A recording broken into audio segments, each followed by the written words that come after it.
Well, good morning, everybody, and welcome back to Formula Fast in Milton Keynes. It's the British Rental Kart Championship of 2025. My name's James Auld. Brad Philpott's here doing the analysis and keeping tabs for us with all the lap times and the numbers. And we've got Anthony Jordan in the pit lane. And we're about to get the second day underway. We are halfway through the third round of heats. There are 4 rounds of heat. We're halfway through the third round, and then later on we'll be having the 3 semi-finals and the grand final itself. Remember, the drivers are all fighting for that £1,000 first prize, and it's a glittering international entry and some cracking racing so far.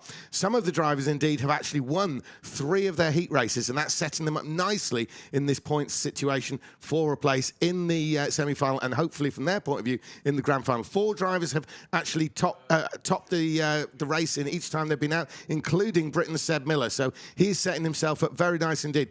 Brad, we've seen some amazing racing and also some very interesting developments, especially that you've been able to analyse so far using the Brad pad. Yeah, so from my point of view, this year being able to really watch every race in detail and take it all in, with you taking the lion's share of actually talking about what's happening.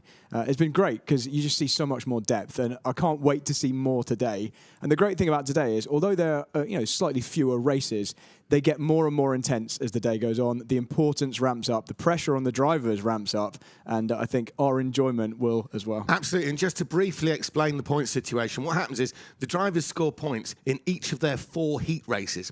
Those points are all added up. The top 30 go through to the semi-finals, and the semi-finals is basically the right to continue scoring. And obviously the top ones from there go through to the grand final itself. So actually somebody could make or break their event very early in it. And this is why the likes of Seb Miller, there are people like Elian de Vos, Dylan de Wolf, and so on, who've won all their heat races so far. But we will be particularly keeping an eye on what's really ending up being the main British hope, Seb Miller, having won all his heat races. And this is important because a driver could make it through to the final with a bit of a rough semi-final if they've scored well in the heat race, because it is the right to continue scoring.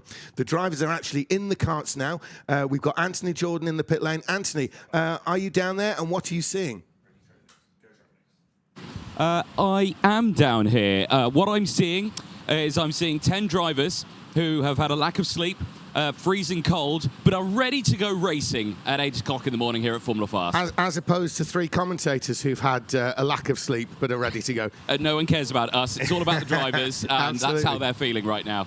Yeah, and talking of the drivers, let's have a look at this lineup. This is the 6th race of the 3rd round. We're still on that alternative layout. We've got Josh Green, we've got Stepan Pudlik, we've got Joop van Leinhorst, Ivan Scharner, Michael Rayner, Max Opdem-Kamp, Shimon Vejgren, Jamie Burke, Charlie Ratford and Luke Evans. Now I've just literally run through that. You can see what an all-star cast we've got for this opening event. The likes of Joop van Leinhorst has been a semi-finalist in the World Championships. Ivan Scharner has been on this international scene, including the World Championships, for a decade now. Max Opdem-Kamp won the Polish Championship last year, on top of a lot of junior championships in previous years. Shimon Vejgren is definitely one of the up-and-coming drivers internationally in indoor and rental karting. Charlie Ratford, a British driver, has shown so well yesterday. Definitely one of those fighting to run. In sense, it's kind of a surprise he didn't win yesterday. If he had won yesterday, it would not have been a surprise. He's been knocking on the door. He's always been in those lead groups. I'm looking at this as they're about ready to head on that. In fact, they are. Guys, Anthony, Brad, my money, actually, I'm going to put on Max Opdem-Kamp for this one. Anyone else? Ooh, interesting. He was really, really good yesterday. I think Charlie Ratford will still be reeling from the bad luck he had. He had this strategy where he could have got to the front, and each time someone came out of the pits, they just pushed him wide at the first corner, and he lost out every time. So my money's on him. Anthony? Yeah, and my money. I mean, it'd be rude not to say Ivan Scharner in this one, wouldn't it? Well, I haven't, so I'm being rude, but yeah. I mean, it would indeed be a very wise bet on Scharner. Now, Brad, obviously you've got the stats up there. We are halfway through the round, so it's a very difficult read in terms of points. But is there anyone here who's actually really racing pretty much to stay in the event at this stage. I know this is something we normally say about in the 4th round, but are we getting that tight this early on? You've got the numbers. I'm certain some of them will be, but it's impossible to tell who. Can certainly tell Van you who's racing. Lionhorst to be somebody probably racing to stay in the championship. Yeah, I think he'll probably be, would have been expecting to be slightly higher than he... Yeah, so they're completing their qualifier as the checker flag is out on the qualifying lap. Everyone has to do a warm-up lap, a qualifying lap, and then this cooling down half lap. They will be positioned on the backstretch in race order, single file start as is normal for international indoor karting. It's not a grid start, those who may be new to the live stream and new to the BRKC. We've got Stepan Pudlik on the pole position from Jamie Burke. Amazing performance there by Jamie Burke. Now, Jamie Burke, he has been a regional champion in the British Indoor Championship, which is not obviously quite as high level as the BRKC, but we're finding he's now actually up to second. That is probably one of the top positions we have for drivers who don't normally race internationally but do race in the BRKC. So a stunning performance there by Jamie Burke, ahead of Max Opdemkamp, Charlie Ratford, Shimon Vejgrin, and down in 6th place is Ivan Shana, the Hungarian champion. From Luke Evans, Joop van Lionhorst, who we were saying might be racing to stay in the event in terms of points. So Van Lionhorst will definitely need to make a move up from that 8th place. Michael Rayner 9th and Josh Green 10th. So round they go is Stepan Pudlik, who's bringing them round. We saw him losing to Vera yesterday,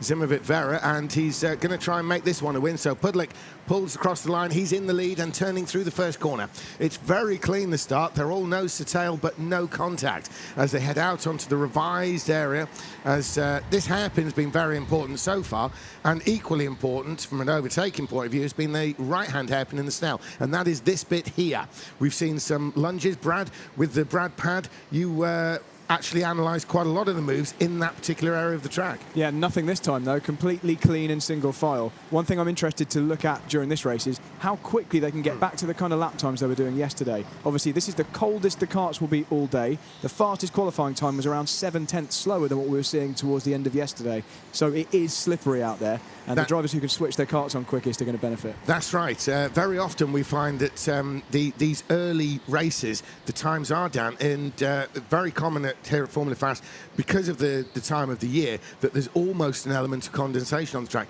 Ivan Shana, I was talking to just before the event got underway, and he was telling me that he was actually worried about certain areas where he might find he loses time because of condensation. But certainly someone not losing time is Stepan Pudlik. Brad? Speaking of Shana, he's been having a really good competition so far, and he will have had his sights firmly set on the final. It's this kind of race that could stop that progress. Exactly, and because he is one, I wouldn't say he's fighting to stay in the event, but he certainly needs good points in every race. His best result so far, I think, this weekend has been a 2nd place. We saw him in quite a tight battle yesterday. So Ivan Shana, the Hungarian champion, who's currently still 6th, and down the inside, it's Max Opdemkamp on Jamie Burke. So Max Opdemkamp, the Polish champion from last year, has moved up into 2nd place. It's not there on the caption. It will be when they cross the line. Now, there he is, Max Opdemkamp on the caption on the live stream for the people back home. And there's Opdemkamp. Now, if you can see there's Opdemkamp looking like he's in the lead. There's Stepan Pudlik. So Pudlik has moved quite some way forward. So obviously Opdemkamp has seen he needs to pass Jamie Burke if he wants to win this race. Passing Burke was crucial because he cannot let Stepan Pudlik pull away any more than what he has, which is actually 2 seconds.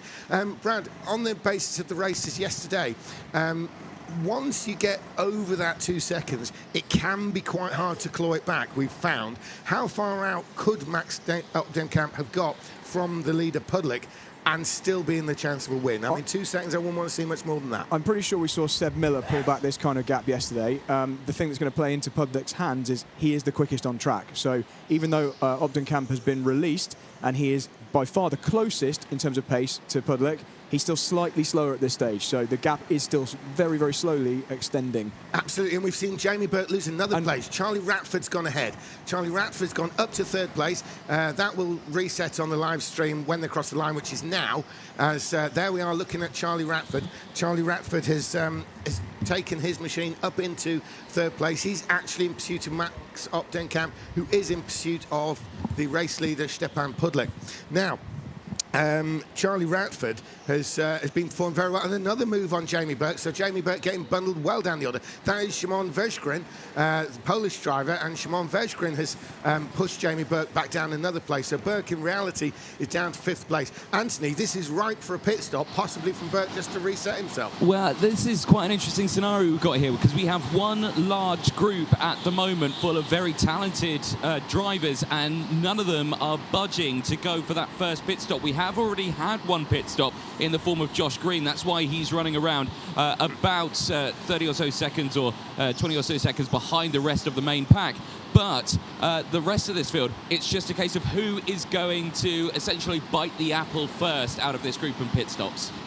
Absolutely, and no one's biting any kind of apple right now because the leaders are all streaming through. Well, we've got our first one now. It's Ivan Shana. Ivan Shana has come in, and this is, I think, a smart move. He was stuck in that pack. He couldn't push it too hard. He's got to think, what can he do? 2 green lights. He's back out on track now with clear circuit to go to work. Absolutely. Brad, you've got something. And finally, for the first time, Opdenkamp has started to turn this around and started to close back into Pudlik. It's going to be slow progress, but he was half a tenth quicker on that lap. So the initiative has changed. Stepan Pudlik, who seemed to be setting the fast laps and pulling away, it is now Max Opdenkamp who has reversed that situation.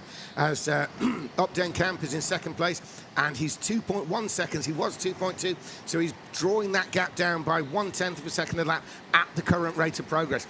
Brad, obviously, for the viewers at home, they can see the gap up on there. But if you can keep on top of that for us, that would be wonderful. It's not just Opdenkamp either. Charlie Ratford is going with him. He's also quicker than the leader at this stage. And that's Ratford we're looking at on screen now. So there's Charlie Ratford, the top British driver in this race. There he is. Look at him turn in. This is that all-important corner at the end of the back straight. We see a lot of action down there. And that's also an area where, at this point in the day, it can be at its slippiest, particularly if there's any kind of condensation down there. Charlie Ratford, now he's trying to close in on Max Opdenkamp, who in turn is trying to close in on Pudlik. It still looks like it's Opdenkamp, though, who has the fastest lap of this race. Now, if you are new to the BRKC and you are new to us here at Formula Fast, what happens is, with this kind of international format, there is always a pit stop involved.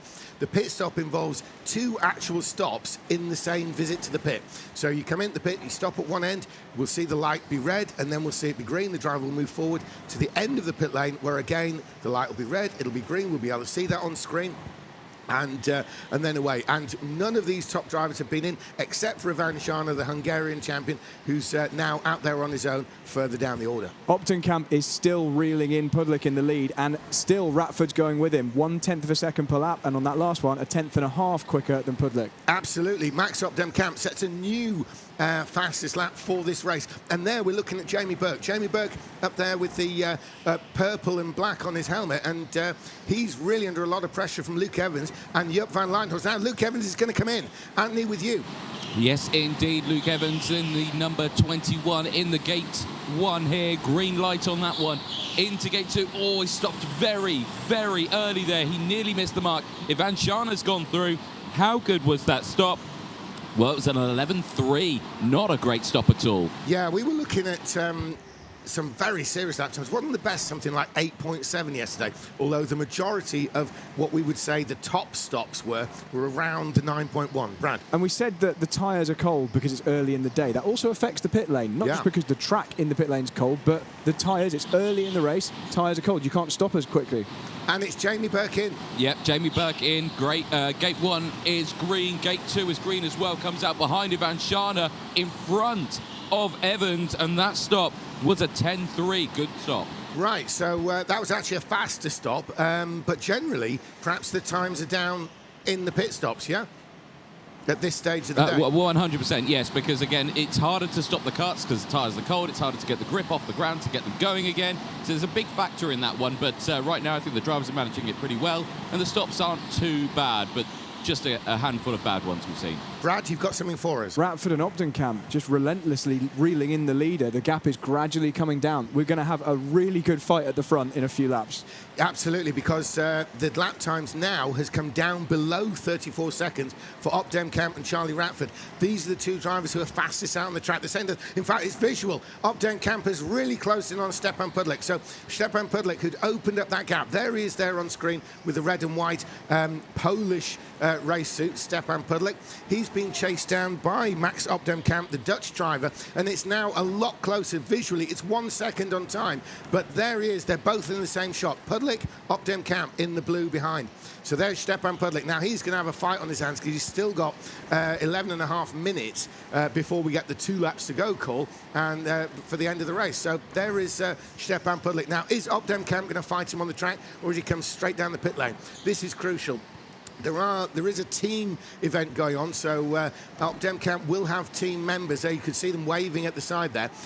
There is no actual communication to the karts in terms of radio, and it's not really the done thing to be waving a pit board around, but there is a lot of understood messaging going on, and so team backup, especially with the likes of Bradley Shepherd Racing and the Belgian Blue Star team. Some of these people are very, very good at getting the message across and controlling the race from the pit lane. But controlling the race from second place is Max Opdemkamp. Then he's also got Charlie Ratford in the background coming. There you go, they're the teams. There's Dylan DeVille from the Holalula team. And Stepan Pudlik has now got a massive rearguard fight on his hands. You can see him working around. He's looked over his shoulder. He can see Max Opdemkamp. Max Opdemkamp can sense this. Will it be on the track? Will it be in the pit lane? There could be a big lunge at the end of the straight.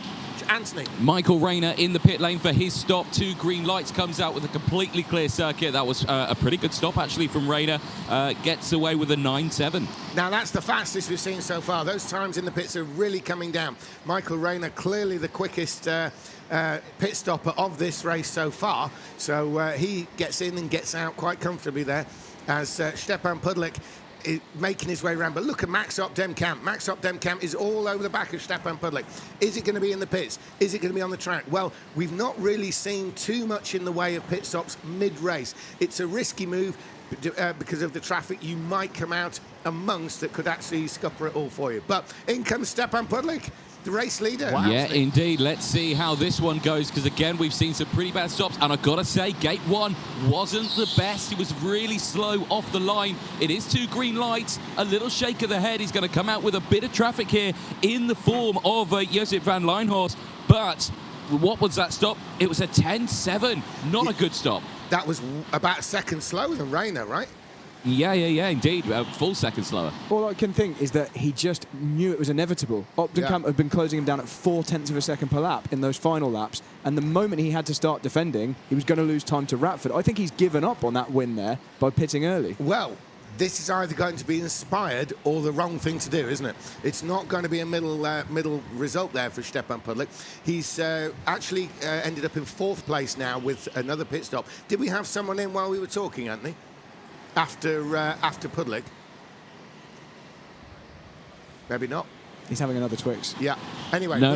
My microphone didn't turn on. There we go. No, we didn't have anyone in. It's been completely clear after that one. Okay, so we've got, just to recap now, we can see on the screen there, those watching at home, you are looking at the number 11. That's Max Opdemkamp.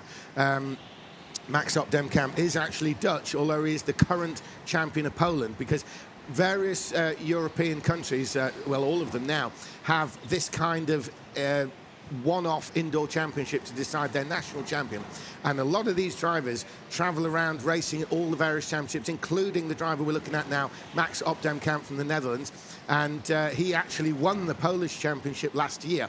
And it was actually in quite a strong fight with including Ruben Boutens, who we will see later on, the double world champion and 6 times winner here of the British Rental Kart Championship, the Dutchman Ruben Boutens. But there's another Dutchman, Max Opdemkamp, and he's looking very serene now on his way. He's looking to click in these lap times. He's still the fastest in this race and continues to push a very good pace. He's running at about 33.7, but Brad, looking at the times, he's been very consistent in that 33.7, which nobody else can match in this race at the moment. Yeah, barring a terrible pit stop, Opdemkamp is the clear favourite right here. I think the race is now really between Charlie Ratford and Pudlik, whether or not Pudlik's early pit stop there, removing himself from being the blocker on track, giving away track position effectively, whether that's going to just open the door for Ratford to jump him in the pits. Right now, Charlie is generally lapping quicker. On that last lap, nearly 0.3 quicker than Pudlik.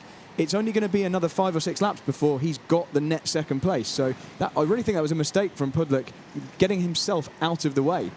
Well, it's going to be an interesting one. It may well be, I mean, just so that you viewers at home, we're watching Stepan Pudlik there. He's in fourth. He's the highest of those who've been in the pits. And he's making his way around to try and gain time on those who've yet to come in the pits and jump them while they make their pit stop. Now, while we enjoy the actual camera action at home, Brad Philpott there you've just been listening to, he's just faced with 2 screens of absolute numbers. So he can work this one out statistically. Brad, looking at those sort of stats, we've seen the pit stops in this race being surprisingly spread apart, in terms of lap time. There's been some fast ones, some slow ones, when normally they're all pretty much the same. Now, can we see from that, obviously Ratford, Vershgren, maybe yes, he's going to lose to Opdem Camp. He's 12.1 behind, but he might come out of this in second place. I think Ratford will come out. Stepan Pudlik. Oh, Pudlik. I think Pudlik certainly has the potential to, if he can carry on doing laps like he's just done. He's down into the 7s now, so finally into those really, really fast laps, slightly quicker than Charlie Ratford. So I'm wondering, with a 12.3 gap, those at home looking at that little scoreboard to the left, you can see Stepan Pudlik, 12.3. That is to Max Opdem Camp, not the kart in front. So it's not to Vershgren, it's to Opdem Camp. Now, if you then look at the Charlie Ratford time, Charlie Ratford is going to have to make a very good pit stop. He's actually under a lot of pressure in his stop, Ratford. At current levels, but if he can continue pulling that gap and give himself that buffer so he doesn't have to do a risky pit stop, that's obviously what he's going to be aiming for. And whatever happens, in 5 minutes' time, we will have an answer to that question. So we're looking at Opdem Camp with just under 5.5 minutes before we get the 2 laps to go board. And that will be 2 laps to go wherever Opdem Camp is on the track. So if he's near the end of a lap, well, it'll only be 1 lap and a bit, basically. So there's Max Opdem Camp of the Netherlands. He's been an absolute star in the junior levels. He's moved up to the senior levels now, and he has opened that sort of senior winning. His first national title was the Polish Championship last year. So Max Opdem Camp, a star of the junior levels, and now working magic at the senior levels. So Opdem Camp continues with the lead. We're waiting for the pit stops of Ratford and Vershgren, and they're going to be very important ones. Both of them. Max Opdem Camp, some serious signaling going there. Seemed to put his hands over his face, which doesn't seem a wise idea. They're catching somebody. I'm assuming that might be Josh. No, it's Jamie Burke, and Burke lets him through. So Jamie Burke has moved aside. Very sporting there. Anthony. Yeah, I just wanted to come in on this one, boys. We've got 4 minutes left of this session, and I've still got 4 pit stops to go. We might get a little bit busy in here, and of course the main ones of them are first, second and third, so this could be very interesting now. Who's your 4th one? Well, the 4th one is Josip van Leinhorst. Yeah, indeed. He's running around in P5. So Pudlik here, yes, okay, you may be saying that he may have thrown this away, but I reckon he's still in a good position to get up into maybe second. Yeah, I think second he might could have be second. good. I think Brad's got him pegged at about 3rd or so.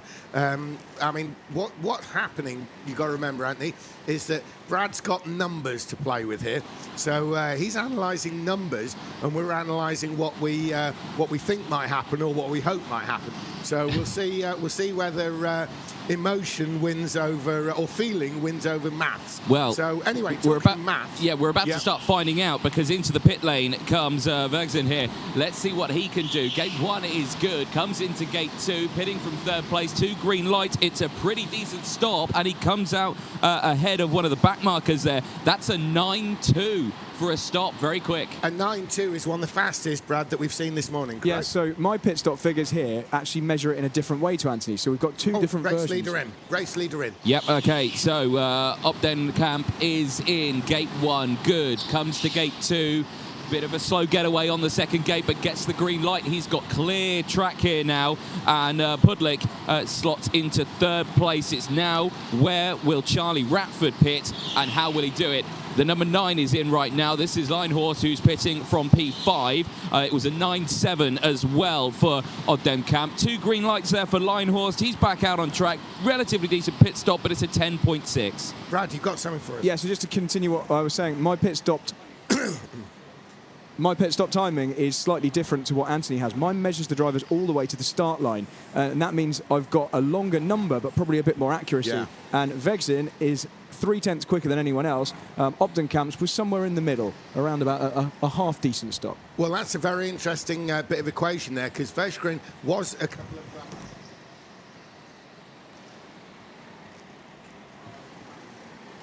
Berggren was a couple of seconds back as we look now at Charlie Ratford. He's the current race leader. He's the one we're waiting to come in. It's not going to be this lap. Anthony Ratford is leaving it right to the last minute to come in. Surely this is going to be about the lap to do it. They're waving at him, and he cannot pit on the last lap. So he's literally got 1 minute 40, 1 minute 30 something on the timer. Ratford is your next one in, and it's probably going to be either this lap or the next, Anthony. Well, I suspect it'll be this lap because the pit's closing light is flashing. Ratford does have to pit now.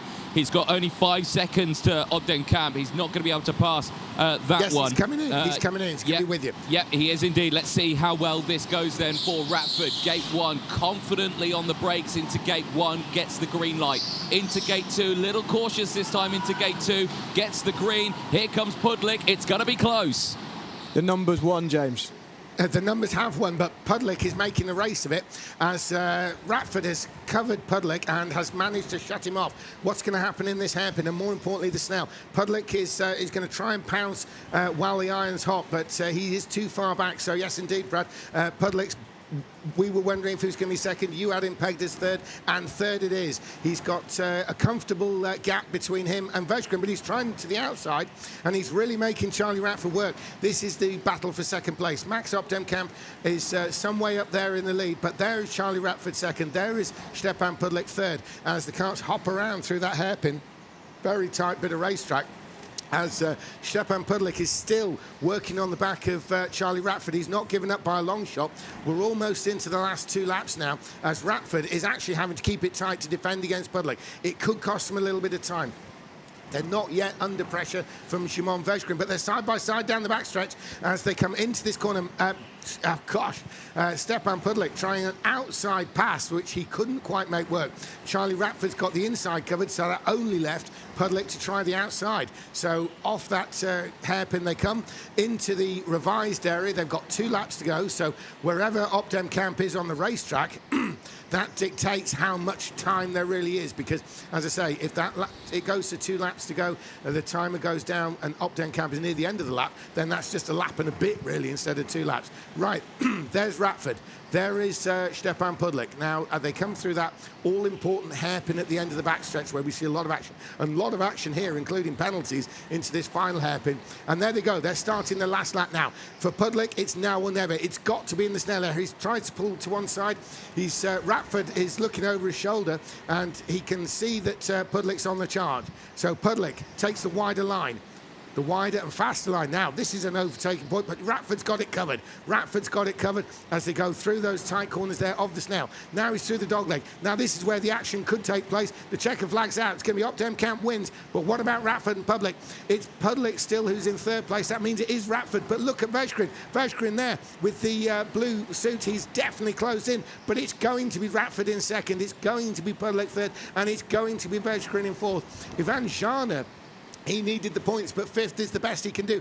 Joop van Leyenhorst is going to be in 6th place. Now, those viewers watching home, to give some idea of the high level of standard, this is the British Championship, but it is an international event. Joop van Leyenhorst is a World Championship semi-finalist and in previous year, but he can only manage 6th in this race. Such is the high standard. Luke Evans is 7th, Jamie Burke is 8th, Michael Rayner 9th, and Josh Green 10th. Anthony, they're down there with you. That was a very cagey race to start the day. It certainly was a little bit of an interesting one, actually. It had some quite strange developments through it. And crucially, one thing that I always do, if you just pan the camera around here, you can see where the gates are here. Look at that, Ivan Žarna practicing a pit stop there. Some of the drivers not choosing to do that, which is strange, seeing as the times that we've seen have been relatively slow. Let's jump in here. Let's see if we can find Max, who has disappeared from me. He's right there in the corner, chatting away with others. Max, if I could just grab a quick word. I'll let you take your helmet off. There you go. You've been caught short right now in the morning. This is what happens. Max, great start to your day then here at Formula Fast for BRKC 2025. Exactly what you needed. Tell us what were you thinking during that race? Yeah, it was very nice, but it was unlucky for me that I had to start the qualifying in second because the track was very cold. But then I started in P3 and could quickly overtake the guy in P2. And with constantly quick lap times, I was able to manage P1. So it was very nice. Pit stops this morning, relatively slow in terms of what we saw yesterday. Is that just because it's quite cold this morning? No, I saw I had a quite big gap, so I took no risk. So just to be safe. Just calm and collected. You got that win, exactly what you needed. How is it looking for you then over the course of this weekend? Do you reckon semi-finals, maybe even a final is up for grabs? I hope to get into the final, but my first race wasn't too good because my seat was loose in the kart. So I had a P5, but hopefully if I win the last race and do good in the semi-final, I will be able to get into the final. So, well, fingers crossed for you. Well, congratulations, Max. We'll see you out there a little bit later on. Brilliant stuff there for the drivers. And as you can see, the next drivers are already suited, booted, seated, ready to go. Boys, who have we got in this one? Tell us, is this going to be an exciting one? It is going to be an exciting one. We'll get onto that in a second, though, Anthony, because Brad is going to employ the Brad pad and give us some stats. Yeah, so I really just want to point out another great overtake into by far the most common overtaking place on this version of the circuit, and that's into the snail. And I didn't think people would do many moves into here because of the much lower entry speed than on the normal layout. But we saw another one in that race, and that was from Charlie Ratford. And this was crucial because this got him into a position to then fight for that podium place and eventually finish second. So here we go. It's pretty straightforward. I don't really need to explain this one to you. Charlie Ratford sensing the gap down the inside into the snail. Absolutely clean move, fully alongside, taking the gap that was available to him and cleanly making his way through. A textbook Formula Fast pass. Yeah, very interesting, that one, Brad. We've seen moves, and it's clear when we look at those replays of moves in the snail area, it's very clear about basically what's on and what's not on, isn't it? You know, it's when it's on, it seems to be really clean. As soon as it's not on, there's a lot of clattering, and race control often have to get involved.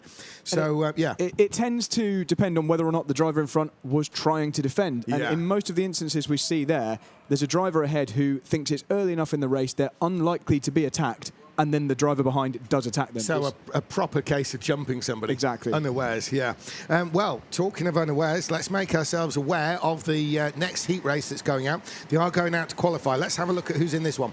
We got Ben Hamilton, we got Harrison Kirkham, we got Ryan Taylor, James Wilshere, Alfie Hale, Edgar Azevedo, Josh Ostick, Christopher Bull, Tibor Gabor and Theo Rafter. Now, the driver I want to call attention to on this one is Chris Bull, one of the British hopes. He has, he's relatively new to the karting world at large, if you see what I mean, just really in the past couple of years, but he's taken to it very well, and he has actually thrown himself out there doing a lot of the international championships such as this. Now, the reason why that's a good thing from this point of view is they run to this format, the qualifying, the pit stops, the general scoring system. Now, in terms of this, we haven't seen Chris Bull win a race at BRKC level. He almost did yesterday twice. Can he do it in this race? Because when he was battling yesterday, and a couple of seconds for him, he was against what could be described as more international opposition than what he faces right now. Yes, there are some non-UK drivers. Now, the reason I bring that up is there's not many people in this race here that you would associate with this format of karting.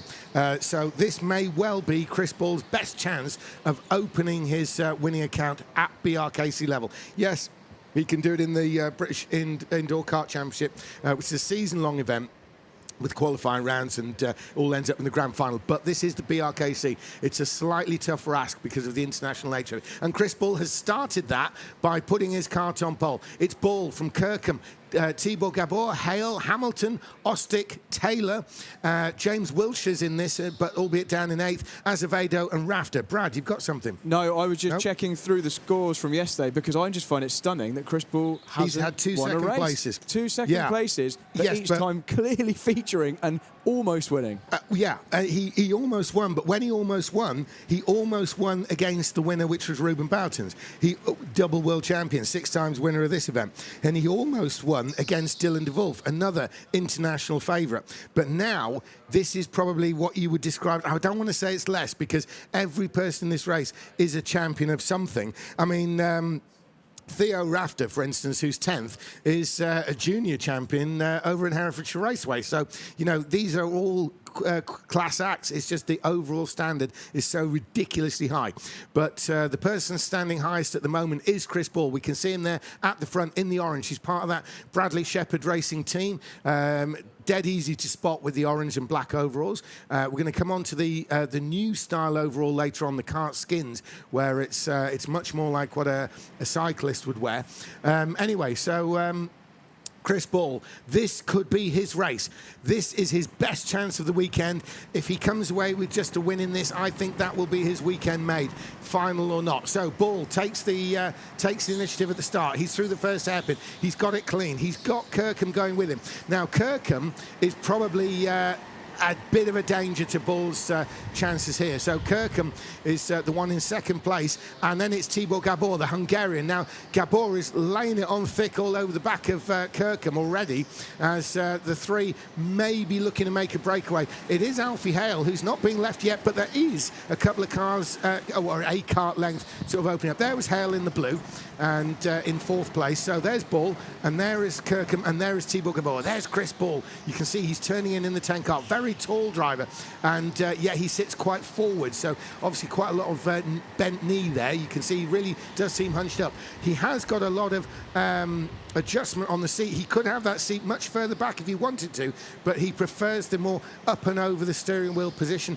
That gives him a bit more drivability, a bit easier for him, he feels, to get that kart rotated in the corner, such as the tight hairpins that he's going through right now. So here's another A. He gets the kart rotated through the corner. We'll see that more further around other parts of the track. You'll see the inside rear wheel hopping around as the kart really moves into the turn. So there they are, waving him on, and also maybe calling him in the pits later on. So look at this here. See how he gets the car turned in? It rotates through the hairpin there. And Ball being so far forward, that helps him do it. The body weight is there. He can lean in, lean out to control how the kart is actually handling through the bend. So Kirkham is actually losing some time now. He's falling back a little bit. He's half-setting back, but he has the full attention. Oh, is that in the pits? No, I did think I saw a wave there from the Hungarian, Tibor Gabor. But we do have one in, James, and this time it is the 14 that is coming into the pit lane straight away. This is James Wiltshire with 2 green lights, and it's a good first pit stop. What is the time altogether? It's a 9.5. Now, James Wiltshire is one of the Ratio Drag team members. He's from South Wales. Basically, it means racing dragon, in obviously in Welsh.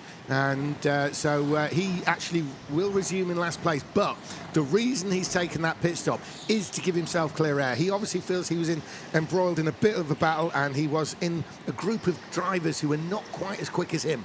Now, in that situation, the driver can choose to dive into the pits, then come out alone and make up time by themselves, and then when the other pit stops are made, that driver will then leapfrog the positions. That will definitely have been what was in James Wiltshire's mind there.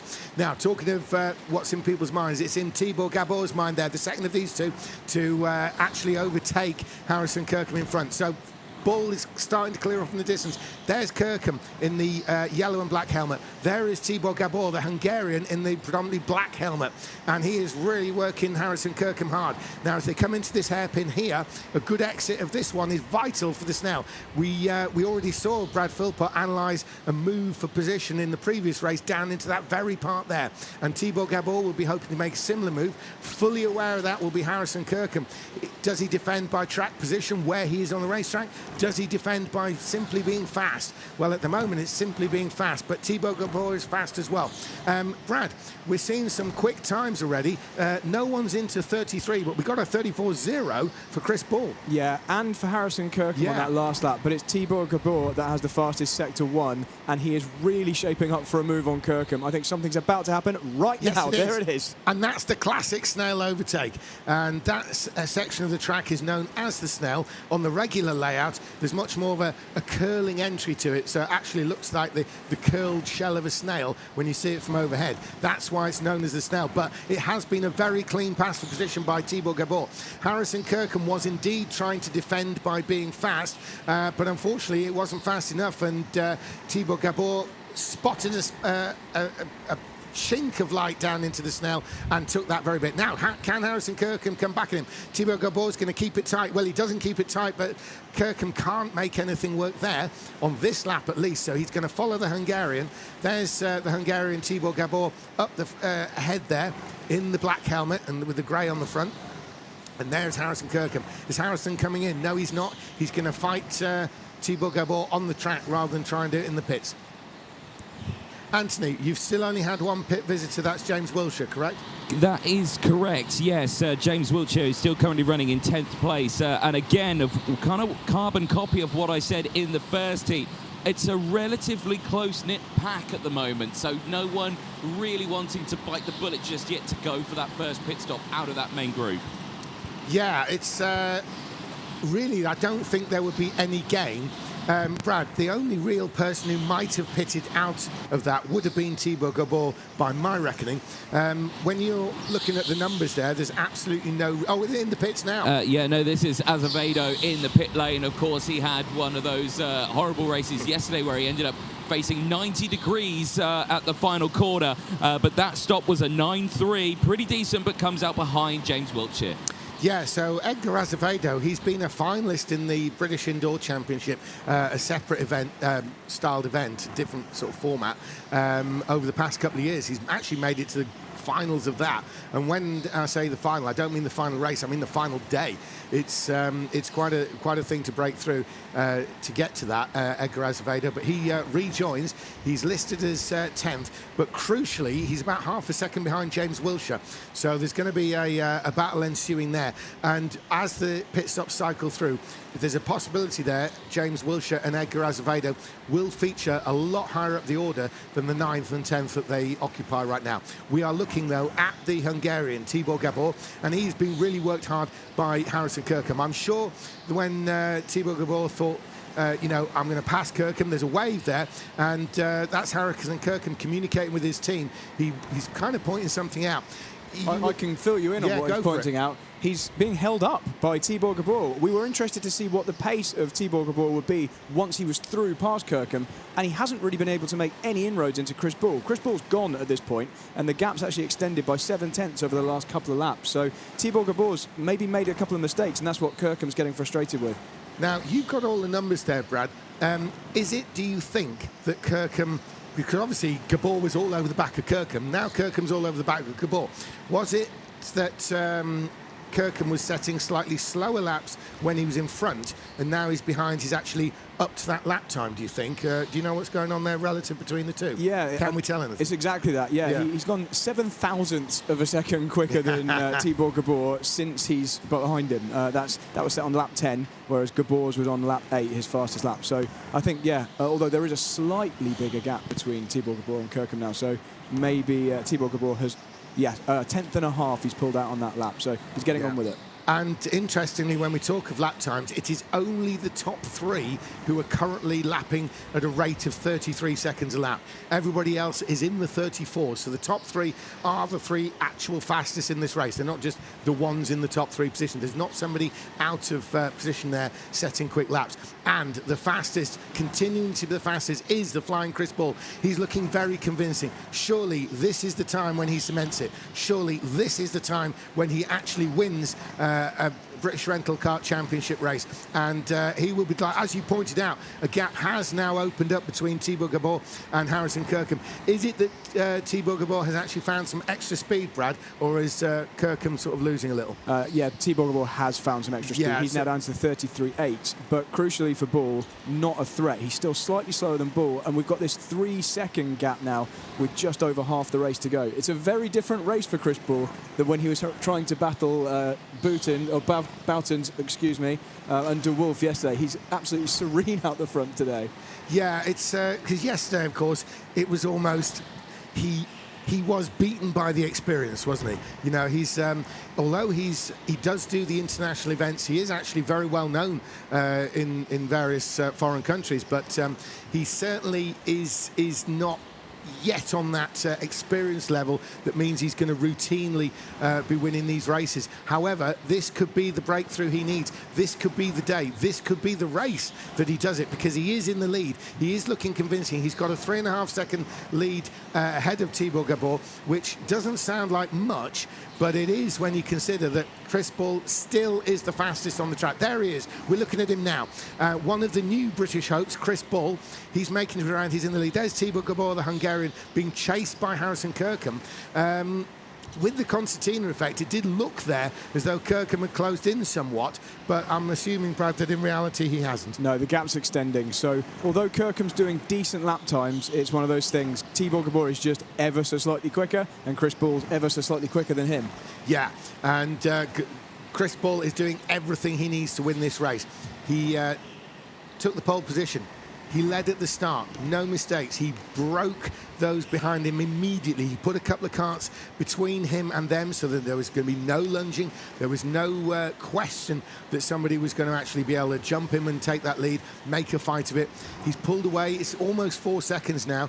He's serenely on his way now. With a 4 second lead and beyond, he can almost afford to do any pit stop he wants. He can go quite conservative. Obviously, he can't afford a 20-second pit stop, but he can afford to be getting on for half second off, a second off, things like this. It would depend where he came out. He can afford to hit traffic. He can afford to take a couple of corners to get past a back marker should he need to. But unfortunately for him, when we do talk about back markers at this level, those back markers are normally going very quickly indeed. So James Wilshere and Edgar Azevedo, as an example, are their best laps. I mean, James Wilshere's the other driver who's now popped into 33 seconds on the lap time. So Azevedo and James Wilshere, who are currently 9th and 10th and last in this race, are only lapping 0.3 of a second slower than race leader and walkaway leader Chris Bull. Such is the pace throughout the field here. Now, Kirkham, to my eye, that's visually closer. I know the concertina effect can occur very easily, especially when you factor in the camera angles, Brad. You've got the numbers on screen. Is Kirkham closing in, or am I bringing up some kind of false hope for Harrison? The last couple of laps, it's ebbed and flowed. He was 600ths quicker than Thibaut Gabor on that last lap, so he actually is holding station. Kirkham's not given up on second place here. With a 6 or 7 tenth gap, it could change in the pit stops. We've seen bigger gaps between people's pits than that. So he hasn't given up at all, and Harrison might just need to take some risks in the pits. So basically with those two, we're dealing with a situation where, in terms of tenths, half a kart length, things like this, lap by lap, it opens, closes, but always by that tiny amount, yeah. Exactly, and Thibaut Gabor can't afford to do a careful pit stop like we saw with our race winner in the last race. He's got the pressure on him to do a pretty quick one, otherwise Kirkham could do something. Well, yeah, and talking of pit stops, we've got under 8 minutes before we get the 2-lap board. And talking of which, in the pits. Yeah, we got our first one, Theo Rafter. I was expecting this one to come pretty soon. He was being caught up by the two drivers who had already done their pit stop, which means, unfortunately for Theo Rafter, he is right at the back and by some way, a stop of 10.3. Yes, the early pit stop strategy by Wilshere and Azevedo has been to get clear air and not be embroiled in any kind of fight, and it's paying off for them. Has indeed. Josh Oshnick is now in the pit lane for his stop, and it's a green on gate number 1. Gate 2 looking good, a little bit slow on the get-go, but again, he comes out behind the likes of Wilshere and Azevedo as well, so he's down to 9th place now with a stop of 10.6.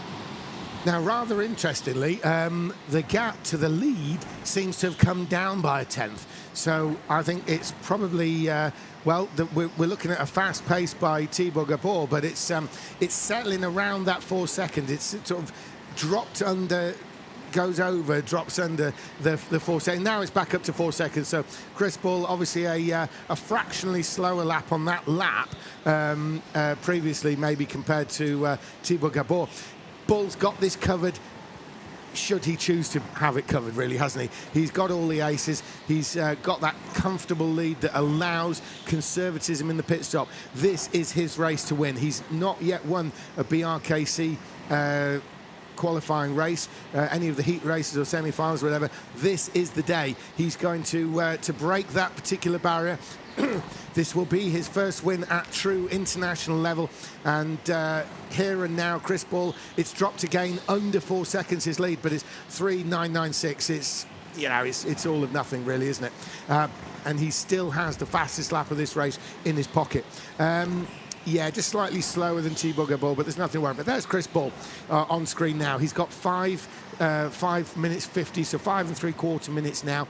He'll be fully aware. He's part of the Bradley Shepherd racing team. Whether Bradley Shepherd himself is having a lie-in or whether he's here at the track now, it doesn't really matter, because the team is so strong. He will have teammates who'll be relaying the sort of idea of when to come in the pits. They'll be calling Chris Ball and when to come in. They will know what Chris Ball would actually go out of the pits amongst, whether he would go out amongst other karts, whether he would go out in clear air. They will not let him pit.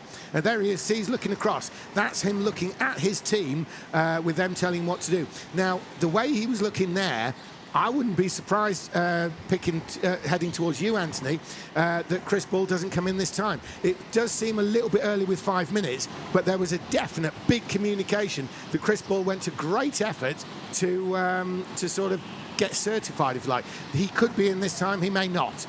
He is in, yeah, and I think that's actually well timed from him, because, of course, there's a lot of drivers who haven't pitted yet. He did not want to get caught out with stacking. He gets 2 green lights. It's a good pit stop. Thumbs up from him as well. He comes out in P5, and the stop is not the quickest. It is a 10.5, but he's still in a good place. Right, and, well, we've got a bit of a change round going on. Talk us through it, Brad. Well, Chris has dropped into a decent little bit of clear air there, so a couple of seconds behind the next driver. So he can now push, and because we're quite close to the end of the race, it's likely that the drivers ahead of him who haven't pitted are going to now pit out of his way. Now, those of you watching at home, I want to kind of take you back a lap. Oh, yes. Harrison Kirkham in the pit lane from second place to green light. A rousing amount of support from his teammates. He's back out on track in clear air now in P6. Yeah, Harrison Kirkham does have a lot of support generally, and especially from his team. Now, talking of teams and talking of pit stops, I want to take you back now 2 laps, those at home. Look, we're looking at Chris Ball, to when Chris Ball was catching another driver, which I think might have been Theo Rafter. Now, he had to balance the time he might lose putting Rafter a lap down versus if he jumped in the pits and came out amongst other karts. You've got a kart coming in, Anthony. Yeah, Benjamin Hamilton. However, it was a really rough entry into the pit lane. He smacked 2 barriers there, which really slowed him down. He does get the 2 green lights, but for Hamilton, it's a 9.8. It's a decent stop, but still quite rough. Yeah, Ben Hamilton pitted out of 3rd place there, and well, there's a wave. Thibaut Gabor, he's acknowledging something. He's coming in. He must be in. Yeah, you're absolutely right, Brad. Here we go, Anthony. He's with you now. Okay, let's see how Thibaut Gabor gets on, because he comes into gate 1. Very hard on the brakes there, a little bit cautious, almost double stacking in here as well, because we've got the 15 in. Thibaut Gabor gets out. Oh, we're triple stacking here. 3 karts in at once. We've also got the number 8 in, so the 15 now leaves as well.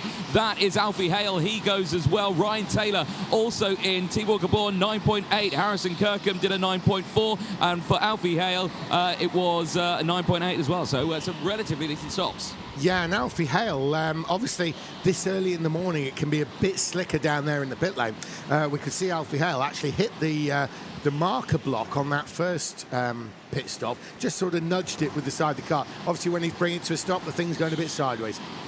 Yeah, indeed, and it is quite risky to do that as well, because the sensor is in that box as well, and if you make that move while you're going, you could end up with a yellow light, which means you've got to come back again.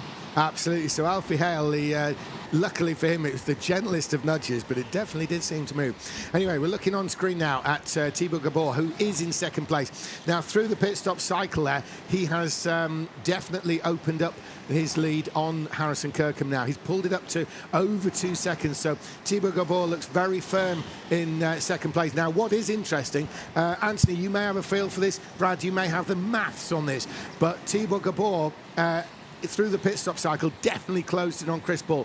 Was it Gabor fast? Was it Ball slow? Or was it something actually out on the track? Interestingly, although Anthony said that Gabor's pit stop was faster, his total time that I've got here all the way to the start line was quite a lot quicker than Kirkham's, and I also think his in-lap was. Yeah, because he's actually, he gained on Ball and pulled ahead of Kirkham, didn't he? So that would lend his way. Now, just for those of you at home, what the setup is Anthony is there in the pit lane. He is looking at the stops themselves. He's actually in the pit lane. Brad Philpott's up here looking at a timing screen and a whole raft of 7 channels of information. Well, actually, way more than that. 7 actual screens of information, one of which has 8 channels of timing on it. And so he's got a lot of digits. Now, what Brad's looking at is the time from the pit entry to the start line, which is way beyond the pit exit. What Anthony's looking at is the pit itself. So that's why we can get a little bit of different information there. And our Thibaut Gabor, by the time he got to that start line, had made up time within the gap of Ball to Kirkham. You can see on the top there. Brad, you've got something And else? the reason for that, the reason you're going to see different times is because the way the drivers position themselves on the laser beam and the way they exit is completely different. It's not just a case of stopping, waiting for a green light and accelerating away. Exactly where you stop your kart. Do you stop the nose of the kart braking the laser beam? So then you can begin accelerating early and you're already moving and the rear of the kart's just leaving the beam when it goes green, or whether you stop deep in, so you're further forward in terms of distance, but you accelerate away slightly slower, because of course you can't begin accelerating before the light goes green, otherwise the beam will reconnect. There's various styles, and exactly how you put that all together on both of the beams is going to affect how fast you get to the start line. Absolutely, Brad, and that is a very good point you're making there. We've got 2 laps to go, so just about 1 lap. One final thing on that point there, those of you watching at home, you will see that there may be some drivers who look as though they're actually moving while the light's still on red. They probably are, but they're running it differently, as Brad was describing there. Some people will seem to be stopped until the green. Some will actually be able to get that little rolling movement. Now, on the last lap, Chris Ball, this is going to be a very, very well-received victory, this. If Chris Ball can just get round the final half of the lap, Chris Ball is going to make personal history with a win in the British Rental Kart Championship. Here he comes. He's going to be the happiest winner of the lot today if he does that. And he's got 2 corners. This is it now for Chris Ball. Chris Ball finally takes the win. He was threatening yesterday. He's done it today. Chris Ball wins. And an emphatic victory. There he is. You can see his relief. He's delighted with that win there, Chris Ball. And he's really made it on the international scene now. He is an established driver right there with a win in the British Rental Kart Championship. He's acknowledging the various bits of support he's getting. Thibaut Gabor there has come through into 2nd place from Harrison Kirkham. Alfie Hale, Benjamin Hamilton and James Wilshire and Edgar Azevedo have jumped halfway up the field there, those early pit stoppers. Ryan Taylor, Josh Ostick and Theo Rafter round him out. Anthony, you're probably going to have one of the happiest winners coming to you now. Yeah, I suspect so. And actually, Q, he's actually doing a practice stop as well. Tell him well done from us, will you? We will. I will indeed. I will indeed, James. But yeah, brilliant result for him. And like we were saying, scuppered with those multiple 2nd places, now finally coming away with that first qualifying heat win. And on the last day before the semis and the finals, of course, a brilliant result. And I'm going to dive in there before I get run over. There we go. Christopher, I know it's heavy, but I just want to have a quick chat straight away with you because I think this is one race you've been waiting for quite some time. Christopher, so many 2nd places. Now you come away with your first win this weekend. Congratulations. Oh, thank you so much. Shout out to Formula Fast for the amazing layout. You know, I got pole position on both my heats on the alternate layout. It was so much fun to drive. Once I pitted and I knew I'd won the race, for the last 3 minutes I was just really enjoying driving around, you know, probably for the last time for a long time. So yeah, great result, but 1 big heat to go. Well, James and Brad up in the commentary box, they passed their congratulations on as well. They were talking you through that and just thinking, wow, finally he's come away with exactly what he needed. How are you feeling, and is that enough for you to maybe get into that final later on? Oh, you know, I walked into this weekend thinking, you know, I want to make semi-finals again, but you know, with the first, second, you start to look towards the grand final. But listen, we got one massive race to go now, this afternoon at 3 o'clock. So I'll make a massive recommendation for everyone to tune into round 4, heat 8 later on. There we go. Make sure you set your alarm clocks for that one, ladies and gentlemen. Christopher Ball, a brilliant job from him. There we go. I've managed to find myself getting slightly trapped here, which is suboptimal. Brad, do we have any data from that one? Anything exciting you can go over? Yeah, so I'd like to just show you another very similar move to what we've been looking at in all of the races that we've been running on this version of the layout. Once again, it's into the snail, absolutely the preferred overtaking spot for drivers. And this time it was the crucial move of Tibor Gabor on Harrison Kirkham to move up to second place, and ultimately that's where he finished. So you've seen these before, but here we go. I'm going to show you again. Harrison Kirkham doesn't tightly defend the inside. We're early in the race at this stage, so no need to go so defensive, and straight through the inside Tibor Gabor. Although slightly more contact there at the apex than normal, nothing nefarious or untoward going on there. Nice straightforward move. Back to you, James. Yeah, the contact there really was just Kirkham trying to keep things as tight as possible so he wasn't disadvantaged coming out through the snail there. Now, the revised layout that we're running on now, if you know Formula Fast here in Milton Keynes and have been watching the championship yesterday and over the various years, you'll know that this is the revised layout that we use. This is not the normal layout, so certain areas present themselves. Right, let's have a look now to the next heat race. Now, this is going to be a very exciting one indeed. We have two former world champions. That's two former world champions in this race. So we've got Jenny Tompkins, we've got Adam Shrupit, we've got Colin Marshall, we've got Mikolaj Adamchuk, we've got Amelia Charlesworth, and we've got former world champ Rico Harbosch. We've got Bram van der Ende and former world champion Ruben Boutens, Neil Durant, and the American Anton Schoppler in this. So straight away, we've got to be looking at a fight for the win between the former world champs. That's Harbosch and Boutens. And speaking of Boutens, he's just set the fastest Sector 1 on his outlap. He's looking like he means business. I think we're going to be seeing 33-second pole time here. I mean, goodness me, Sector 1 is literally out of the pits. So out of the I think that's actually out of the pitch round to the start line on the traditional layout. So okay, yeah. I think he is genuinely fast. Yeah. So well, as I say, that'll be from the moment he's put his foot down, isn't it? So he's on it straight away. On the first flying lap, though, it's Harbosch that's now got the first fastest sector. So the checker flag is out. We're seeing the times come in. So Bram van der Ende's fastest. Harbosch is down in second. It's Bram van der Ende. And Anton Schoppler, the American, is now top. What about Ruben Boutens? What about Ruben Boutens? He's only third. He's only third. It's the American Schoppler from Adam Shrupit. Adam Shrupit from, well, obviously he's very good, but we didn't expect that. Schoppler, 9 thousandths of a second. Look how tight. The top four all in the 33s. Yeah, absolutely. And right down to Rico Harbosch, former world champ Rico Harbosch. He's only missed out on pole by 0.09 of a second, and he's fifth. So Rico Harbosch, this is going to be very tight indeed. Now, there's Schoppler in the purple and orange suit. There is Adam Shrupit. Now, we've seen him run at the front, but not win yet. Ruben Boutens is in the number 9. Now, Shrupit's trying to do some kind of deal, but Ruben Boutens is fiddling with his feet, so he's clearly not getting the memo or not wanting any kind of memo. Behind that is Bram van der Ende, who was at the top for a while in that session, and then Rico Harbosch, Durant, Adamchuk, Marshall, Charlesworth and Tompkins. So round they go to start this one. Anton Schoppler, the weight of the world on his rear bumper as he comes round to start. They're going green. It's Schoppler who pulls the pin. He crosses the line and the race is on. So through the first turn, it's been a very clean start, as you'd expect, with this very high standard of competition. So Schoppler into the revised area. All-important hairpin A, catches the wall on the inside. That can often affect the momentum. He keeps it tight. He's seen the footage of the other races. He's not going to let anyone do anything, because Shrupit would certainly take that if he could.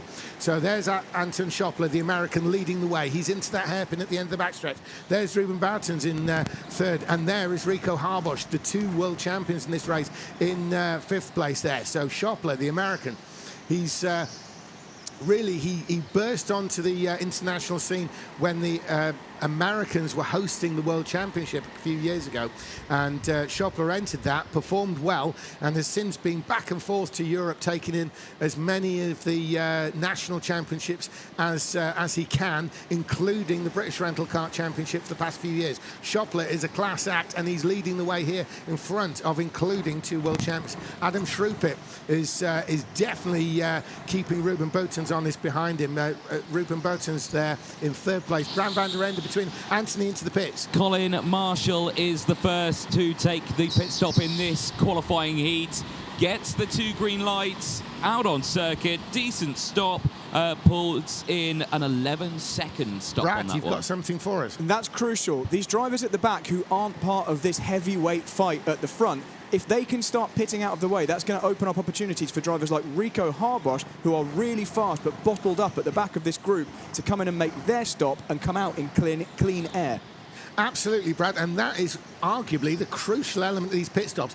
If people are pitting away early from the tail of the field, that might create the situation we had yesterday, where we have like a front group and a back group on different parts of the circuit. That allows the front group a little bit more option in the pit stops. Otherwise, you're probably going to see early pit stops or late pit stops, no mid-race pit stop. And Harbosch has just set the fastest lap of the race, so he is one to watch here. I expect a pit stop. There's too many karts for him to overtake on track. I think shortly he'll be in, and he's going to try and pump in some fast laps and jump them. And that will entirely depend on how he feels about Bram van der Ende in 4th place. So Rico Harbosch in 5th is actually the fastest on the track, despite Anton Schoppler there appearing to pull away. It is the 5th place driver, Rico Harbosch, former world champ. There he is at the back. He's having a look. He's having a look. Now, that kind of thing, having a look and then not being able to pull it off, is exactly the sort of thing that's going to send him towards the pit lane. Anthony, we're not sure it's going to happen, but be ready for Harbosch, maybe this or the next lap. Let's see what happens. No, Harbosch stays out.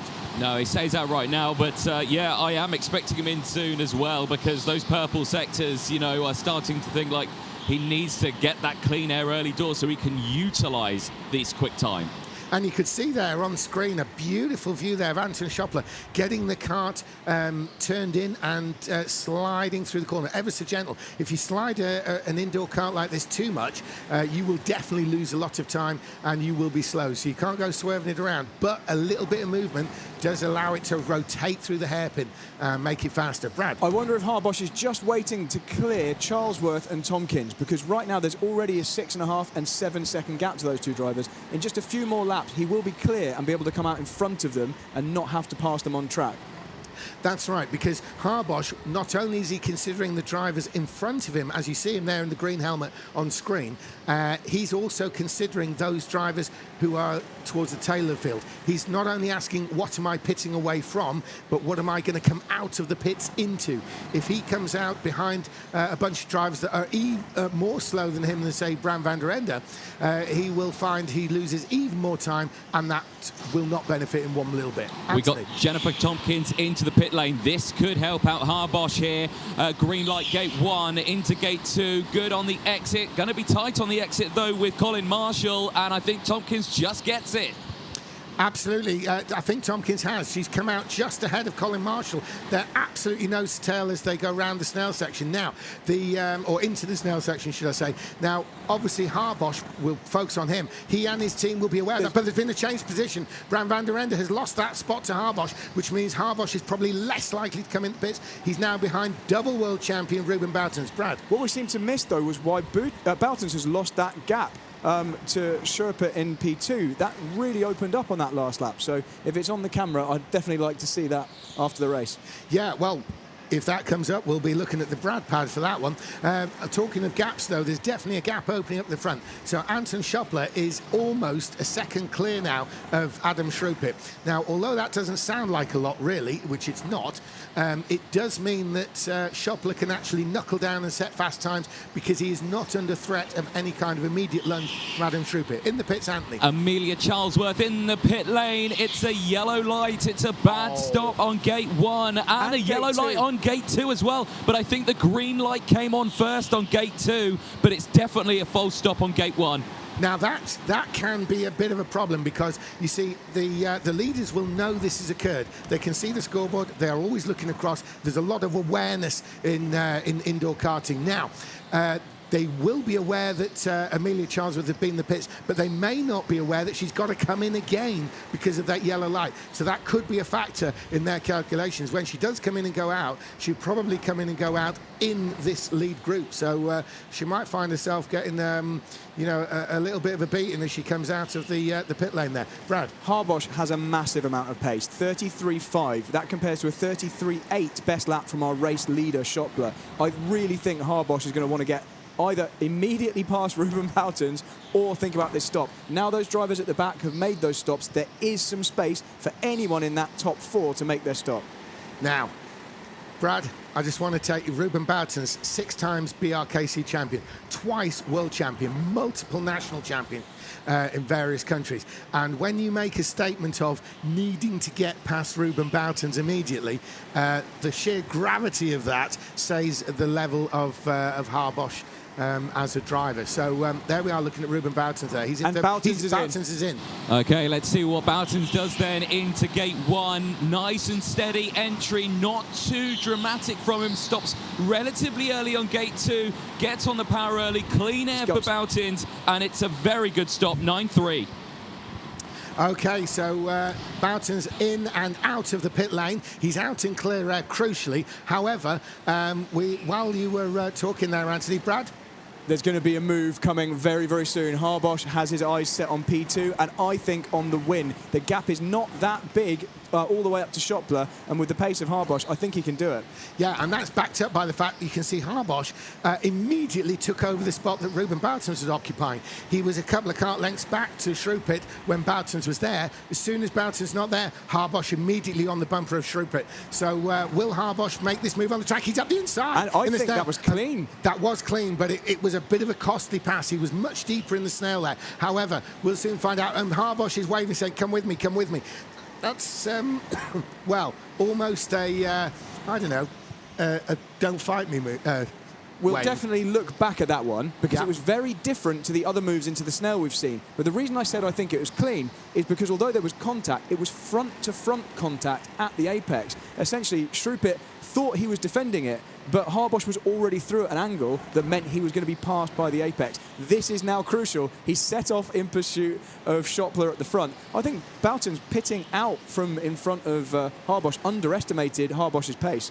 Yeah, and we saw another move at the snail there with Bram van der Ende on Adam Shrewpit.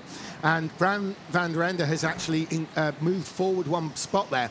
However, it was at the cost of a bit of time, and that is why, as you look now, there's a gap between the flying Rico Harbosch, who is up to second place. Now, he's 1.7 seconds back from the race leader. Now that he has been freed from not only Ruben Boutons, but also Adam Shrewpit, Bram van der Ende as well, he has got a clear shot to close in on and to start attacking Anton Schoppler. It's 1.7. We'll see if that gap comes down or if it extends. Anton Schoppler may find that he's got a race on his hands with Rico Harbosch that he's not yet aware of. So there's Bram van der Ende. Bram van der Ende is pulling away ever so slightly from Adam Shrewpit. We can see that. He's certainly clear enough from Shrewpit that he's not expecting attack, which means he can knuckle down and set those lap times. See, as you can see, he was very wide going into the snail there, so he can take whatever line he wants, knowing that he's not going to find a kart down his inside. So you can see him looking a little bit across. He was looking towards that scoreboard. He can see it there. He can see it as he passes here as well, but he's obviously looking into the corner in that particular shot. Another fastest lap of the race for Harbosch. Every sector's purple at the moment for Rico Harbosch. And I'm also looking back at Ruben Boutons just to see his progress after that slightly early pit. He's currently lapping ever so slightly quicker occasionally than the leaders, but pretty much on the same pace. Certainly not as quick as Harbosch. So I'm not entirely sure whether that stop's going to work out for him. That's going to depend on whether there's a fight at the front later on. As it stands, Boutons would come out effectively one place behind where he was when he pitted. Yeah, the interesting thing, of course, is going to be, when he exits the pits, is that going to be alongside somebody, or is it going to be in a slot? You know, is it going to be slot ahead, slot behind, or will it be alongside? Now, certainly, almost, gosh, there's been so many sterling performances so far this weekend, but this could prove to be the drive of the weekend from Rico Harbosch there.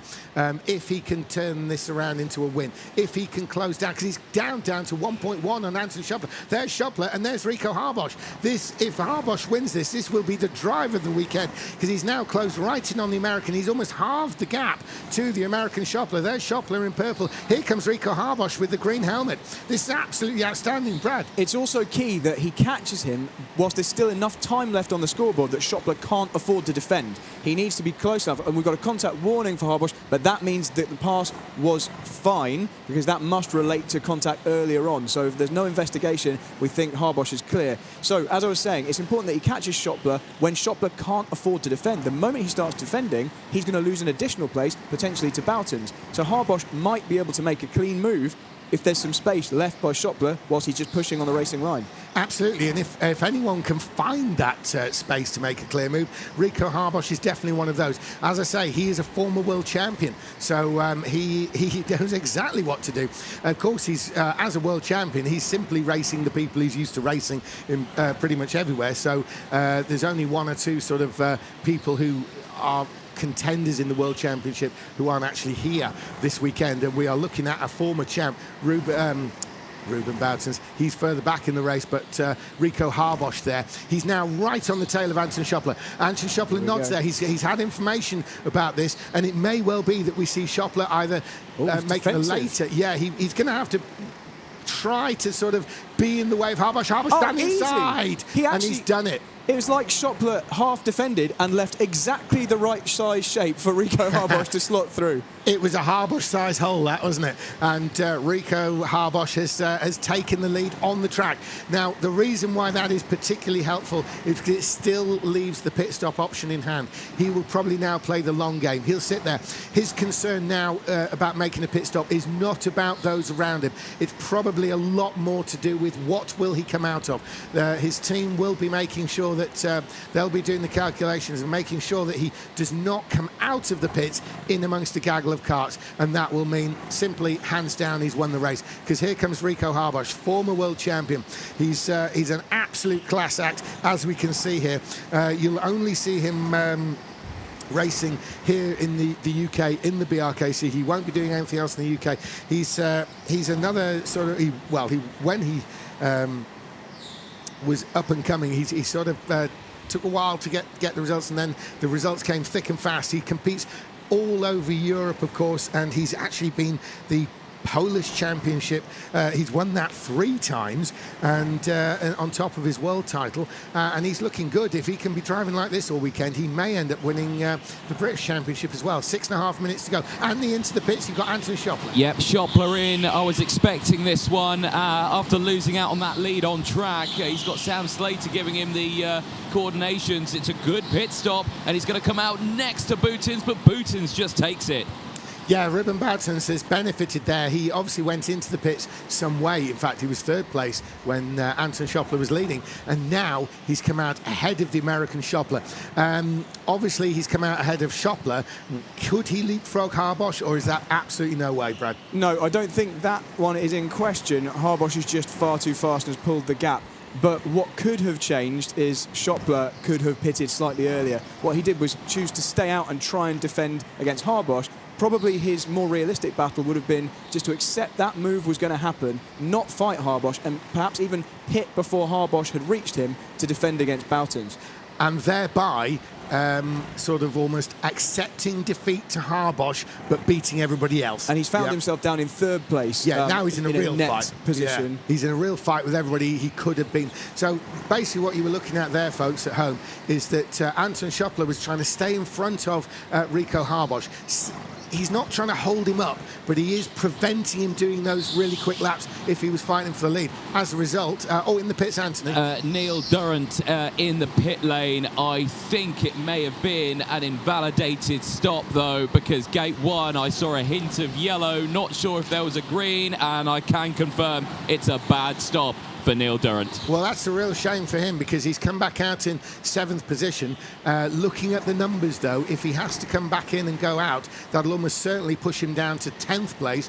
He'll certainly be in contention with Amelia Charlesworth, and he may even have to tuck in behind her. But going back to the Schoppler situation, Schoppler was keen there to stay in front, to defend against Harbosch, to maybe not block him, as I say, but just prevent him from setting the really quick laps and keep a leadership battle. Another one in the pits. Yep, this is our penalty for Neil Durrant, and he gets the 2 green lights. And you just bring me up on a question there, because Amelia Charlesworth, she got a bad stop. She's not been back in for that. Has she been told about the bad stop? She has been told. I saw it come up on the board. She is not pitted for her penalty stop yet. Well, of course, she doesn't have to do that until the last chance to pitbull, because effectively she doesn't have a penalty. She just hasn't yet completed her pit stop. A failed pit stop essentially just means you still haven't done it yet. Yeah.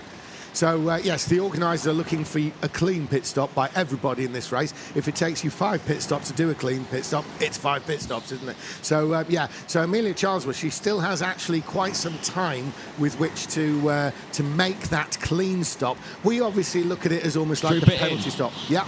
Okay, so this is from 3rd place. Green light on gate number 1. Boutons and Schroppler go through. 2 green lights. Relatively quick stop there for Schruppit. Comes out with a 9-1. Yeah, and actually Boutons and Schoppler comfortably ahead of Schruppit as he leaves the pit lane. And so the pressure is on for Bram van der Ende.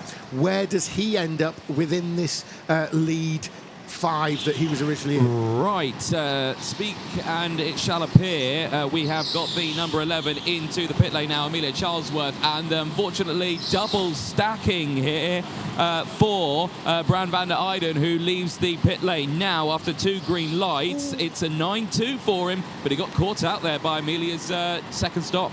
Yeah, now interesting there is that Bram van der Ende, he was not quite inconvenienced in reality, but it was about as close as you could get looking at it in the pit lane, particularly on the 2nd stop of the pit lane. He was able to get ahead of Charlesworth immediately, though, which was crucial for him to not lose time. Now, we are looking on screen at Ruben Boutons. He's been chased down by Anton Schoppler. Now, Anton Schoppler's made his pit stop. Ruben Boutons made a pit stop, and there's another one in the pits. Yeah, Adamchuk into the pit lane now for his one and only stop from a relatively high position in this one. He's been sneaking through the field on this. He's going to come out in P6, so not too bad. Yeah, that's important there for McLaren. Race leader. Harbosch. Yep, Harbosch is in. This is an important one here. He's been rapid out on track, but he needs to nail this pit stop to make sure he secures this win. And there's no drama with that at all. Boutons is coming round. He's not close enough. Boutons is coming round, and as you say, it's not close enough, but he really closed in through that hairpin there. He had momentum as opposed to Harbosch just coming out of the pits. Ruben Boutons is actually a lot closer than I thought he was going to be. I thought Harbosch was going to be way away. We're looking on screen at Bram van der Ende, but Harbosch has got a lead, but it's only 1 second now. So this is actually the kind of lead. This race is not over yet. We've been talking about Harbosch and his brilliance and how he's racing away at the front and really the drive of the meeting so far. But Ruben Boutons, the double world champion, is only 1 second behind. There's Harbosch on screen. There's Ruben Boutons. There's Anton Schoppler coming with Boutons. Now, Ruben Boutons seems to have the measure of Anton Schoppler. Anton Schoppler's probably got the brains to let Ruben Boutons close in on Rico Harbosch. There's Ruben Boutons, double world champion, 6 times winner of the British Rental Kart Championship. If anybody can do this, it is the Flying Dutchman, Ruben Boutons. As Harbosch turns in, Harbosch has looked over his shoulder, and I can imagine there's an element of expletive there because he would have liked a clearer lead over Ruben Boutons. Another look over his shoulder. That's a sign that he's paying attention to that, and you're only going to pay attention when it's something you need to think about. And Boutons and Schoppler could have done with that pace about 10 minutes ago, because they can now do 33.4s. They've nearly matched Harbosch's fastest lap, but it's too little too late. He's got track position and a gap, and there's only a couple of laps to go. Yeah, that's right, because they've got it may be two laps, it may be 3, because if you look at the counter at the top of your screen, 15 seconds to get to that start-finish line. In fact, it is going to be 2 laps after this, because the the timer is going to click to 0 after Harbosch has crossed the line. He's already crossed the line. So this is the penultimate lap now. This is the second to last lap for Rico Harbosch. He's going to have to drive really hard, really fast, because the one trying to close him down is Ruben Boutens. It's a big ask. It's a massive ask. But if anybody can be asked of this, it is Ruben Boutens in second place there. There's Rico Harbosch. He's from the Netherlands. Ruben Boutens, he's also from the Netherlands. And there, behind Ruben Boutens, is the American Anton Schöppler. 2 former world champions, first and second, and a pretender to that crown and appearing very regularly on the international scene is the American Anton Schöppler. So there's Rico Harbosch. He's on the last lap. He's just got to get through around this lap with this lead. It looks like he's going to do it. It looks like he's going to do it. But if you look over your shoulder, Brad, with in any race and see anybody behind you, you don't want that as Ruben Boutens, do you? Absolutely not. No. I have to say, I think this has been the drive of the meeting so far. Absolutely, I've been saying that all race. He's the drive. This has been the drive of the meeting. As he comes round, it's going to be Rico Harbosch, former world champ. Rico Harbosch wins, and he's delighted. Rico Harbosch takes it. You can see his exultation. He's glad handing the pit wall there as Rico Harbosch takes it. It'll be a massive relief for him. It's another win in the books for Rico Harbosch. This is how to book yourself into the final long before you can even get there. Compatriot Ruben Boutens shakes his hand. Ruben Boutens, damage limitation with a second place. Anton Schöppler, a very good result in a fighting third place there. So, Anthony, they're going to be with you any moment. The first one you're going to get is Ruben Boutens, because Rico Harbosch is doing quite a slow in-lap. He's busy waving and doing a lot less driving. Waving to the crowd, isn't he? Are any of them going to do practice stops? Well, Boutens does. But clearly, a very happy look on Rico Harbosch's face here as he makes his way in. A deflated look on Anton Schöppler, and as you can imagine, the driver who will start this one at the front, not able to take it to the end of this one, but a solid drive nonetheless from all of that top 3 here. But we will chat with Rico. Rico, I'll let you get weighed up first, because he's he's run off from me, effectively. It's understandable. 91.1, so even despite all that, he's still a kilo over what he actually needs to be, but a solid drive nonetheless. Sorry, Anton. Right, Rico, if I could pull you away from your team there, let's talk about that drive, because that was a solid one. I think Anthony, not only we're calling it the drive of the meeting so far. The guys up in the box, they're calling it the drive of the meeting so far. So they think it's the best drive they've seen so far this weekend. What do you think of that? Yeah, well, qualify lap was not good enough. 2 little mistakes, so P5. I think, okay, come on. It's a long race, so yeah, I'm very happy with this P1. The pace was there, and you got the overtakes in on track as well. You didn't even need to wait for the pit stops, but when that came as well, you had it covered. And is that something we could look forward to maybe in a final later on today? Yeah, maybe. Now it's 1 pit stop, so you come in the pits early, and then you're gone. Now I think, your first fight on the track, and then maybe it's a pit stop. Well, let's see if you can better that result later on. Maybe if we can make an even better race later on. But that was pretty special, I think, from that point of view. Very happy with this first place. Great stuff. Congratulations. Well done, Rico Harbosch there. And Anthony, if I can take over now, we're just relevant to Rico Harbosch there. You could see at home the branding on him was Talent Factory.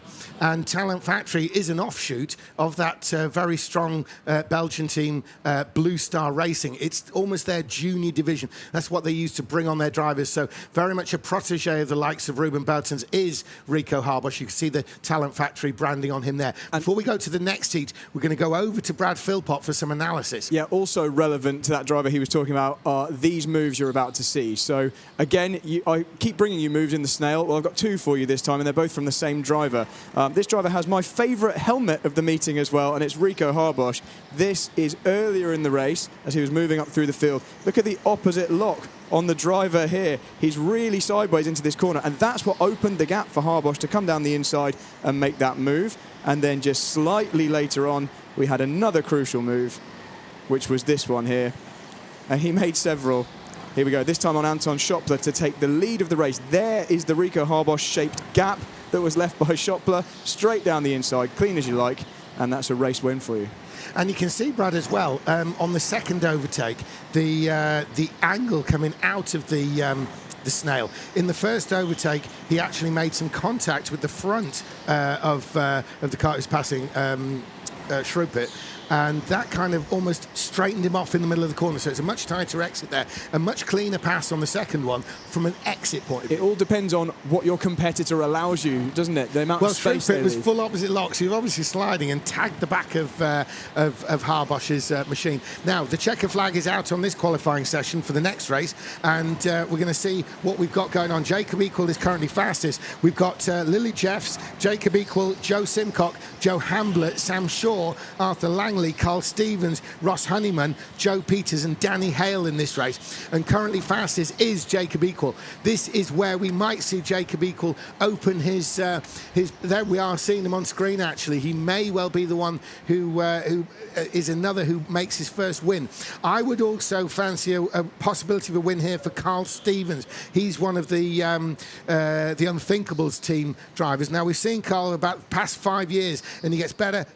He was last every time out when he first appeared. Now he's running at the front. What do you think, Brad? Yeah, I think he does have a good chance. This is a very different prospect in terms of pace, this race. We've just seen loads of heavy hitters on the international stage. And if you remember, the lap times in qualifying, all of the top four were in the 33.9s. This time we're a few tenths behind that, but they're all very, very closely bunched. So the top five, all within around about a tenth of a second, in fact, under a tenth of a second, and the top six covered by a tenth and a half. So this is going to be a super close race, and I do not know how to call it.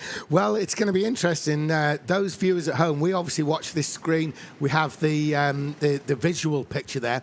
Brad Philpott, who you've just been listening to, as I said earlier on, he is literally facing a bank of numbers. He's doing all the analysis, and he's got 7 different screens to look at with a variety of pieces of information. One of those screens has something like 10 channels of information on it. So an awful lot for him to take in, and certainly for any of you who didn't enjoy maths at school, it would be a total nightmare what Brad has to face. Anyway, somebody's been sent round. Are we looking at a kart swap here? Anthony, you may have a kart into the pitch. Joe Hamblett. Well, I will see what I can ascertain, but at this moment, I can't actually see the pit lane from my current Sam Shaw, location. we think it is. Sam Shaw. Right, well, I will head down there and I'll have a gander. I think it's the number 8 kart of Joe Hamblett because he qualified in 9th position, and he is just saying to himself, this just wasn't good enough for me. I can't progress in this car. I need something different. And sorry, Brad, you are right. I think it is actually Hamblett. I think you're right there. Yeah, yes, it is. I can confirm it. It is the number 8 into the pit lane. He's getting swapped over into the number 18. And, of course, this is going to be a cold kart, of course. Freezing cold tyres. The engines are on when they're here in the pit lane, but he's just getting the seat into position. But clearly, wasn't too happy with what he had out there. So I'm going to try and look back and see where that kart finished in the previous race, the one that he's just given up. So that's the kart that finished 4th in the last race. So obviously Joe Hamblett, though, doesn't think it's good enough for him. No, Joe Hamblett is he's rolling the dice because although the engine's warm, the tyres are not. Now, Joe Hamblett, he's got like 2/3 of a lap with which to put whatever heat in that he can. There's no way he's going to have the same warmth in the tyres. It's probably going to take Hamblett about 2 or 3 laps to really get those tyres up to temperature. He is going to be starting dead last. If you do make a kart switch, you are dead last. But leading the way from dead first is Jacob Equal from Arthur Langley and Carl Stevens. So there's Langley, there's Stevens, and bringing him round is Jacob Equal. Jacob Equal is part of the BSR team, so he's got all the backup he needs to take his first win in the British Rental Kart Championship. There's Jacob Equal. He's in first. He's trying to pull away already. The 10 following him is Arthur Langley, who's not been this high up at all weekend long. So a great opportunity for Equal, Langley and Carl Stevens to do something. There's a lot of pushing and shoving at the back. Someone's been bundled out. It's sort of the Ross Honeyman area. I think it might have been Ross Honeyman who's lost a couple of places. More changes at the back there, and still Hamblett is hanging on. This battle up ahead, though, if I'll refer to you for a second, Brad, this battle up ahead is good news for Hamblett because they're not pulling away from him while he's warming up those tyres. It's going to take him a long time to warm those tyres, which we saw with Johnny Elliott yesterday when he was forced to take a spare with a mechanical issue. He really struggled to get onto the same times the other karts were doing at the beginning of the race by the end of the race. It really took a good 20 minutes to get it fully up to speed. He was on it yesterday, wasn't he, Johnny Elliott?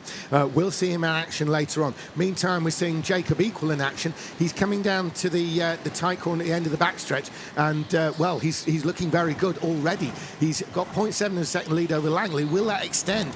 They're crossing the line now. We'll find out. We can see on that scoreboard to the left. Yes, he's pulled another 10th out. There's Jacob Equal. Can Jacob Equal make this his race already in the pits? Yeah, indeed. Early pit stop straight away. Danny Hale, then the number 14, going for his one and only stop. 2 green lights. It's not bad at all. He's back out on track. Yeah, Danny Hale sort of in the middle of a lot of that sort of gentle pushing and shoving and position changing on the early lap there. So Danny Hale has pulled out of that. Why would he pit stop this early, folks at home? Simple answer, to give himself some clear space. He feels like he's going to be faster driving on his own, and therefore he will be able to leapfrog some of those in front when they in turn make their pit stops later on. So Danny Hale is going to knuckle down into some fast laps now and see if he can actually pull himself up the order by the end of this. But someone lapping fast is indeed Jake Weaver. There we're looking at the 13. That of course is Sam Shaw. He's in fourth place as we speak.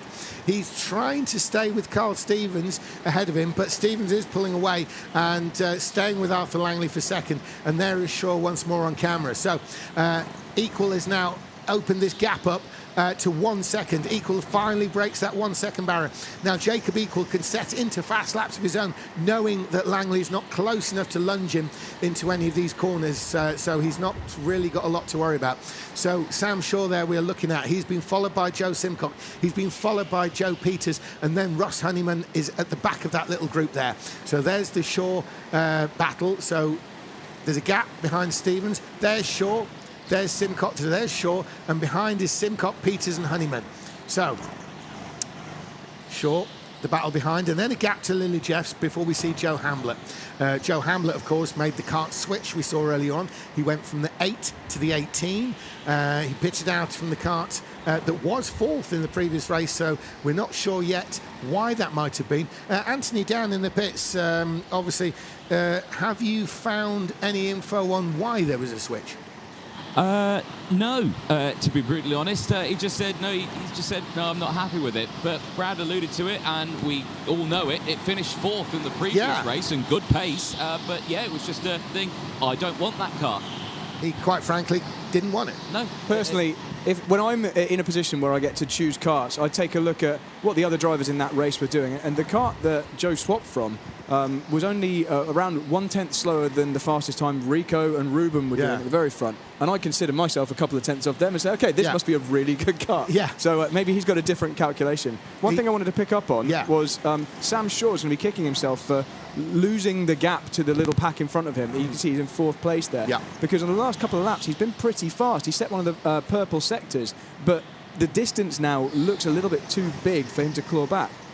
Yeah, you are right. And as you mentioned that, the new fastest lap for this race has gone to the driver who he is trying to chase down, which is Carl Stevens. Carl Stevens has gone sub 34 seconds. He's only one of 2 drivers under 34 seconds in this race, the other one being the race leader, Jacob Equal, in shot there in orange. So there's Carl Stevens. He's closing Arthur Langley. And the driver you're talking about, Sam Shaw, is behind Stevens with that gap. So there's Carl Stevens. There's the gap. There's Shaw in the red that you were talking about. So there's Jacob Equal. He's got that 1.3 seconds. He's got this team behind him. And then it's the Langley-Stevens battle. And then that rather large gap of 1.7 seconds too short. In the pits, Anthony. Yeah, indeed. Joe Hamblett into the pit lane for his stop now. This is, of course, the kart he swapped into. Oh, it's a yellow light on gate 2. It's from bad to worse. Yeah, Joe Hamblett, he rolled the dice to switch karts, and now he's going to have to come in. We were talking really early on, there's 2 ways of looking at things going wrong in the pit lane. He's obviously got to come in. He's got a penalty pit stop, if you like. The other way of looking at it is the organisers want to see a clean stop at some point during the race from every driver. And, of course, Hamblett has not made a clean spot. Yes, he's stop. He's been in the pits, but it wasn't clean. So he's still, from their point of view, got to make another stop. In the pits, Anthony. Yeah, Lily Jeffs in the pit lane. She's obviously got an opportunity here to get ahead of Joe Hamblett. Hamblett's gone past again, but of course he does need to make that second pit stop. Yeah, now Lily Jeffs has come out sufficiently close enough to Joe Hamblett that she can see him. What she cannot do is really allow Hamblett to pull further and further ahead. She's got a 2-second gap. Anthony. Joseph Simcock now in the pit lane for his stop. Green, gate 1 into gate 2. A little late on the brakes into gate 2, meaning he's delayed on the power, but he gets a good exit. He comes out in P7. Well, yeah, there he is in 7th place, Joe Simcock. Now, he was somebody who was in that sort of pushing and shoving battle in the early lap when there was a lot of place changes and a bit of moving around. So there's Langley, and there's Stevens, and there's the gap with Shaw. Is it staying about the same, Brad, that gap, Stevens to Shaw? Yeah, currently the top 3 are very, very similar on pace. Shaw's actually dropped off at 10th or so in the last couple of laps. So I think Shaw is now cast adrift. This is a fight between the top 3. My question is whether or not Carl Stevens can use that pace he's clearly got, because he's got the fastest lap of the race, to maybe close back in, and whether Arthur can do the same thing on Jacob. Currently, Carl Stevens, fastest first sector of the race on this lap.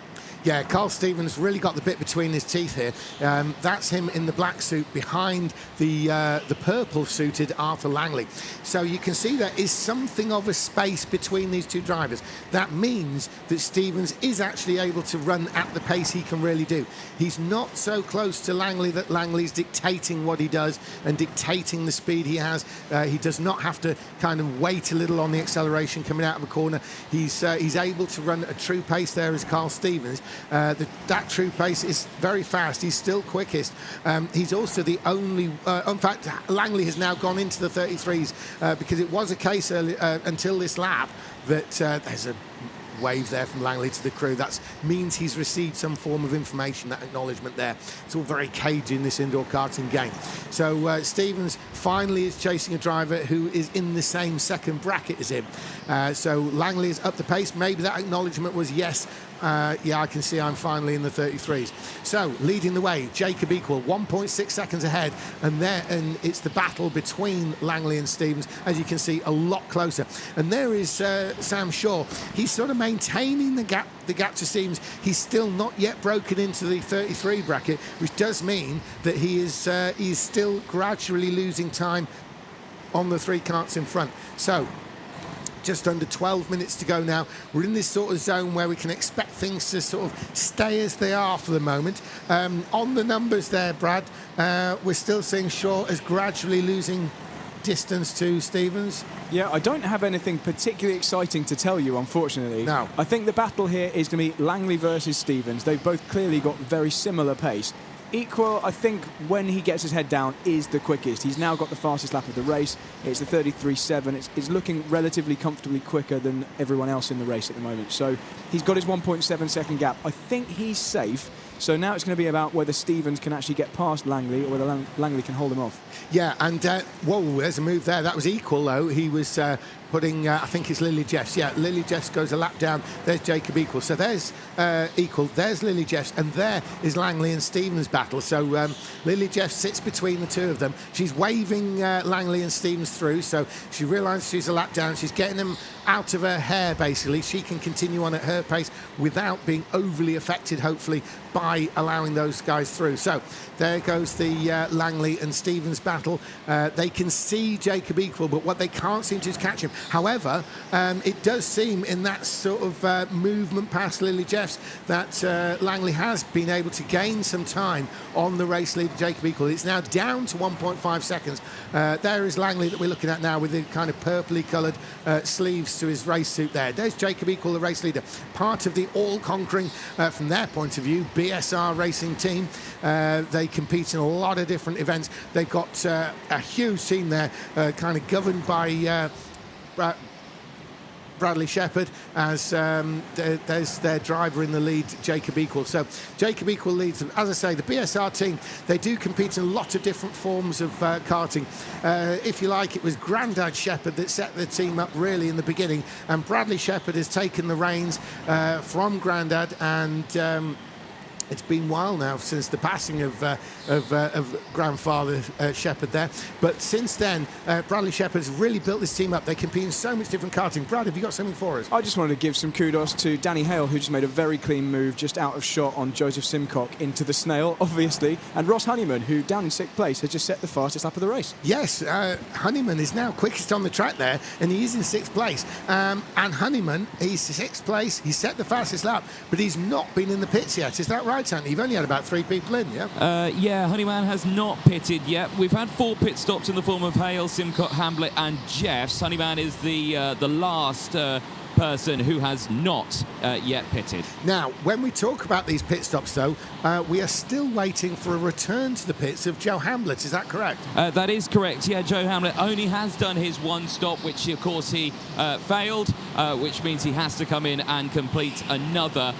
So Lily Jeffs, of course, is waiting for that opportunity to get past, but she sits just that little further behind still. Yeah, she's just waved Peters and the flying Honeyman. Honeyman's in. This is the fastest driver in the race at the moment. Right, let's see what Ross Honeyman can do. Green lights on gate 1, a prompt stop. Actually, do you know what? I'm going to say that was perfect. On gate 2, stopped it right on the money, exits out. It's not the quickest stop, but still very competent.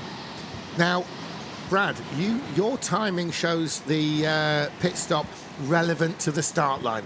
So Anthony reckons it wasn't bad, not a bad stop at all. How does it shape out in terms of the start-finish line as well? 2nd slowest in this race, so the 4th fastest stop so far. That's 6/10 off of what all the other drivers have done. Right, okay, so Honeyman, he's kind of undone that fastest lap situation by losing 6/10 in the pits in reality, hasn't he? But that's okay. We'll see where he comes out. He's currently listed 6th, but crucially, he's been in the pits. Anthony, just with you, Shaw and Peters have not been in the pits. Is that correct? They're the ones in front of Honeyman in the race. That is correct. Yeah, Sam Shaw, Joe Peters yet to make a pit stop, and at the moment, yeah, they're doing a pretty good job out there, but they need to be careful. Right, I have got one in though. It is Joe Peters on cue, as we were speaking about him.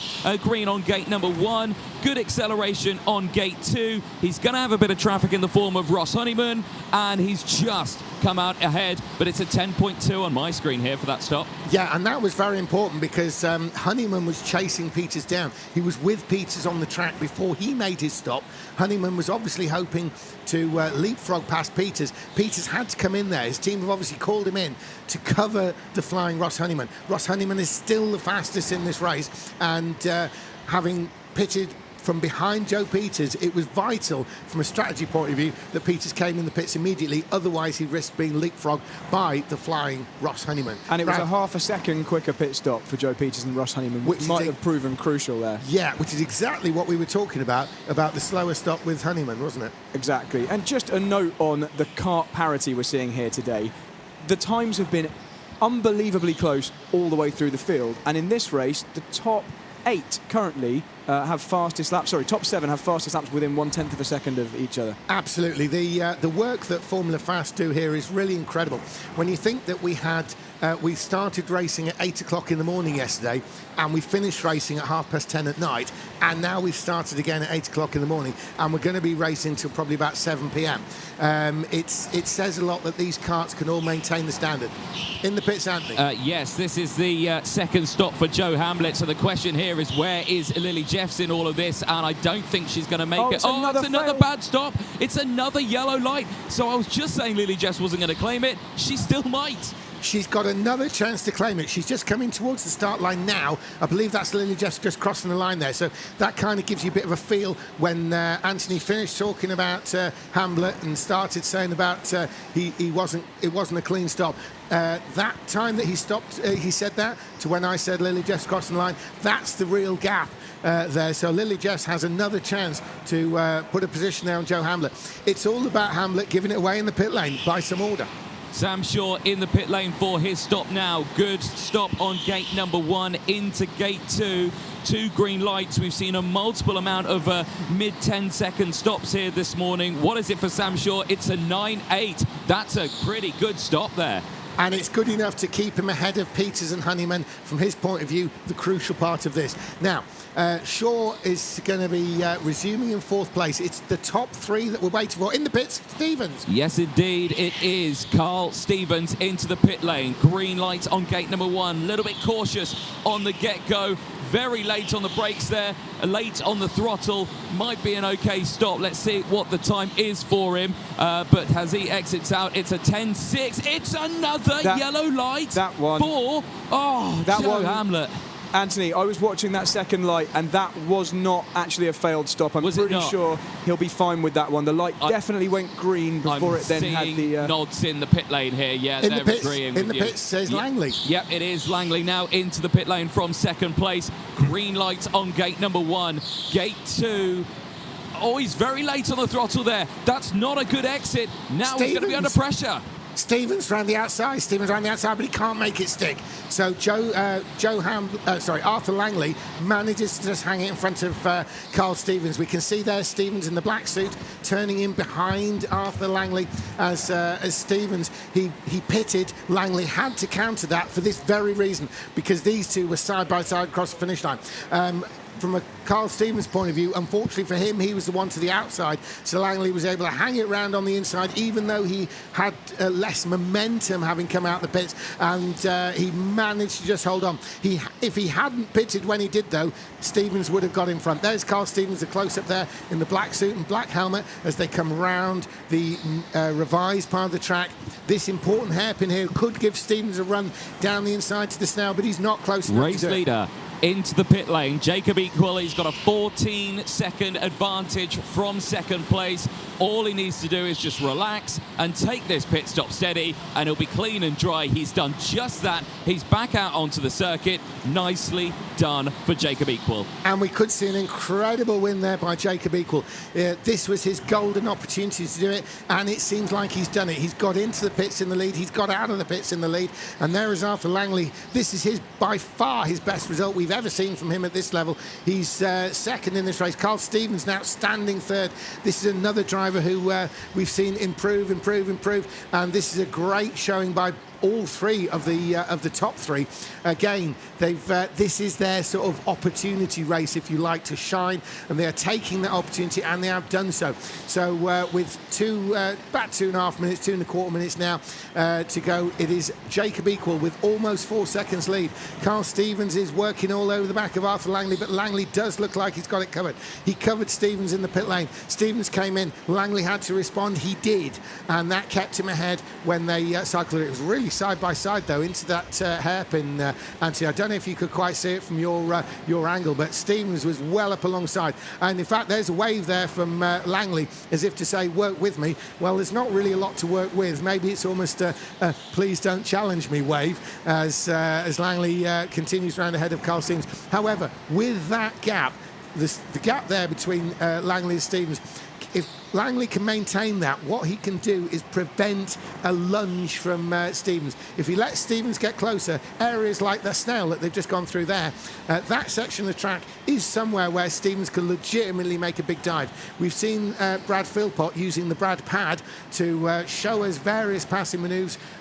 We saw with Rico Harbosch, for instance, in the last race, and analysed them in detail. And it's exactly that Carl Stevens would need to close the gap on Langley in order to try and pull off. So this is that area. Can Stevens close in? And the answer is probably not enough. An exit to this hairpin would set him up for the next hairpin, but it's not enough. That is where the dive would take place. But Carl Stevens does have to be closer if he wants to pull that off on the 2nd place, Joe Langley ahead of him. Now, Anthony, just going back to you with less than a minute to go, everyone's been in, haven't they, including any question of penalties?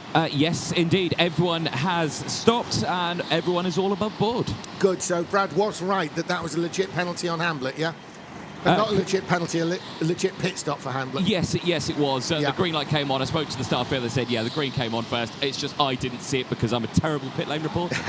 Well, with 20 seconds to go, Brad, you've got something for us. Well, I know Joe Hamlet's had a bit of a torrid race here, but he does have the accolade of having the fastest pit stop shown on my screen. He's also had by far the most practice of the pit stops of anyone down there, and I'm not even sure whether that was one of the legal ones. So I was going to say, it was obviously if I was doing it and I thought there was some sort of award for fast pit stop. It would be tempting to just drive straight through, wouldn't it? But it does have to be legit to show up as a actual pit stop, yeah? Yes, and unsurprisingly, Jacob Equal has one of the slowest because he took it with lots and lots of caution because he was out front leading comfortably. Absolutely, and it's going to be a fantastic first win for Jacob Equal if he can pull this off. He's got a lap and a bit to go. There's Jacob Equal on screen now. He's one of the Bradley Shepherd racing drivers. As I said, Bradley Shepherd operates his team. It's a vast team. They operate in indoor karting, outdoor karting, all kinds of karting. They have teams in endurance racing. They have teams in sprint racing. They have teams doing rental karting, owner-driver karting, a huge awning at a lot of the tracks, and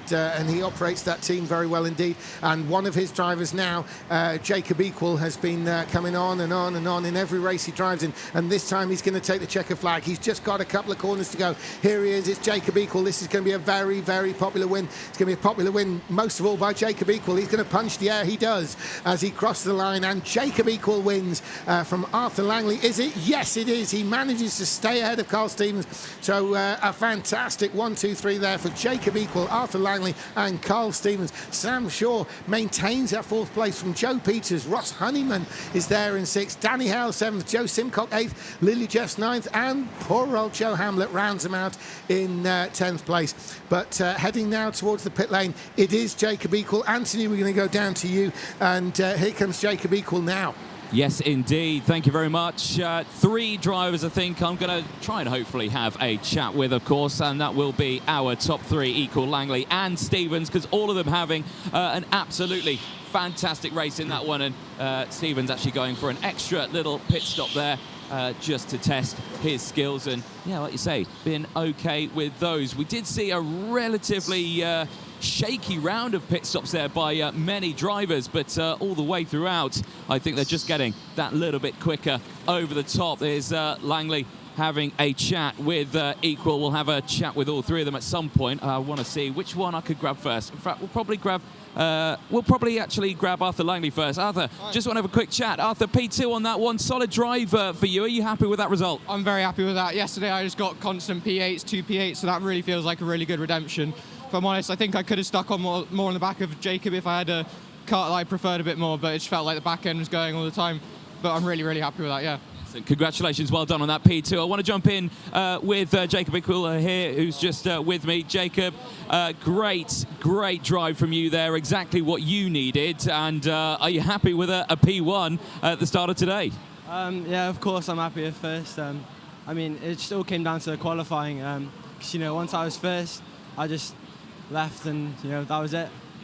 It was a good drive from you all the way, and that's perfect pit stop as well. Nice calm one. You had 4 seconds to play with at the end of that one, so exactly what you needed. Yeah, just a nice slow pit stop to end the race, so yeah, thank you. Excellent, perfect stuff there, Jacob Equal. Last one, Carl Stevens, let's jump in with you. Carl, P3 on that one. Superb drive. How are you feeling? Thank you, yeah, feeling good. Yesterday wasn't great for me. I had a lot of bad luck and just didn't drive that well in general. So to start today off on the right foot, very happy with it. That's what you need, isn't it? Are you enjoying the BRKC in 2025? Of course, yeah, as always a lot of fun. Love competing every year. So yeah. Anthony, that's Carl's best result, isn't it? That's your best result, are we right in saying, P3? It's my best result this year, yeah. So, yeah, can't complain. I'll take it, definitely. Happy. Excellent. Congratulations. Well done, Carl, there. And to the top 3. Plenty more racing to go, but let's head up Brad. Yeah, Brad's going to analyse the Hamlet pit stop here.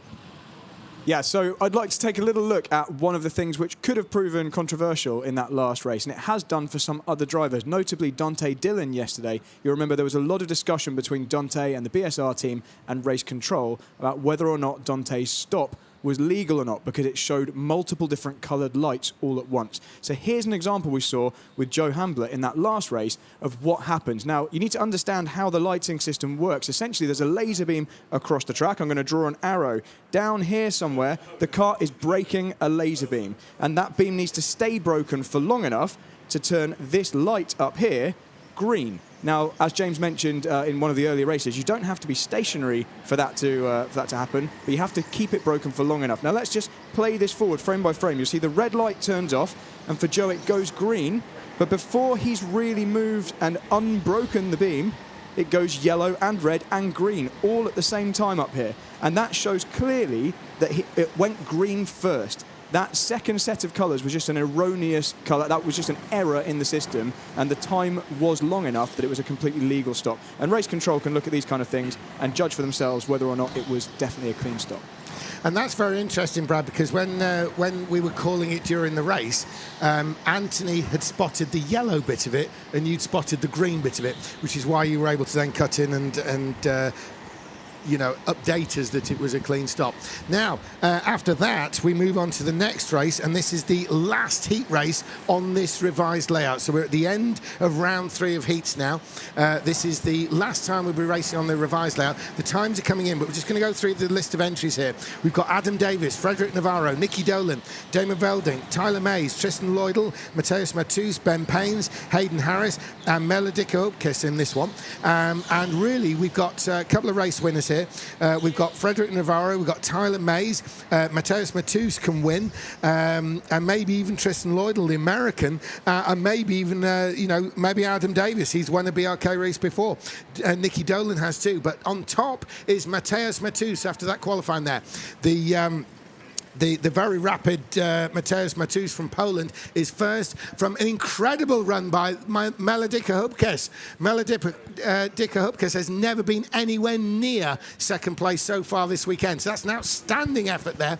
Tristan Lloydell third, Frederick Navarro race winner yesterday fourth, Damon Velding fifth, Tyler Mays sixth, Tyler Mays down in sixth, Ben Paynes down in seventh, Nicky Dolan down in eighth, Adam Davis down in ninth, and Hayden Harris in 10th. Now this is going to be a very interesting one. Now, it's all really about the driver in second place from the Netherlands, Melodica Hupkes.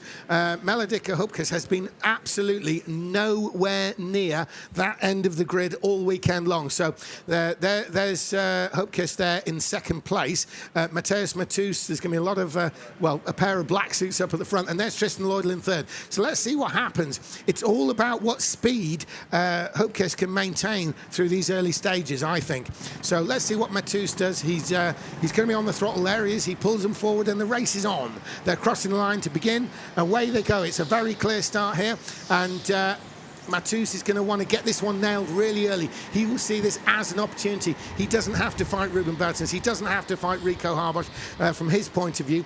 And he is actually quite well experienced now, is Mateus Matus. He's only 21, but he does seem to have been around forever, Mateus Matus, in all the different national competitions. There he is turning in at the end of the straight there. There's Hupkes in second, managing to maintain that second. An outstanding showing there. Hupkes stays in second.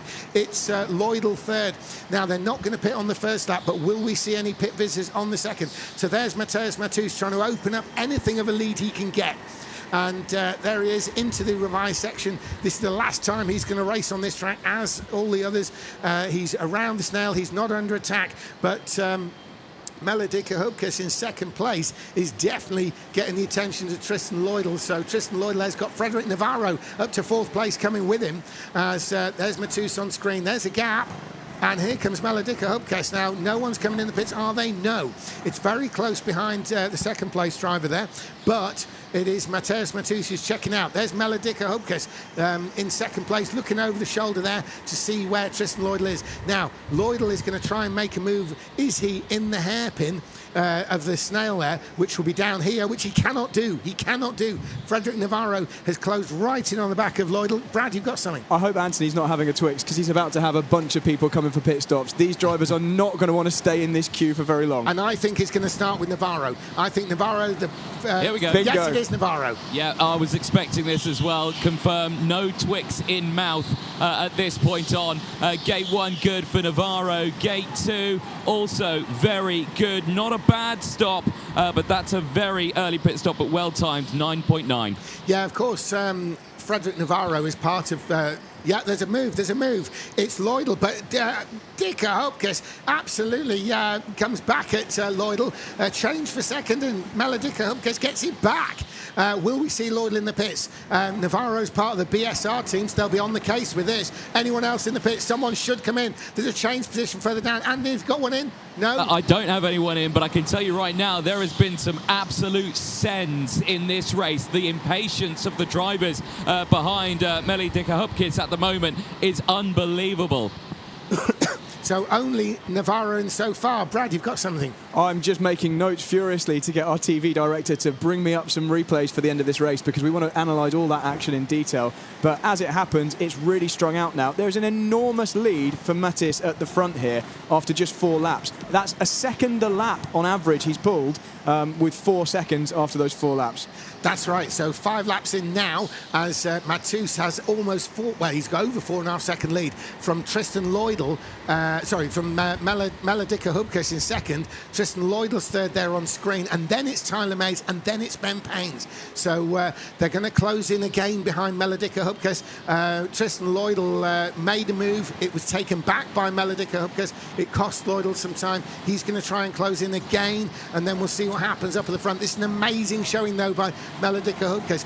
Nowhere near that end of the field so far this weekend, and now right up at the sharp end is Meli Dika-Hupkes. So Meli Dika-Hupkes is leading Tristan Lloydell there, the American, leading the British driver Tyler Mays, and then Ben Paynes. A little bit of a gap between him and Mays. Can Paynes close in? And Brad? Navarro is essentially in second place here. I was about to pipe in with that. Navarro's been gifted this one with that early pit stop. Beautifully timed from him, and he's found himself right behind the leading pack.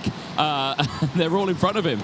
And Navarro, being part of the BSR outfit, Bradley Shepherd Racing, has probably the best backup in this race of anybody, maybe second only to Mateus Matus. However, Navarro is also the only one who's pitted. So Lloydell is actually working on second place, but he might want to be more concerned about. In fact, Tyler Mays up the inside in the snail. Mays makes it work. Now it's going to be Mays on Meli Dika-Hupkes. So Meli Dika-Hupkes has now got a new challenger in the form of Tyler Mays. Now, will Tyler Mays be less patient? That's the question. Is anyone going to come into pits? Is it going to be Lloydell? Surely it would be Lloydell, but it's not. It's they all carry on round, and I think some massive strategic mistakes going on here. Well, we've got one in, and someone who I think is going to try and capitalise on this battle is Nicky Dolan, who comes in for the pit stop. Of course, Navarro has gone through. 2 green lights for Dolan, but it's all fine. Now, a contact warning has just gone out to Tyler Mays. That would have been for his lunge down after the back straight. He's been quite impatient in trying to get these moves done, so I suspect from Tyler Mays here for second place, we could see a robust move incoming. Yeah, now, Brad, on the numbers, can you tell us anything about Frederick Navarro relative more to the, say, Tyler Mays situation? Yeah, he's well passed. He's been passed for a few laps now as well. So Frederick Navarro is clearly in second place once this all shakes out. And if he's clearly in second, what is it relevant to Matus? He's not close enough for that. He'll come out around about 3.5 seconds behind Matus. So there's just an enormous gap behind Matus to then the rest of the pack. The real difficulty for Navarro is he's going to have caught up the back of the main pack already here, and he's going to have to start actually making moves through them shortly. Yeah, and it's just this incredible showing there by Meli Dika-Hupkes in the pits, Anthony. Hayden Harris into the pit lane. Yellow light. I think it's okay, though. No, it's not okay. It is a yellow light. It's a bad stop, unfortunately. Hayden Harris, he's been plagued with those this weekend. Yeah, Hayden Harris. We're going to see him back in the pits to serve a clean stop there as Matus continues on his way. He's nearly 8 seconds ahead of Meli Dika-Hupkes. This astounding performance there by Meli Dika-Hupkes. That could be a very interesting chat later on, Anthony, because Meli Dika-Hupkes has been absolutely nowhere near the front of this pack, or nowhere near the front of the races so far, and now is in second place. However, Tyler Mays got something to say about this, but it's saying something about the pace of Meli Dika-Hupkes that Tyler Mays has not yet been able to make a move, because Tyler Mays traditionally is someone who doesn't seem to want to wait around too long. He tends to sort of get his sleeves rolled up pretty quickly. If you're running in front of Tyler Mays and you give him any kind of remote opportunity, you can expect the shot to be taken. Will he be in the pits? No, he's not. He's content with the pace of Meli Dika-Hupkes, even though they are now 8.5 seconds behind race leader Mateus Matus. So Melodica Hupkes, no one in the pits yet. Will we get Hayden Harris back in anytime soon? He may wait till the end, but he doesn't want to get bunched up anyway. I think there's only been 3 people in. Is that right, Anthony? Yes, you are correct. Only 3 stops at the moment. I did note as well briefly on that previous lap, the number 9, Ben Paint, did receive a bad pass board, meaning Damien Velding will get to get back past, and that's a big shame because there's a big gap between them, and unfortunately Ben Paint has lost out in multiple places because of that. Oh dear. Brad? I think Tyler Mays would maybe consider a pit stop soon because he's got quite a lot of clear air he'd drop into if he came in. Now, in this situation, Mays and his team need to consider the Frederick Navarro position as much as they are considering the second place Dicker Hupkes, yeah? I don't think they give a monkeys about Navarro because he's so far ahead in real terms. Really? So this is a race for Mays to get to 3rd position. Yeah. That's really what he wants. He needs to get past Dicker Hupkes. That's his race. I think Navarro's going to be miles ahead by the time he pits. The 7th place Navarro, by the time the pit stop cycle through, is actually a comfortable second. Exactly. Anybody, Hupkes, Mays, Lloydell, they're dealing with 3rd place, really. Exactly. That's where the fight is. Yeah. And that's also the fight we're looking at now. So there's Melodica Hupkes. There is Tyler Mays in the white suit. And there is Tristan Lloydell in the white suit and black helmet behind. Lloydell, the American, he was occupying the spot that Tyler Mays is in now. He's been bundled back, and all the 3 still stay out. So they're obviously content with the speed. Obviously, they would also consider what traffic they might come out into, having made a pit stop.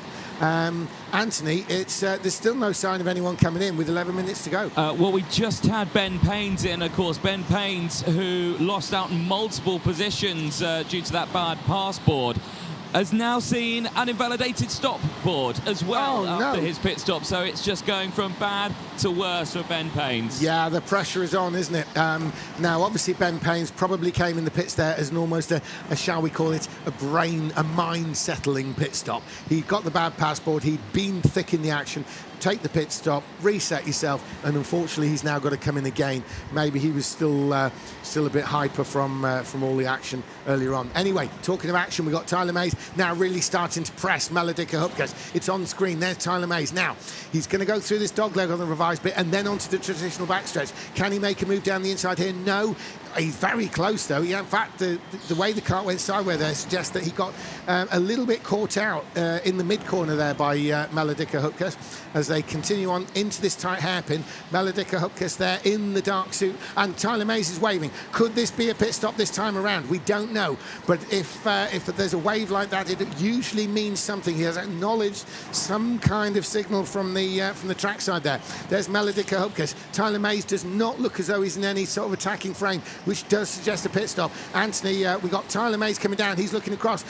It may well be that he's in with you this time. Let's see. This is the corner where he would pull into the pits if he does. Is he in? No, he's not. I think the reason he didn't go for it is because he dropped back a little bit from Dicker Hupkes at the end of that lap. When you're right on the tail of the kart in front, that's the time to do it because you know they're under pressure on the next lap if they want to respond to you to do a perfect stop. That little 1 kart length gap that opened up, I think, is what stopped him coming in. And there was another signal there between Mays and his crew, but this time Mays was not really acknowledging something. It was more of a palm up, what the heck kind of message to his pit crew. So we're not sure what that means. I don't know. This has got the feel of a pit stop for Mays, but it's obviously not anytime soon.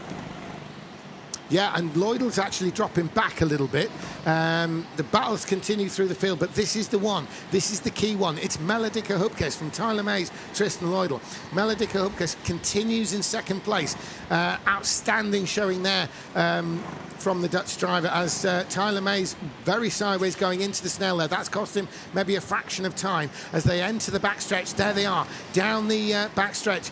Mays does look as though he's meaning to stay there. There has been some form of communication between him and his crew. He still continues on following. So does Tristan Lloydell there. I think he might be wary of Adam Davis because that's the 1 kart back there that he'd drop in behind. Now, well, Adam Davis is now just pitted, so this should clear what Brad was just saying there. But let's see what happens on the stop. 2 green lights, back out, comes out behind Ben Paines. Well, that's very interesting, Anthony, there, because obviously... Mattis Matus, race leader in the pit lane. This is crucial for Matus. What is he going to do here? 2 green lights. It's a Maze is in. stop. Maze is in. And Maze has come in now. He was just waiting to see what was happening. So let's take you through Maze's stop here. Really good on the brakes. He's not happy with something. He's telling to his teammates, why have I come in so late? I should have come in earlier. He does get the 2 green lights and, crucially, a clear piece of circuit. And in reality, he could have come in earlier because he would have had a 3-second gap to Adam Davis. But I just think he was wary of Davis pitting really late and then having to fight past him. So maybe they did wait too late on that one. We're a little bit too cautious of the traffic. Well, that's an interesting thing, Brad. Those viewers at home who are maybe new to this format, we were seeing time, and Melodika Hupkes in from second place. Indeed. So the number 14 in the pit lane here has had a brilliant race so far, but has this just released the wolves that were stuck behind? Let's find out. Tyler Mays, wheel to wheel. And Tyler Mays is forced to tuck in behind. Melodika Hupkes has done enough. Melodika Hupkes continues on ahead of Tyler Mays there, so there will be questions asked later on about Tyler Mays' timing of pit stop, because obviously not only was Tyler Mays concerned about the situation following Melodika Hupkes, but also concerned about Adam Davis on the other side of the track as to where Tyler Mays would come out. Would he have to follow Adam Davis? Would he have to fight with Adam Davis and potentially lose time?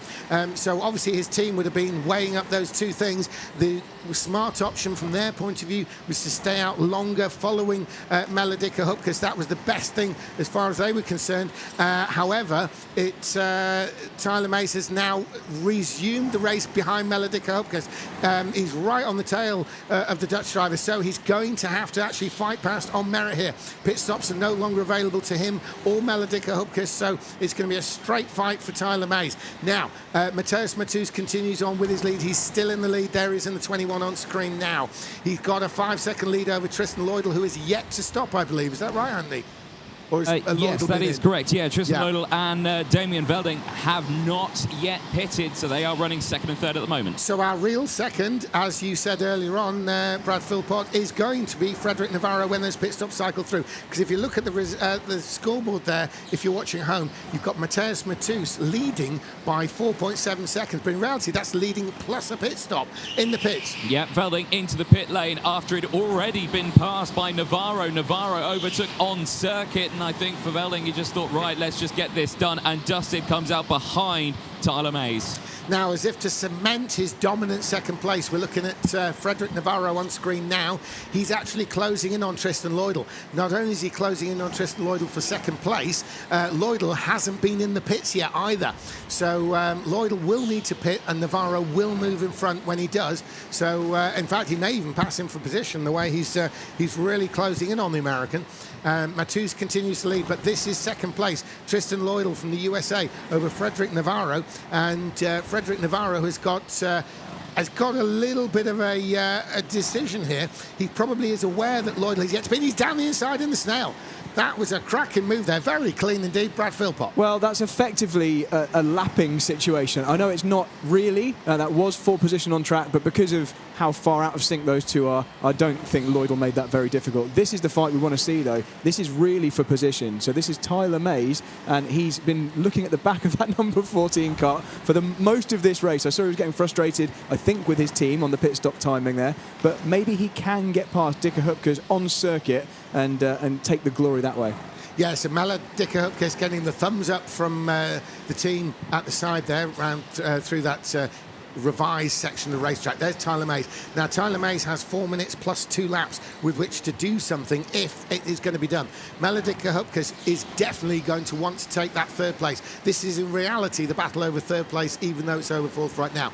Tristan Lloydell will pit and come out, but looking at the numbers, he's going to come out behind this battle, which of course was where he was when they were all on the same level of pit stops. So Melodika Hupkes continues to head Tyler Mays there on screen. Now Tyler Mays is going to need to line something up. Maybe that move is starting now. Is he going to be down into this inside the snail here? No, Tyler Mays cannot make it work, but this is the most likely spot for such a move to take place. Melodika Hupkes knows that. Another likely spot for such to take place is here, which is why Melod looked over the shoulder there into the hairpin at the bottom as they come round to start another lap with 3 1/4 minutes left to go. And you can see that inside rear wheel lifting up there. Dicker Hupkes really working the kart, leaning outwards to raise that inside wheel to help the car to rotate through the turn. And here comes Tyler Mays. Will it be up the inside into the snail this time? No, Dicker Hupkes has it covered. There might have been something of a gap there for Mays, but it wasn't something he was able to realistically get into at that point. So, Dicker Hupkes, 4th place. In reality, 3rd when Tristan Lloydell pits. Tristan Lloydell, Anthony, down to you. Tristan Lloydell is the only one we're waiting for in the pits, right? He's the only one. He's hanging on for dear hope, thinking he's in 3rd at the moment, but it's just not going to be the position he's going to finish this race in. It's a deflating feeling knowing that you're in that top 3, but down you've inside, not pitted. down inside, sorry, Anthony, but Mays has done it. Mays has done it down into the snail. We were thinking that would be the place, and it was. Down into the snail, and Tyler Mays has waved back to Dicker Hupkes saying, come with me, let's put some speed on now. They've done their fighting, now they're going to do their speed.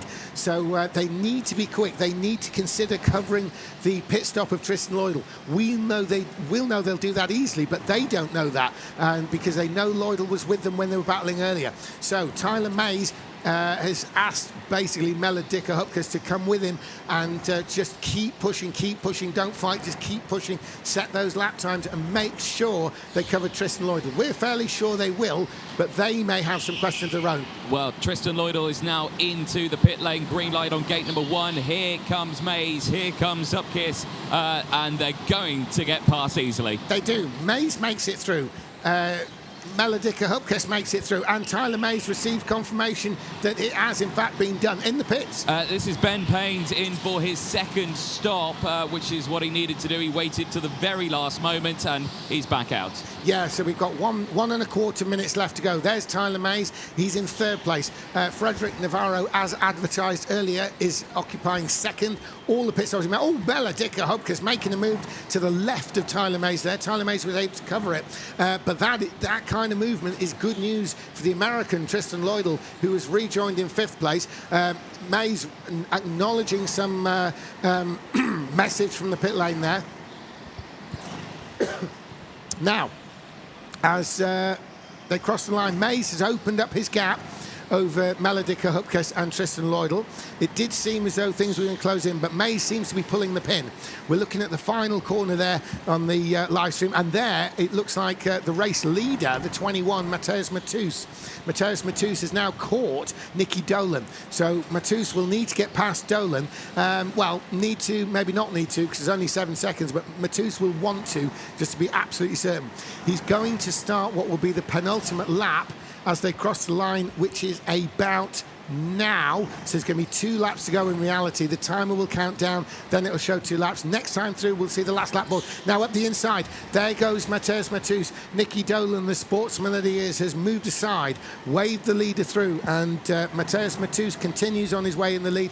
He's just got this lap and the next. Further back, 7 seconds back, is Frederick Navarro. He'll consider that a great result from where he was way low down. He was the first one in the pits, and it's paid off. He set the times when he was in clear space, leapfrogged everybody except the flying Mateusz Matus from Poland.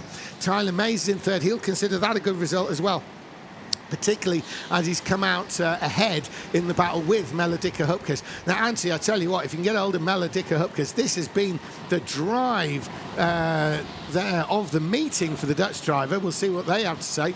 Tristan Lloydell's 5th, Damon Veldink is 6th, Adam Davis 7th, Nicky Dolan 8th, and Ben Paynes 9th. Hayden Harris is in 10th, and the back 3 are a lap down. As we look at Matus, he's on his last lap, and he's going to take the win. Here it is. So Matus is the 2nd of those 2 across the line. He's taken the win as they continue round. They're coming in across the line. It's Matus from Navarro, from Mays, Dicker Hupkes, Tristan Lloydell in 5th, Damon Veldink is in 6th, Adam Davis 7th, Nicky Dolan 8th, Ben Paynes, and rounding out the top 10 will be Hayden Harris. Anthony, Matus has already taken, and they crossed the line. 1, 2, 3 there. Tyler Mays, Dicker Hupkes, and Tristan Lloydell. But that has been, Dicker Hupkes straight up into 2nd place in the qualifying. We had no idea where that result was actually going to end, and it happens to have been 4th. But Well, see what you come up with down in the pit lane, Anthony.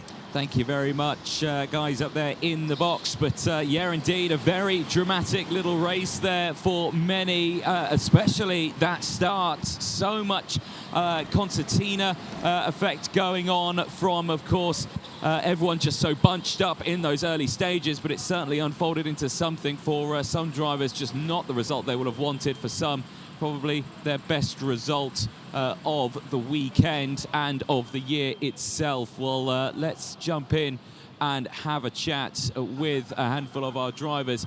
And I'm just trying to think. There is Melodica Harris just down there. Let's jump in with Matheus just here, who's jumping out of his kart now after a brilliant drive there. Well, he's going to run away from me, understandably. But let's see what he's going to come in on the scales there. Well above what he needed, and that's exactly what he needs. Right, okay, well, while we wait, let's see if we got Melodica Harris still here. Yeah, right, Mella's just running off there. Mella, can we have a quick chat? Come on round.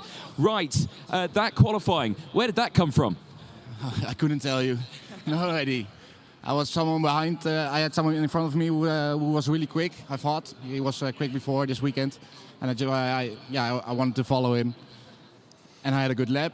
It fell in the right place. So I was second all of a sudden, and I was like, "This is new for me."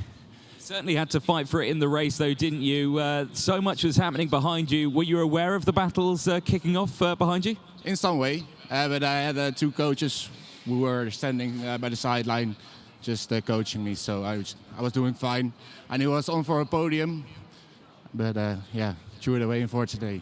Well, one of those, still a great result for yourself there. I'm sure you could be delighted with that one, and you can enjoy a nice, I think, relaxed break. Yeah, thank you. Excellent. Congratulations there to all of our drivers. Well, there you can see the karts are now empty. No new pilots down here, which means we're going into a break. But before we do that, let's head back up to the box. I'm sure we've got some Brad Pad after that race. We sure do. I've got several things to look at. I've been really looking forward to showing you these. So let's start off with something quite straightforward. You've seen some of these before. This is a move into the snail, and this is Tyler Mays on Christian Lloydell earlier in the race. So really, really straightforward. Straight down the inside. No need for me to draw any lines on the screen. He's alongside. Now, this is crucial because we're going to see another one after this that doesn't work. He's alongside before the apex.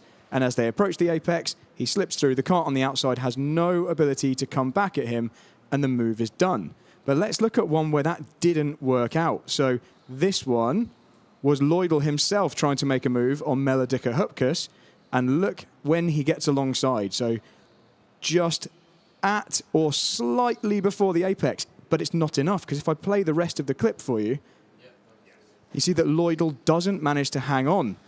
Melodica Hupkes manages just to stay there on the inside of the second part of the snail and retain the position. So it doesn't always come off into the snail section there. Now let's look at a different corner. So this was on the opening lap, and this was into the final corner on the track. Not that one, this one here. So here we go. Now we're looking at Ben Paynes versus Damon Veldink. Now I believe Paynes got a bad pass flag for this, so decide for yourselves what you think. So we're actually looking at this driver down here, number 9, Ben Paynes. Down the inside, slight contact there just before they get to the inside. Now, I'm not sure on this one, and this may not be the thing he got the bad pass flag for. This is just how I'm reading it. If I go in super slow-mo, there's the contact. There's the impact with, crucially, the inside barrier, and that tends to prove that there wasn't enough space to make the move safely. If we go back, it's the final frame on my video there, but you see the Formula Fast logo getting moved. So maybe that's what they were taking into account up at race control.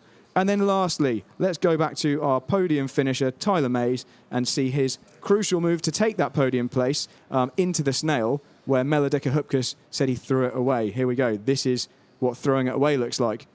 Down the inside, no reason not to fully cover, and he's allowed Mays too far into that gap, and he's through. And this time, no coming back from the outside there, and it's a podium for Tyler Mays. So that's it from us before the break. Enjoy your rest, but we're coming back with some action on the normal layout. That's right. So those of you watching at home, just to let you know what's going on now, the karts will be getting refueled. It's the end of the third round. We're now going to go into the last round, round 4, and this is literally the last chance for many of these drivers to make it into the semi-finals and then, from their point of view, hopefully into the final. Now, some of the top drivers, maybe such as Rico Harbosch, are going to try to get enough points to almost guarantee a final place at this stage as a result of winning their race in the 4th round. But there are a lot of people who are right on the bubble. We'll go into detail with that later on, but there's a lot to race for. We're also going to be changing the layout of the circuit. Here at Formula Fast, there is a standard layout, which if you come here and you just turn up and you drive the cars or take part in some of the races, you will be on the very circuit that the stars race on here. However, for the British Rental Kart Championship, for round 2 and round 3 of the heat races, they go to the revised layout, which is always a secret layout that no one gets to see until the event actually starts. Now, that's what we've been running on. We've completed round 3, so while the karts are being refueled, they're going to go back to the standard layout for round 4. And that will be with a more curling snail section that everybody's used to here at Formula Fast. So we're going to be taking a slightly extended break there. So please do rejoin us in a very short while, probably something in the region about half an hour. Check back about them, and we will see what happens, because there's a lot to fight for in this final desperate round of heats. British Rental Kart Championship 25, we will be back. Le FRKC, c'est très simple, c'est un championnat de karting de location, où nous sommes basés au Metz Kart Indoor. C'est un championnat qui se déroule sur un jour où les 100 pilotes auront l'opportunité de rouler durant 5 manches distinctes, puis les 48 meilleurs seront qualifiés pour les demi-finales et ensuite les 16 meilleurs pour la finale. Le vainqueur de ce championnat aura l'opportunité de concourir au championnat du monde de karting gratuitement. And then we start the match races. Yeah, first against Johan Medard was really good. Then against Ian Lepela was also very good, and then against the world champion in 2019, Michael Schuttler. And then we drove the final. Directly after lap 1, I was pulling away a little bit. Then I thought in lap 4 or 5, I think, I come in the pits, I will let them drive alone. It's difficult for them. And you saw it directly, and for me, I knew it would be a comfortable win. And now I'm sitting here, so it's, I'm really happy with the result.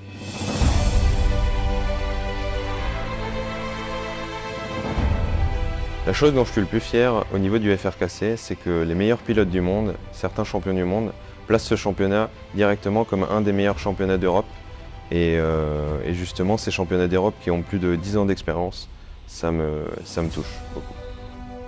Pour moi, la plus importante chose quand on vient participer au FRKC, est effectivement ce plaisir de pilotage qu'on peut entretenir avec ces très bons pilotes et surtout s'amuser et faire du karting à très haut niveau, mais pour un très faible coût. The track is really nice. It has a lot of grip, and that's also really difficult for some people because it steers directly, so you have to keep in mind to steer later than you normally think. And I also like the championship. It's perfect organization, and big thanks to Luc for everything.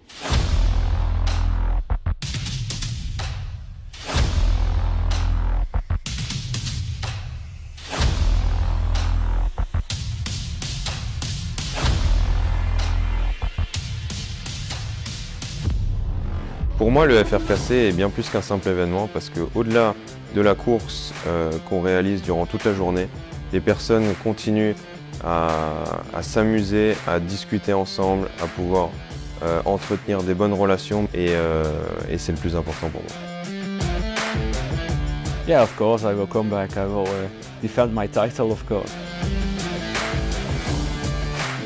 Pour conclure, je voulais vous rappeler que le FRKC, c'est un événement de haut niveau, c'est un événement de plaisir et c'est un événement très accessible.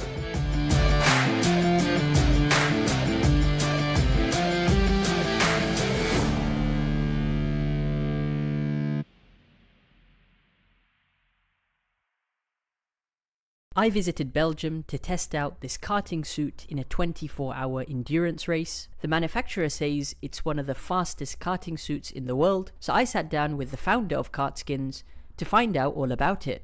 I'm here with Jonathan Burt, if you could just introduce yourself. Hi, I'm Jonathan Burt. I'm 41 years old. I'm been driving karts since I was 12, so I try to find a way to make myself go faster. Yeah. So that's how I ended up Googling aerodynamic fabrics, aerodynamic suits, because I saw in other sports like cycling, alpine skiing, they all use these skin suits for aerodynamic reasons to go faster. Yeah. So I said, yeah, maybe if I make a suit in these fabrics, I will go faster in a kart as well. Yeah. Okay, so I'm holding the very first prototype here that was co-developed with BioRacer, and it was the very first karting skin suit ever made. Wow. It's the one we used for the wind tunnel tests and also for the tests on track with Matthias Roten. And so you can see it's actually a cycling suit. They put extra long sleeves on it because in cycling you are only allowed to have sleeves like this. So even a cyclist would be faster in the suit, but they are not allowed to by the UCI. So that's the very first suit. It's very basic. You didn't put no designs. No design. So when I put it on the first time and when I came to the karting, everyone was actually laughing. So, but you got to start somewhere. Humble beginnings. We got to start somewhere, and you will see that it's only got better and better. Absolutely. All right. So what have we got over here now? So this is my suit I used to drive with before I had the skin suit. This one I used for the wind tunnel tests. It's a HRX suit. Yeah, typical karting suit. I also used an Alpine Star suit to compare it in tests. Okay. But you can immediately see a karting suit has a lot of wrinkles in it. If you just touch the fabric, this fabric has zero friction. You have the aero sleeves, so that's the high-tech advanced fabric that BioRacer developed. And you see these stripes in the sleeves. They enhance the aerodynamic performance of the fabric.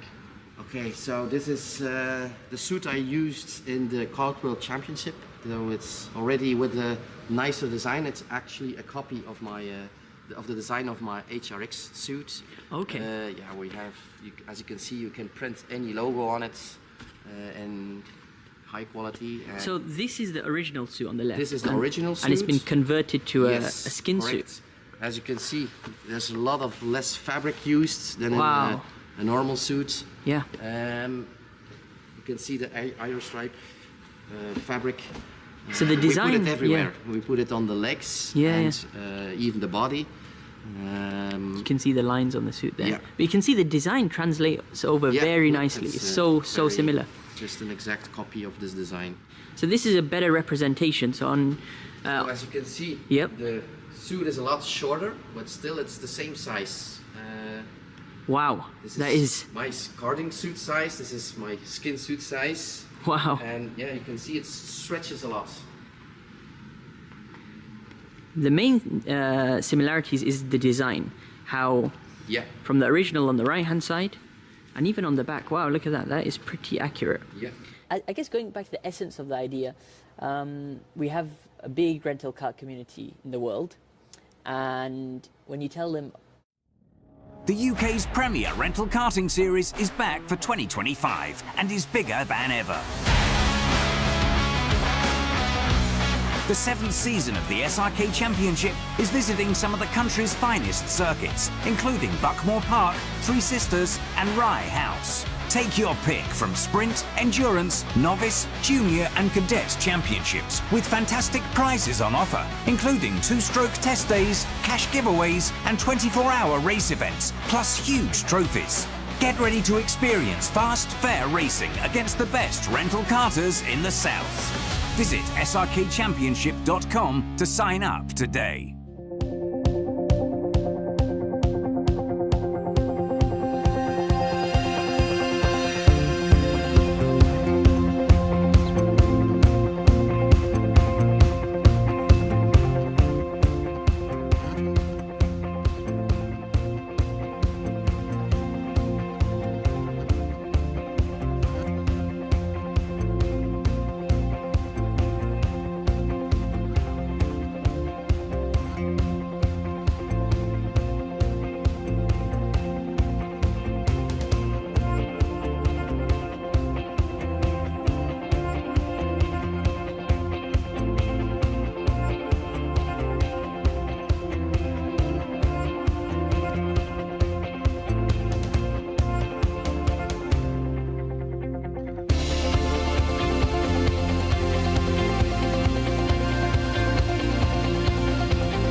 And welcome back, one and all, to Formula Fast for the 2025 British Rental Kart Championship. I'm James Hall, backed up by Anthony Jordan in the pit lane, Brad Philpott up here on the stats. And talking of stats, we're about to enter the 4th round of qualifying heats. Now, this is how the points line up. So it's 10 points for a win, 1 point for last, and everything in between in the 10 competitors in each heat race. Now, each driver is driven in 3 heat races. So we can see from this, tying for the top on 30 points. There's a 4-way tie for first place. Seb Miller, Dylan de Wolf, Elian Vos, and Jimavit Vera.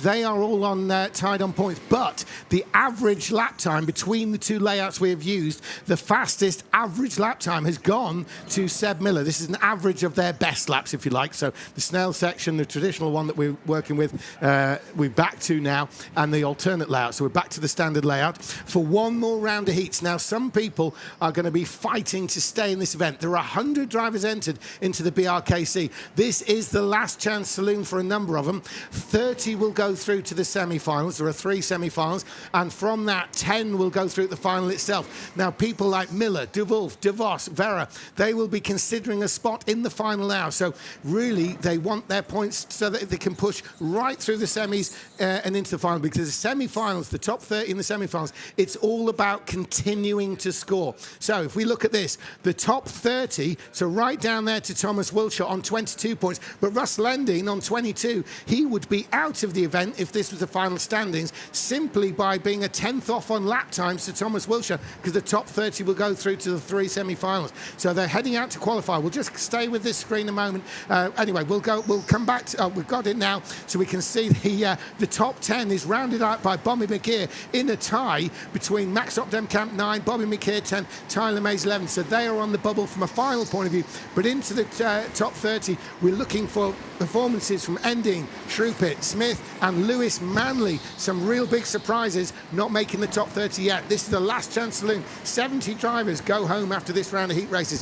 Stay with us. The first round is coming up now. In this race, we've got Adam Davis, Adam Shrupit, James Wilshire, Sam Shaw, Craig Tucker, Edgar Azevedo, Seb Miller, the championship leader, Sam Slater, Pongrat Barta, and Gabriel Kinter. Several of those drivers are fighting to stay in the event. Look at the length of that backstretch. Suddenly it seems so long after the shorter version with the revised layout, but we're back to the standard layout. If you come here to Formula Fast to take part in some karting, then you will find you will be on this very layout that you're watching the stars of indoor karting. Why do I say stars? Because this is a true international event. There are 2 world champions in this, multiple national champions, and there is Shrupit, Adam Shrupit, the Polish entry there. He's obviously disappointed with this time. He can see the screen. He's obviously feeling he's down the order. Is he right? Yes, he is. He's only 7th. Seb Miller, the great British hope now, is in 1st place. James Wilshire is 2nd, the Welshman. Sam Slater 3rd, Sam Shaw 4th, Gabriel Kinter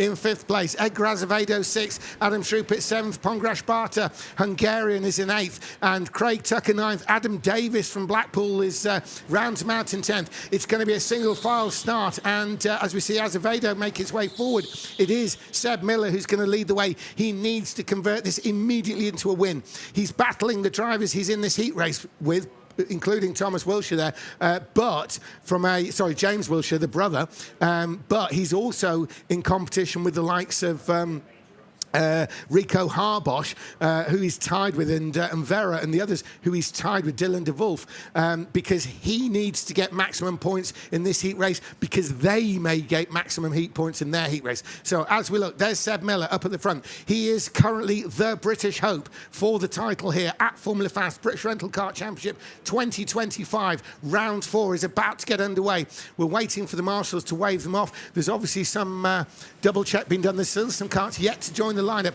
and there's Adam Shrupit there. Adam Shrupit, and the lineup is now being completed. There's Adam Davis at the back with the yellow helmet. He's fighting to stay in the tournament in this very race. So there you see BSR on the overalls there. That's the kart skin, the skin suit, the new style of suit for indoor karting, particularly, although they have been homologated by the FIA and the CIK, the International Karting Authorities, for use in indoor and outdoor karting this very week. So a new development in suit design. But here comes Seb Miller, another team Bradley Shepherd Racing driver. They have 3 entries in this race at least, with Miller, Slater, Kinter all represented. Now Miller's taken the light and Miller's in the lead. They cross the line. They're much faster into the fabled snail section here. Here's where we've seen pass after pass made in that very part where Seb Miller is now. There's Seb Miller, tall driver, dark blue helmet there on top of the orange and black BSR team overalls. There he is, Seb Miller.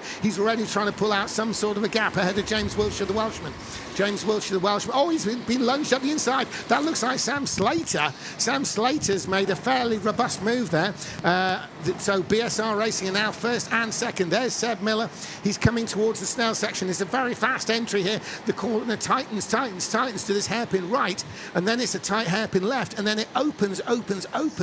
This is almost a 360-degree corner all the way round onto the backstretch. They're still turning onto that long backstretch now. This is the fastest part of the course, and this hairpin here, many a race and championship has been decided on that very corner there. So a very clean getaway. 2 laps in now for championship leader, race leader Seb Miller, the British hope, as he heads towards the snail section now. Brad Philpott, you're analysing the stats up here. This is good news for point. Oh, in the pits, Anthony.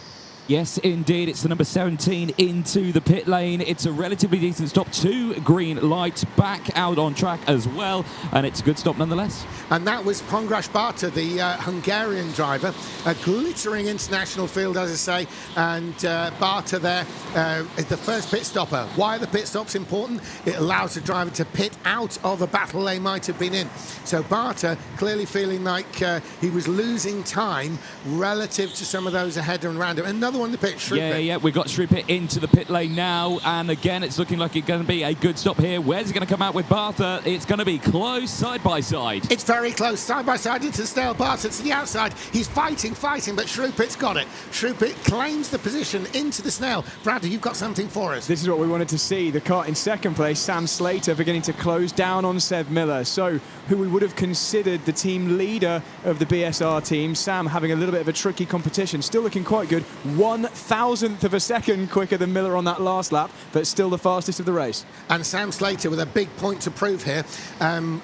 Previously to, well, let's say recent years, because Seb Miller has really taken the international scene to heart. He competes in a lot of these international championships. Well known abroad now is Seb Miller from the indoor karting scene. But Sam Slater, pretty much up to this weekend, when it comes to BRKC, would have been seen as certainly the lead BSR driver, and definitely one of the Brits most likely. Now that has definitely been taken by Seb Miller, and in the pits. Yeah, we've got Tucker in the pit lane for his pit stop. 2 green lights. He gets some confirmation to get back out on track. It is a good stop. I think he was pretty happy with that. Absolutely. So Craig Tucker there, he's another one of these drivers who's fighting to stay in the competition. So not only does he want a good result in the race, he actually wants to keep racing. He will be out of the competition after this event if he is not in the top half of the points here. So he's got a lot of work to do. He's made an early pit stop, get himself out of battles, hopefully leapfrog the other drivers from his point of view as they take their pit stops. Now, there is James Wilshere. He's got the full attention of Gabriel Kinter behind him, and behind that is Sam Shaw. So defensive line there by James Wilshere there. You can see the normal line would be outside, inside. Wilshere covering the inside by driving in the middle of the road. So there's the Welshman, James Wilshere, part of the Resio Drag team, the Racing Dragon outfit from South Wales there. Full attention to Gabriel Kinter. Brad, you're looking at something on the screen. They're trading blows out front. So that time around, Sam Slater a 1/10.5. Oh, sorry. Actually, closer to half a tenth. I misread. Faster than Seb Miller. Fastest lap of the race again. And on this lap, once again, it's Sam Slater quickest in Sector 1. Another purple.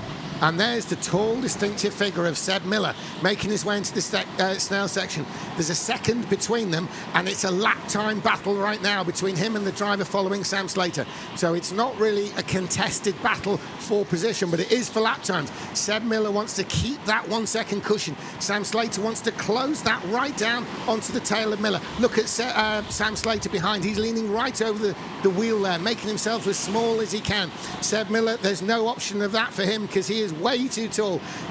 There's nobody in the world who looks down on Seb Miller because he is such height. You could be on the third floor of a block of flats and he's still going to look up to Seb Miller if he was stood on the floor. In the pits, though. Yep, Azevedo in the pit lane. This is an important one for him. Gets those 2 green lights and a clear piece of track. That is not bad at all. It was a 9.2.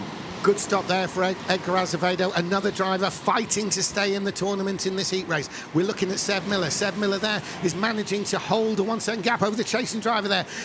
Sam Slater now, they are in the same team. Will team orders come into play here? We would have said going into the event, Sam Slater would have been the driver that was the lead member possibly of BSR. They'll have their own opinion on that.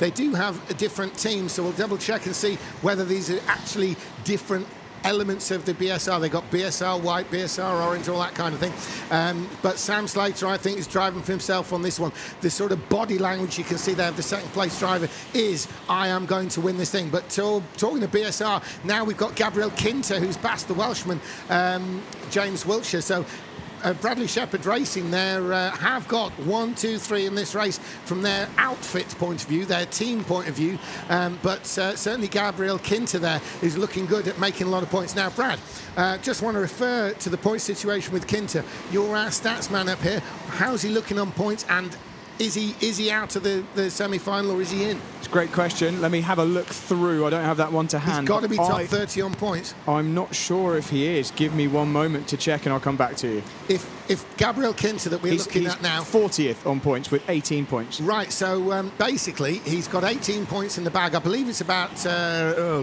was it 20 or something for the 30th place?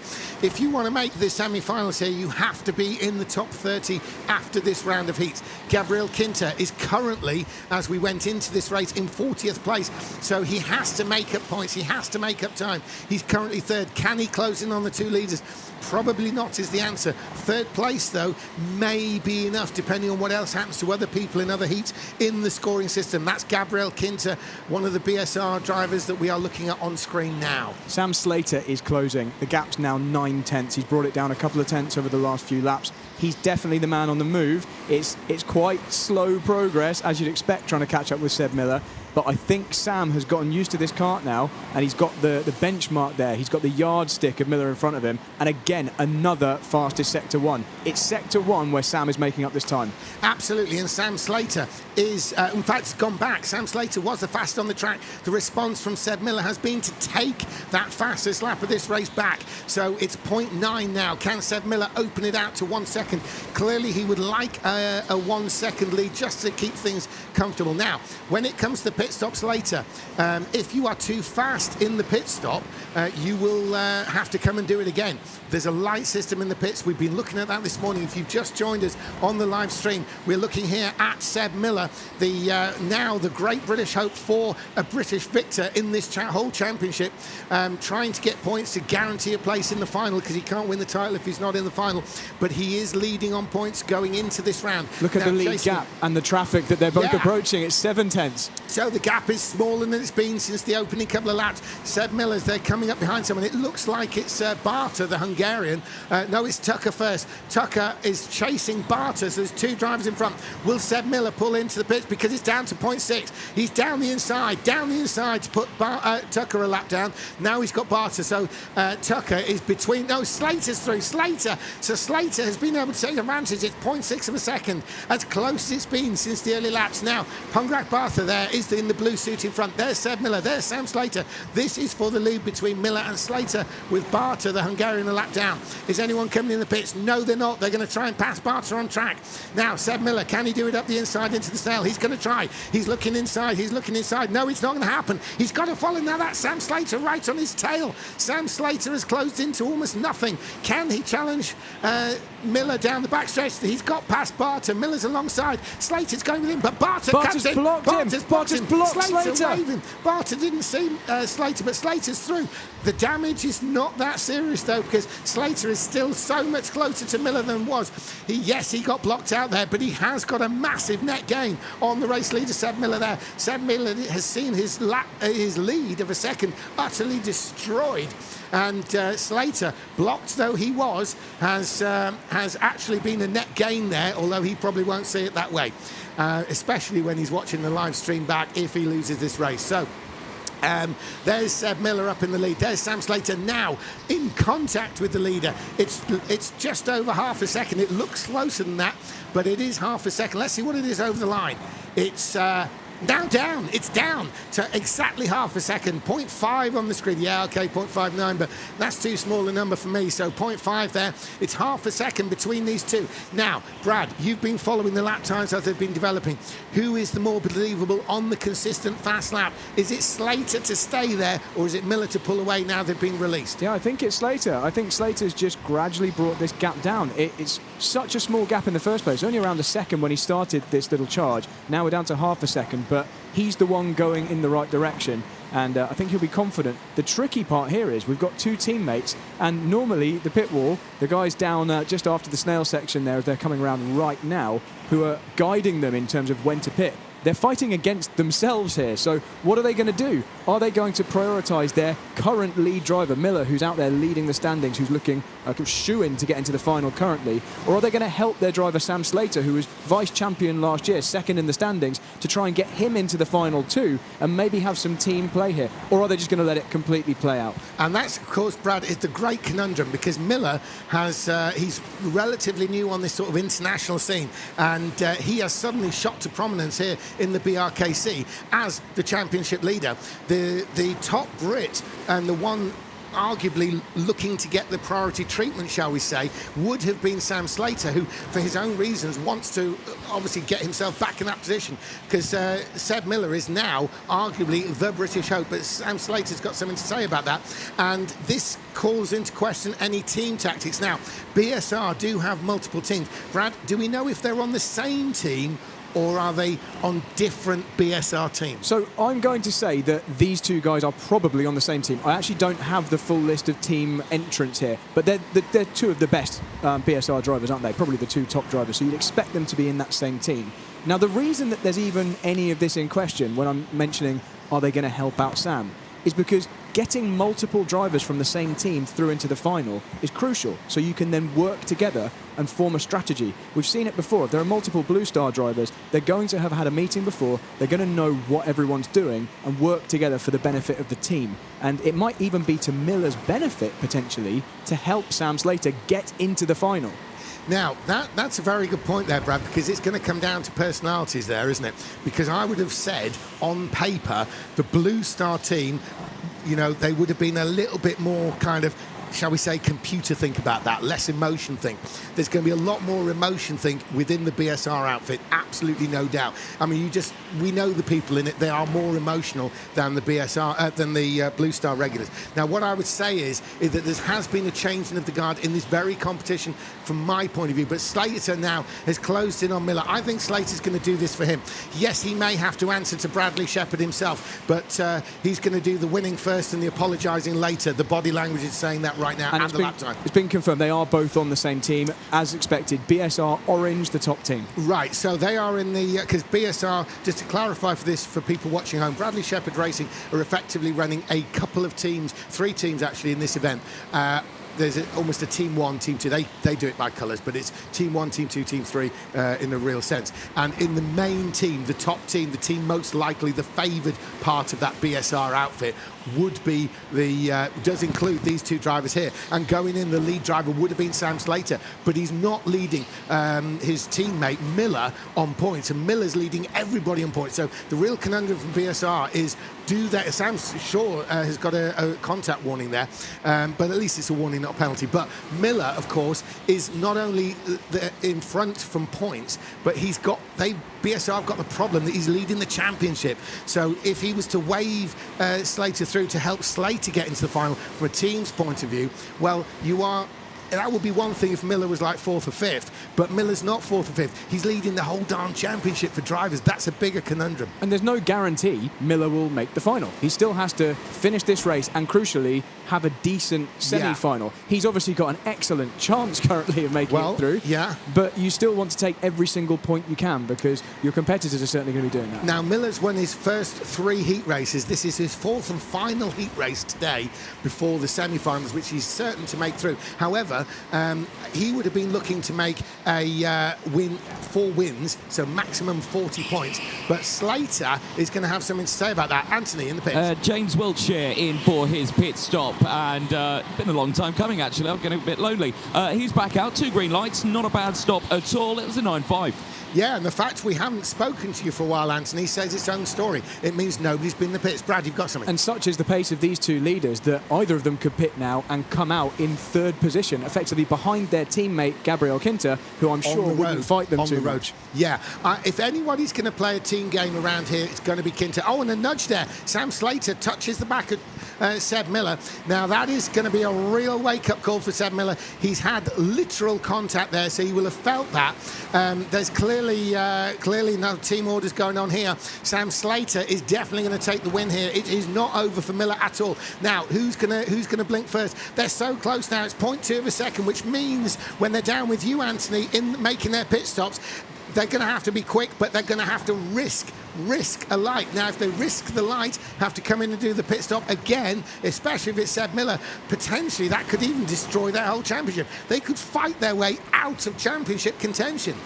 Yeah, 100%. These pit stops are more vital than I think people realise at this point in the weekend. One little mistake at this point could spell disaster of your final hopes, but right now these drivers should have this nailed by now. It's just a case of waiting and seeing. Absolutely. Oh, side by side.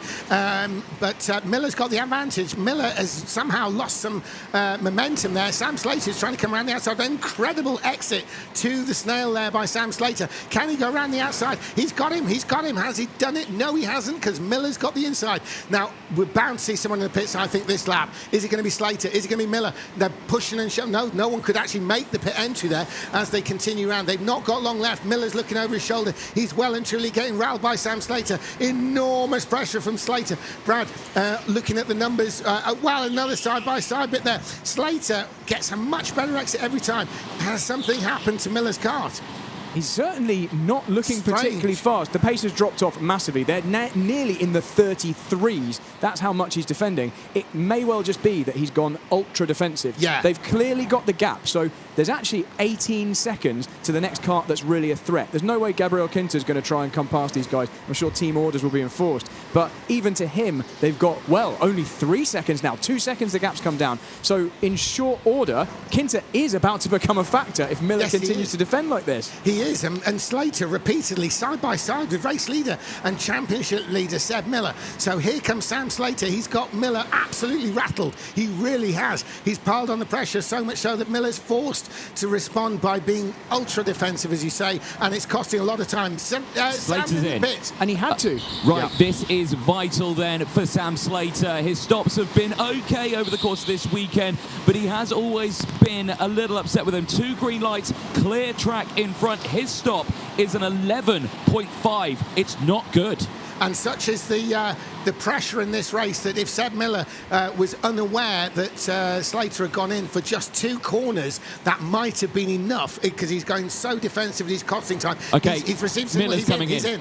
Miller's coming in now. Right, it's an 11.5 to beat. That's not going to be too difficult. Stopped super early on the line. Was able to get on the power really quickly. Gate 2 is not as slick, but he gets the 2 green lights. He's going to come out ahead of Slater. It's a good stop. It's a 9.6. And Gabriel Quinta should just stay out right now. Stay out for 2 or 3 more laps. These guys are going to be fighting, losing 2 seconds per lap.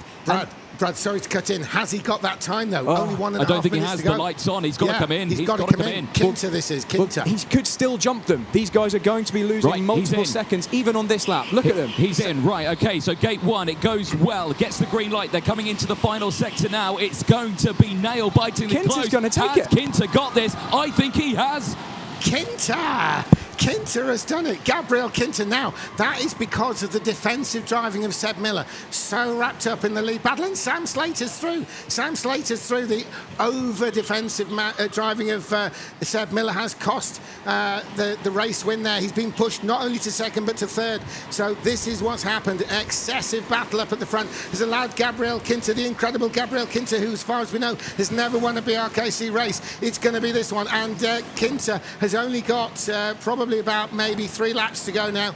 As there they are. That's Sam Slater. He's been released from Seb Miller. Sam Slater is second, though. Sam Slater won't be happy with that because he'll have seen that battle, the ultra-defensive driving of Seb Miller has cost him. It has cost either of them the race win. And Kinter, their teammates, come through. Is Kinter going to give way, though? Now, that's the question. And I have to say, unfortunately for Seb Miller, this was kind of self-inflicted. He was defending so hard with the threat from Kinter coming from behind that I think he just lost sight of the fact there was an additional kart here that could come through. Yeah, because just to go through that again, Miller was so focused on the Slater battle that Kinter's nipped through.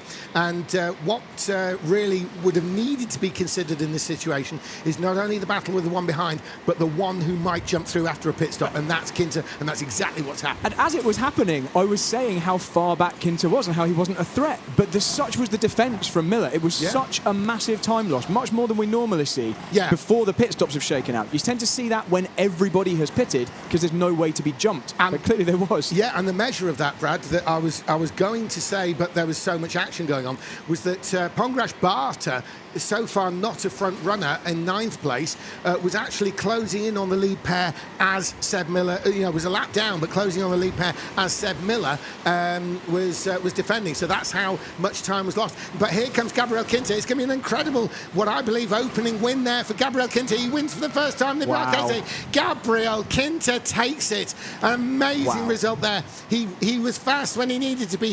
He basically outthought those in front. He's elated. It's the first win for the incredible Gabriel Kinter. He's done it against probably a pretty angry Sam Slater and a mortally disappointed Seb Miller there. Seb Miller looked like he'd sorted it all. It was going to be a clean run of points there.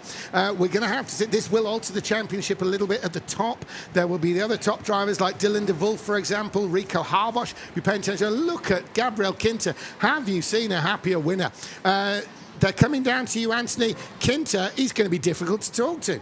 Well, yeah, I'm going to try and have a chat. I've already been told by the team to not talk to Sam Slater. But I'm going to chat to Gabriel on this one, who is now actually at this moment chatting to Sam.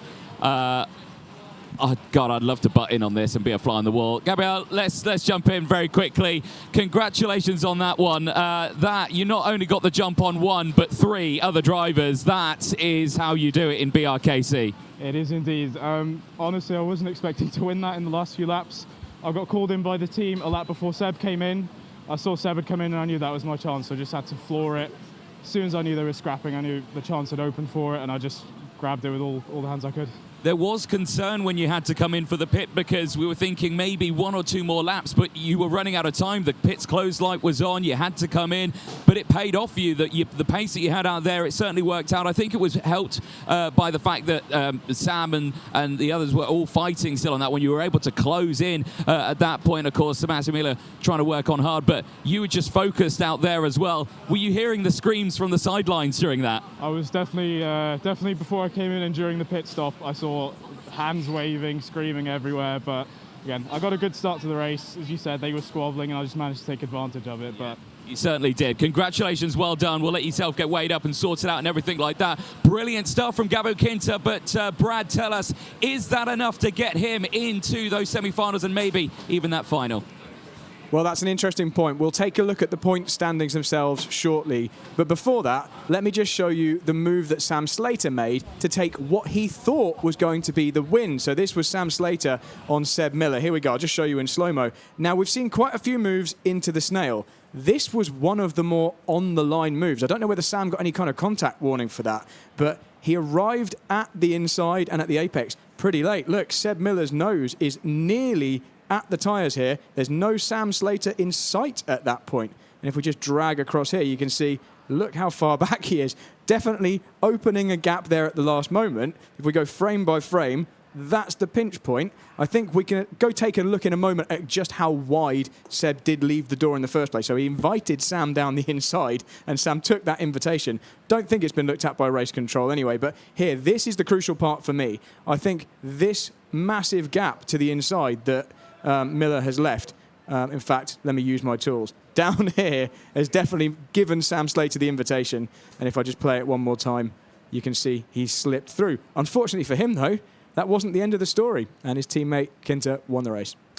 Looking at Slater there as well, when you look at that, that was the lunge he needed to make. And it was, when he started it, he was about as far back as he ever could have been. Yeah, absolutely. He really did take a risk with that one. Yeah.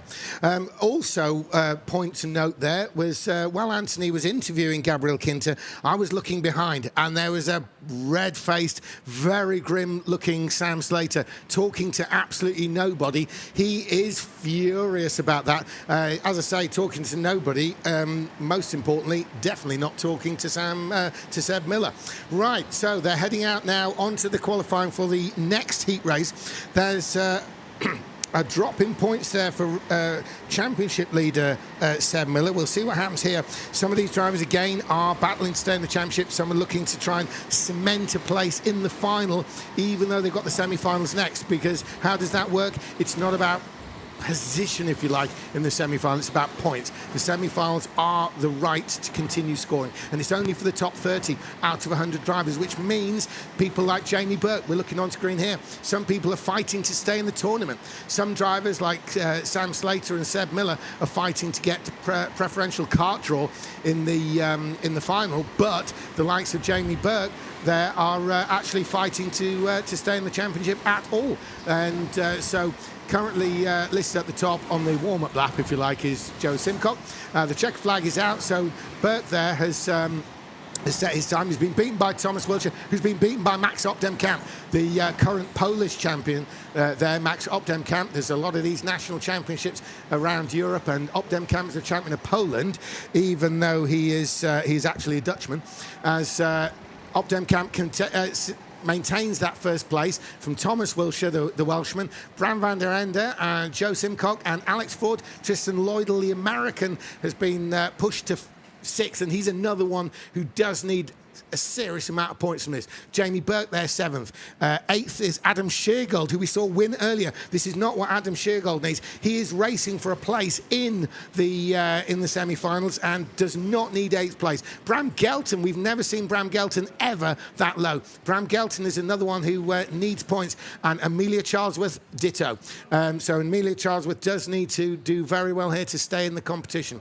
So as they line them up, they're all lined up and ready to go. Brad, is there anything you're reading into this, particularly the lower order? Well, the good news for us is that half a second separated the field there. So really, really close between everyone. Great performance there from Amelia Charlesworth as well. So really, I know she's in 10th position, but that's actually so close to someone like Bram Gelton. I think she'll be happy. So yeah, I think we're going to see some tight action throughout the field, but I have to say the pole sitter was who I expected it to be. Right, so we're going to get this race underway a couple of laps in, and then we have some absolutely shocking news, as we'll come back to that. We've got Max Opdemkamp, who is in the lead of this race. He's done what he needed to make a good start. He's got Thomas Wiltshire going with him. Bram van der Ende, as expected, is going with him. There's a bit of a gap to Simcock there. We're just going to get these first couple of laps in, and then we will come back to you with the shock news. So there is Opdemkamp leading a trio of 3. Now, Opdemkamp's got a lot of points going into this. He is one of the favoured runners here, and a good haul here. Into the pits, Jamie Burke. Yeah, indeed, Jamie Burke into the pit lane, and he has got the 2 green. No, he's got a yellow light. He's got a yellow light. So that's a penalty already, and I think he pitted too early as well. Yeah, that was straight away. Yeah, you can't pit on the first lap, and he may well have done that. Now, we're going to move to the shock news, and the shock news is there may be a penalty for Sam Slater. There may be a penalty for Sam Slater. We've that's going to wait for that to be confirmed and exactly what that penalty is. So we saw a BSR battle going on in the in the heat race just there. And yes, there may be a penalty for Sam Slater. And worst of all, he's just come upstairs. He's gone into the officials' room to point this out. He's kind of shaking his head a bit. I can see through the window there. Sam Slater is potentially getting some very bad news here. He is needing points to get through to the through in the competition as high as he would like. So we will come back to that when we know more. Meantime, we're back in the race lead with Max Obdenkamp from Thomas Wilshire, Bram van der Ende. That is a 1-2-3 there. They're opening that gap to Simcock. Now, Adam Sheargold's been on the move. We saw him start lower down the order, but he's already up to 5th, Brad. Sheargold, is he looking good on times? Yeah, Sheargold, he's around about a 10th off on best lap at the moment, but in reality, all of the top 5 there are far, far closer than we see in quite a lot of the races. So Sheargold's moving forward, and he can be a feature in this race. Yeah, he's 4 seconds back from the race leader.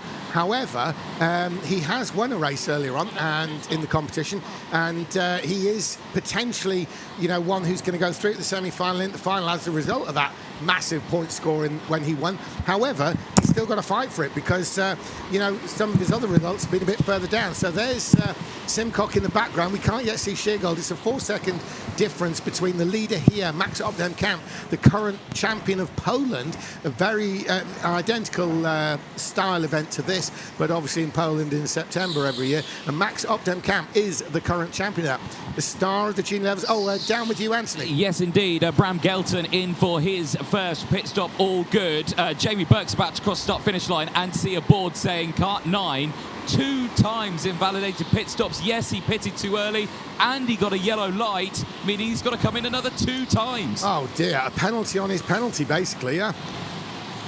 So, so just to explain that one, because we mentioned earlier that a failed pit stop isn't a penalty. Yeah. But of course, pitting on the wrong lap, too late or too early, is a penalty. That is actually an offence. Yeah. So not only did he get a pit lane speeding penalty effectively by getting a yellow light, yeah. He also did that on an illegal lap.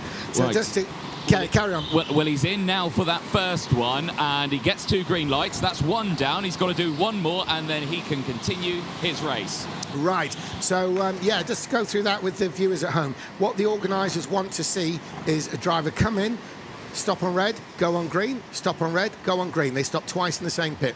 Brad, you've got something. Just a good move there from Adam Sheargold on what I think was... Simcock? Oh, sorry, it was on the 21 kart. Sorry, I think it was actually... Yeah, that's Simcock. That was for position. That's Joe Simcock. I think it was actually Van der Ende on Simcock. I was just misreading one of the white helmets out there. Okay, but so back to the pit stop thing then. What it is that they need to make a stop. They stop twice each pit visit. They need to do that clean with red light, green light, red light, green light. What's happened there is that Berg, when he came into the pits, he got red light, green light, but then red light, yellow light. He went too soon. So he has to come in and do it again. He'd also come in too early. They cannot stop at the end of the first lap. So he got a penalty for that and had to redo the other one. So we're expecting him to see again. He served his penalty stop now for coming in too early. Now he actually has to come in and do a proper pit stop because of the failed one at the same time. So kind of complicated, but hopefully he follows it. Anthony? I was going to say, luckily this isn't Squid Games, so it's not going to end in tears with red light, green light. Well, I don't know. I think some people, if they get that, they will consider they've been shot, just like on Squid Games. So, I knew one of us was going to squeeze that pudding. Yeah, I had to. Excellent. Well, as long as they don't miss and get you, Anthony, that's the important bit. Exactly. Whatever happens when that light goes red, stay still, whatever you do. Here we go. Let's get his final pit stop done then for our number 9, Jamie Burke, and let's see what he can do. He's getting instructions from the team, gets 2 green lights. It's a very slow stop, and he's pretty much out of contention in this one. Yeah, he's. It's bad enough coming in the pits once and actually having a slow stop. When you've got to pit 3 times, that's effectively going to put a driver almost a lap down just on the time it takes.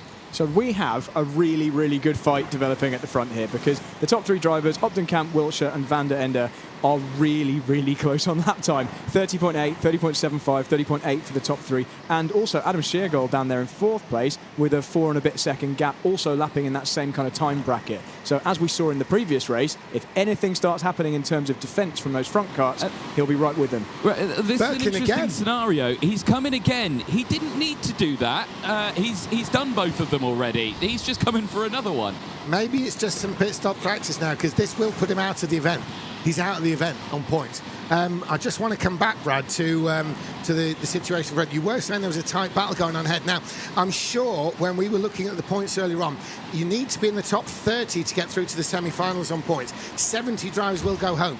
Now, am I right in saying that one of the Wiltshire boys, one of the two Wiltshire brothers, was on the bubble of that 30th place area? Was it Thomas or was it James? Let me get back to you with that one. I'm going to take a look at those standings right now.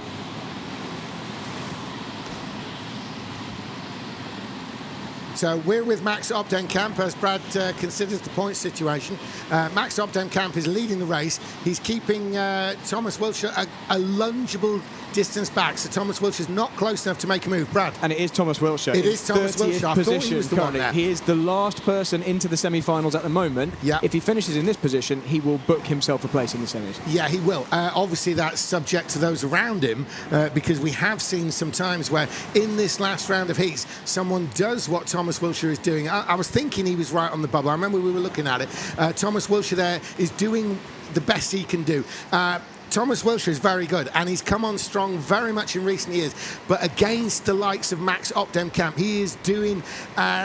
really did a sterling job of actually staying with Obdenkamp. This is an outstanding performance from Thomas Wiltshire. If he can stay there, he will get a lot of points that might... elevate him up, because he's also not just in competition with the likes of Obdenkamp. He's in competition with people who are in other heat races who are going to score. He needs to outscore 70 other drivers to make sure he's in the top 30, and that's what he's doing. In the pits, Ford. Anthony in the pits. Yes, indeed, Ford in the pit lane now. Gate 1 was good. Gate 2 is good. Thumbs up from the team. He comes out now behind the likes of Bram Gelton, who's just picked him on the line. Right, okay, well, that's a very interesting thing there, because Bram Gelton, we know, is capable of even we expect him to be in the final. Now, if he finishes here in 8th place, he's not really had the tournament he'd have liked, Bram Gelton. We always would consider the likes of Bram Gelton as an absolute front runner. The Dutchman there, Bram Gelton. Unfortunately for Gelton, he's not scored well at all. If we can revert back to that points situation again, Brad, if you wouldn't mind looking up Bram Gelton, is he in danger from a points point of view? I can't see him in the top 30 currently, well, so that's I'm going to have to look right down away, the standings.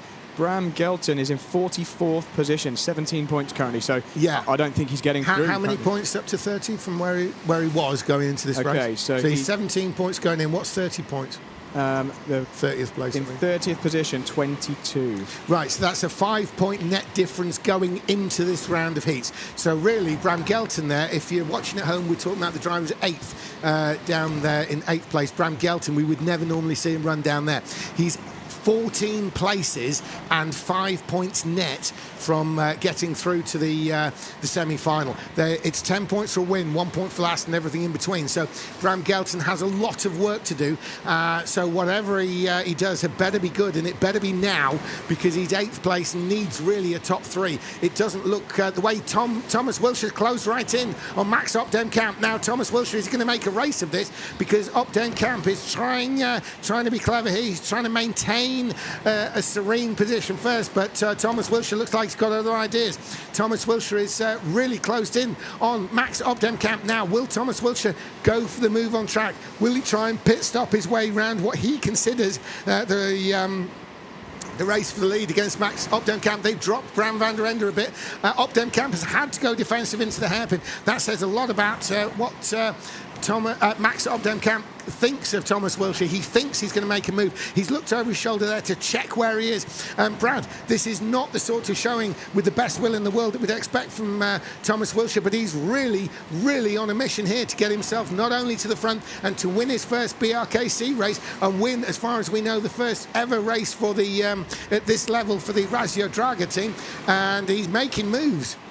He currently only has the option of making moves as well, because if he was to pit, he'd come out behind Tristan Lloydell, Joseph Simcock, Adam Sheargold. He'd have this little train to try and get through. And with every lap they go faster than those guys, he brings himself closer to the back of that queue if he was to exit the pit. So he needs to make a move on track or wait for that other group to start pitting. And the Razio Drag team, the Racing Dragon team from Wales, they'll be aware of that. Now he's all over the back of Max Obdenkamp. Can he get a run around this fast corner? Can he get a run down the backstretch? Obdenkamp thinks he can, so he's blocked the inside. Max Opdemkamp has blocked the inside going in the hairpin. It'll cost a bit of time, but it saves the position. It is first place for Max Opdemkamp. Into the pits, though, is the third, Bram van der Ende. Yep, okay, this is an important one because he had closed right in on them here. So if he can get a clean piece of track on the exit of this, he should be good. I don't think he's going to get the clean track, but he does get 2 green lights, and actually that's not too bad for him. Yeah, Bram van der Ende continues behind Tristan Loydel, who is yet to stop.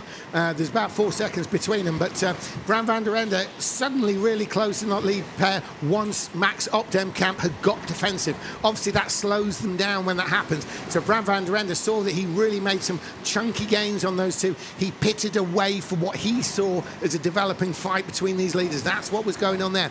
Bram van der Ende's team will have seen that it's possible to do that because he was not going to come out in the middle of any kind of a problem. There is a decent gap between him and Tristan Loydel, who he will then leapfrog once Loydel, the American, does come in and serve his pit stop later on.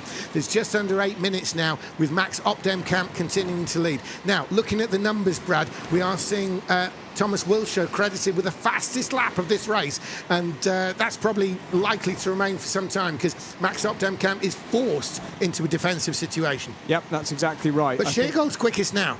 Adam Sheargold. You're right, as you say, Adam Sheargold goes quicker, but I think Wilshere would be going even quicker if he wasn't bottled up behind Opdemkamp, so he's kind of a little bit stuck at the moment. But right, well, if I cut in at that point there, Brad, straight away when you say Wilshere would be going quicker if he wasn't bottled up behind Opdemkamp, that's exactly the reason people make pit stops. Yep, he still can't though, because he would come out directly behind Tristan Loydel, and that would cost him more time than Opdemkamp. Yeah, exactly. Excellent. So Opdemkamp, we're looking at on the live stream. Viewers at home are watching Max Opdemkamp fending off the flying Welshman Thomas Wilshere.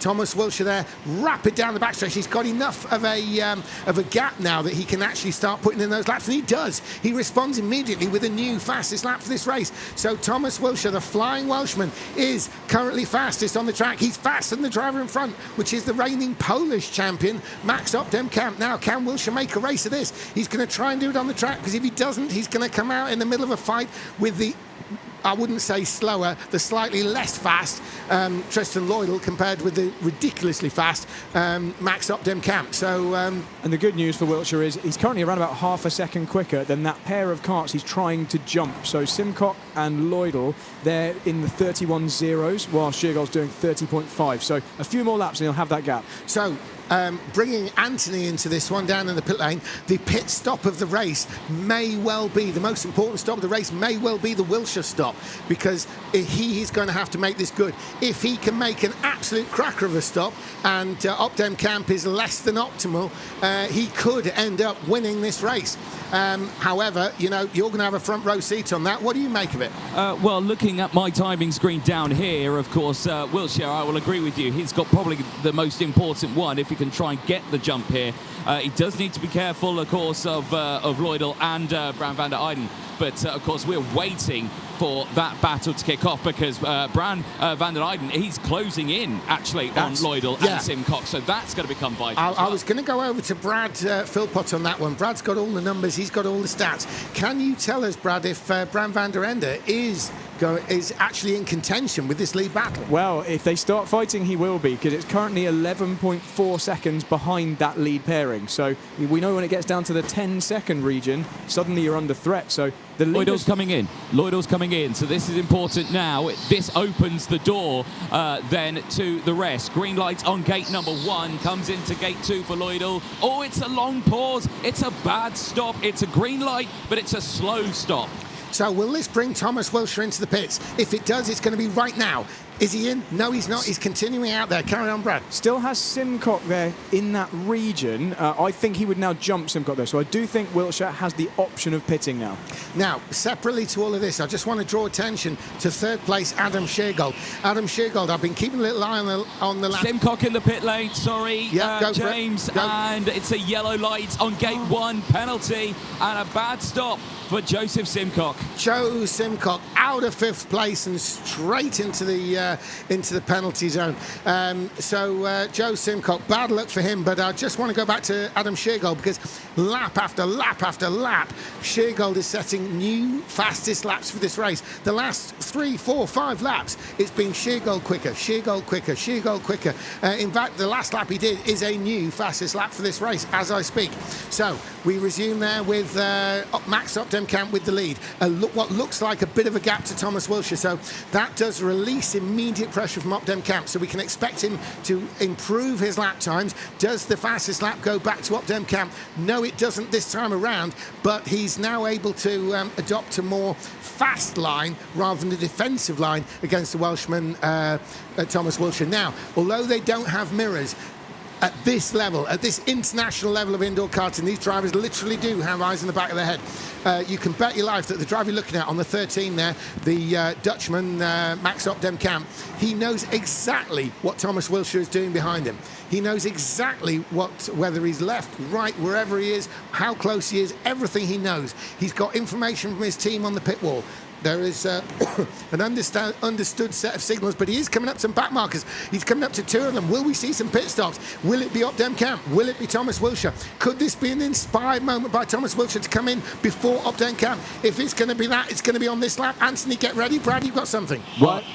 Go for it. I've got Amelia Charlesworth, who's just come into the pits lane here, and they're kind of double stacking here now. It's the leader. Yeah, the leader. Indeed. So this is a bad one for Max Opdenkamp, but he's got the clear pit lane now. Amelia Charlesworth has gone. All of them get green lights. They're back out on track. Yeah. Sheargold now has the second kart advantage. He was pretty close behind Opdenkamp, so if he pits now, there's a very strong chance he'll come out and be able to block Opdenkamp. And incredibly, the fastest lap's gone to Thomas Wilshere. Carry on, Anthony. I've just seen invalidated stop, actually, for Amelia Charlesworth, so I missed that one. That possibly was on gate 1. Wilshere in.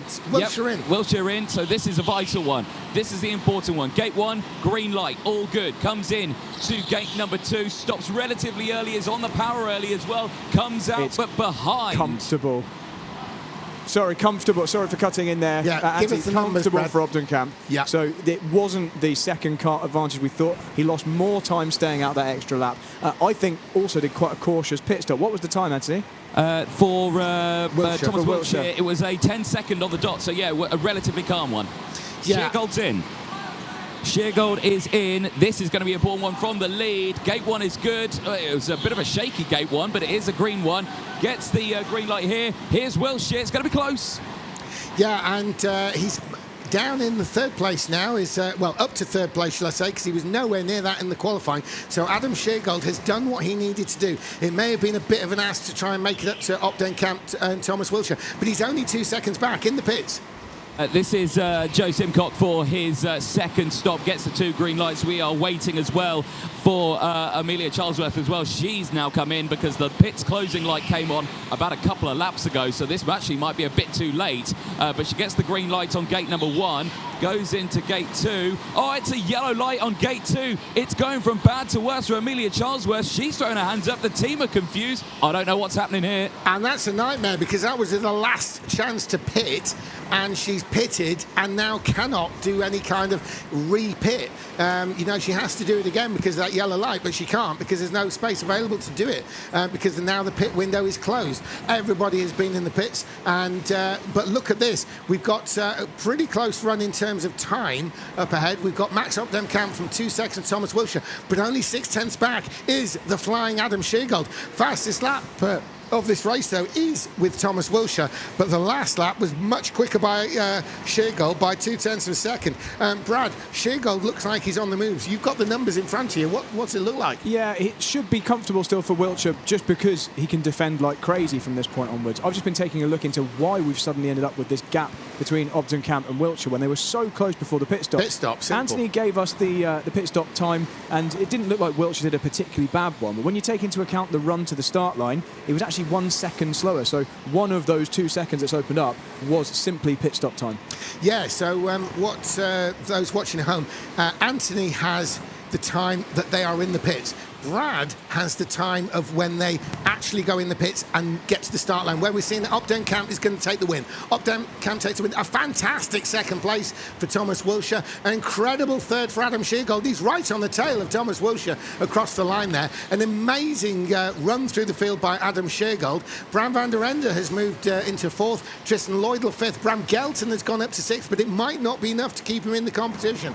Alex Ford seventh. Joe Simcock eighth. Amelia Charlesworth there is in ninth, and Jamie Burke rounds him out in the top 10. So, Anthony, they're coming towards you now. Thomas Wilshire's got to be elated with that second place because, OK, he didn't win, but that's a cracking result for the young Welshman. It certainly is, yeah. I'm sure he'll be absolutely delighted with that one. They are now coming into the pit lane just behind our cameraman here. But, yeah, for Wilshire, superb little drive there. But I'm more impressed with Sheargold in that one. A superb gain of 5 places in that qualifying heat. I'm sure he'll be absolutely delighted. But we will jump in with Thomas Wilshire at the end of that one, who's going to collect his weight on that one. Thomas, let's have a quick chat before you head over. Nice little race on that one. P2 for you. Are you delighted with that result? Oh, of course, yeah. I mean, I've been having a really good day today and yesterday. I've had some good finishes, and I mean to just be very close to beating Max Camp, a very, very good driver. Yeah, I couldn't be happier. Ask him if he's got any words in Welsh. Oh, have you got? Well, James just asked if you got any words in Welsh. I was going to ask whereabouts from Wales do you hail? Well, I'm from Cardiff. I just don't know any Welsh words really. Rasio Drag. I know more than he does. Yeah, but Borodar, everyone, I guess, watching at home. That's about the only word I know. Borodar, yeah, I know that one too. Excellent. I've heard that South Wales is more like France. Maybe, yeah. No, that's one friend that tells me that. Congratulations, well done. Thank you very much. Excellent, good stuff. Right, next race is coming up very soon. Boys, up to you.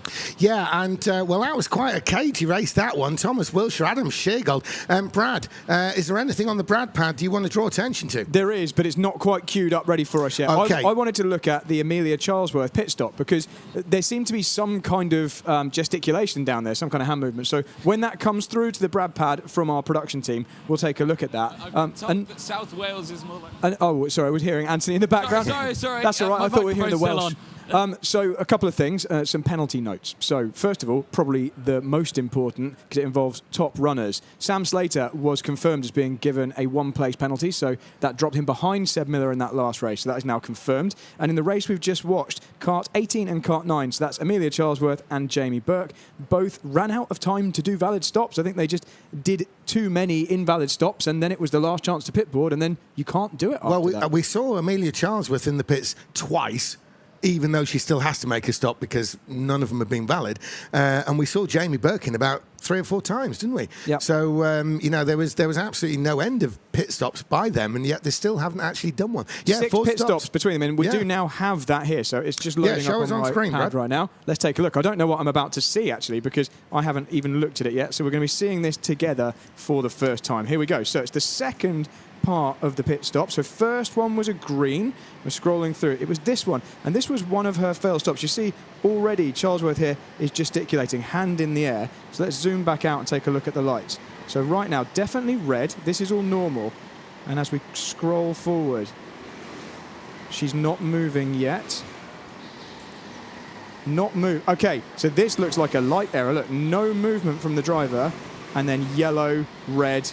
She's got all the lights except a green, and she hasn't even moved. And then she pulls away. So that explains the gesticulation. So I'm pretty sure that last one... Can I just ask something? She was waving before she even got to the stop, if you run that back. Yeah. She was already waving.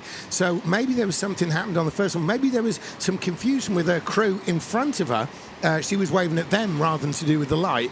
I think that last one there wasn't anything to do with bad technique, although I don't have the best camera angle. No. But I think that was a stop being made when it was already past the last chance to pit board. Right, and that's why we never got a green on it. So Exactly. she'd already seen a similar situation for the first one and is asking the question, but it's up on the light on the second one. We're looking at the second. She's actually responding to the first, or both, if you see what I mean. Anyway, either way, it's pretty bad news.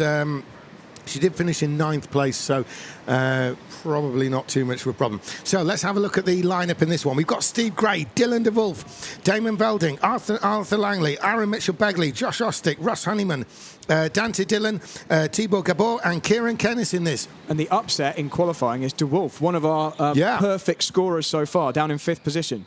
So, de Wolf, now, we saw Seb Miller earlier on. He was one of the perfect scorers, 30 points out of a possible 30 going into his heat race. He ended up 3rd, but Sam Slater has been relegated and had to switch positions with Seb Miller, as we've seen. So the penalty was upheld, and so Sam Slater did in fact finish 3rd. He's been listed 3rd. So Seb Miller came 2nd. So Dylan de Wolf is now under pressure at the head of the championship table to be 2nd or higher, arguably, to maintain that top spot. If he can win this from 5th place or wherever, 5th place, then he will assume the championship lead. If he does not finish 2nd or higher, he will actually then go down the order a little bit in terms of points. Still looking very good for a spot in the final, possibly in the semi-final, definitely. But certainly, man on the move is going to have to be Dylan de Wolf from 5th place. He's the one there that's got the red helmet that you can see. There's a white helmet and then a red. There he is turning around. That is Dylan de Wolf, one of the Honolulu team members. He's got no other team member in this to do a deal with. But look at that, Ross Honeyman there. Ross Honeyman is in 4th place. This is by far the highest grid slot we've seen for him. So can Ross Honeyman do something here? It is Thibaut Gabor, the Hungarian, who will lead them around. He's going to be followed by Dante Dillon and Damon Velding. So there they go. Thibaut Gabor, he leans forward, he takes the start. There he is, the number 13 with the grey helmet there. Thibaut Gabor. There's Dante Dillon. This is a good chance for Dante Dillon to do something here. He's going to be working all over the back of Thibaut Gabor. Can he do it on the track? Is he going to do it in the pits? Or is it going to be Gabor who holds on and takes what would arguably be described as a bit of a surprising win, because hands down favourite in this race would be Dylan de Wolf going in. There's a change position that was in the de Wolf area. Ross Honeyman's been bundled wide. He's lost at least 2 spots. Ross Honeyman has lost at least 2 spots. Bad luck for Honeyman there as we look at Thibaut Gabor going round, and no one's made the error of coming in too early to the pits as Thibaut Gabor continues round. He's opening up a gap there to Dante Dillon. Somehow Dante Dillon has lost contact with the leader. It's about a second there. We can see Dillon behind in the 8, red helmet, and I believe another BSR driver, Brad, is Dillon, isn't he?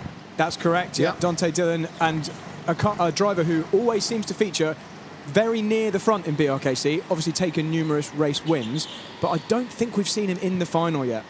No, Dante Dillon, in the pits, Anthony. Yeah, is Josh right? Ostick in the pit lane for his stop. Very early pit stop. It was a legal one, though, and he's back out on track. Well, that's good news from what we've been seeing lately. So, there is Thibaut Gabor. Now, he's doing the right thing, because his concern will be twofold. It will be Dillon behind him who's dropping back. He will see that. Equally, it's Dylan de Wolf. Dylan de Wolf is on the move. He's up from 5th to 4th. He's the main threat in the pits. Yep, now this time it is the number 14, Kieran Kennis, who has been plagued with bad stops. This time it's all good, and it looks like he's going to come out ahead of Ostick. Yeah, the Belgian there, Kieran Kennis. Now, he's actually an outstanding competitor. German Indoor Championship and the Danish Indoor Championship. He's been a semi-finalist in the last couple of years. So Kieran Kennis really will want to maintain his position within the competition. Anthony. Right, now we've got Arthur Langley into the pit lane for his stop. Green on gate 1. Green on gate 2. He gets it. He's going to come out very closely with Kieran Kennis, but he does get the jump. Yeah, and there Arthur Langley, he was second, I think, a few races ago in the 3rd round, but we're looking at Dante Dillon. Now, Dante Dillon, the gap has opened up between him and the leaders to 1.2 seconds. Dillon needs to close it down if he can. He has got Damon Velding coming with him, and behind that is the danger. It's Dylan de Wolf. Dylan de Wolf has a absolute perfect score so far. He won his first heat race. He won his second heat race. He won his third heat race. He's looking to try and win this one, but if he does, he's got 2.3 seconds and 3 karts between him and that first place. Now, Thibaut Gabor is doing the only thing he can, which is to try and extend that lead. There goes Dante Dillon on screen now. There behind is Damon Velding, and there in the brightly coloured orangey helmet is the danger that is Dylan de Wolf. Anthony. Ross Honeyman into pit lane. Gate 1 is good.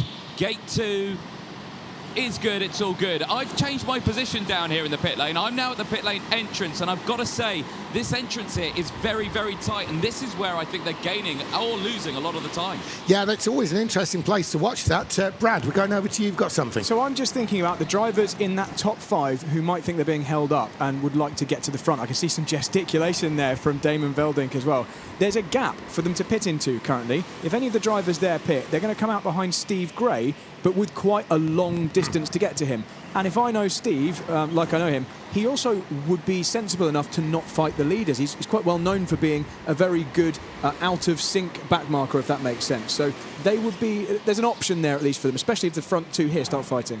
Yeah, he's no pushover, Steve Gray, no pushover at all, but he really is a sportsman, isn't he? And he also understands that that isn't his fight. He even said it to me today. He's really good for the event, Steve Gray. That's a great way of describing it. Good for the event. Now, one thing I did want to mention, though, we've got Thibaut Gabor, who's doing exactly the right thing by trying to pull away. He's the fastest on the track at the moment. But there was a moment there when Aaron Mitchell-Begley in 5th place, there he is in the yellow helmet at the back of that shot.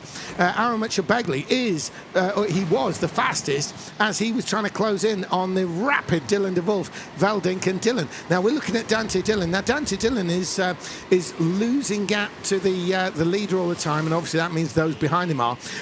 Now the question really, I think, is Dylan de Wolf. Is Dylan de Wolf going to decide, listen, I'm going for the early pit here? I think he should. Yeah. I think he should. This is why the pit stop exists, for precisely this reason, isn't it? This would be an ideal time to pit, especially because the 3 carts in front of him have their hands and eyes full. They might not notice. We've seen this before. The cart at the back can just slip away into the pits. Here we go. Into the pits. We got one in. Yeah, Damien Veldink, he's going to come in first, and it's green on gate 1.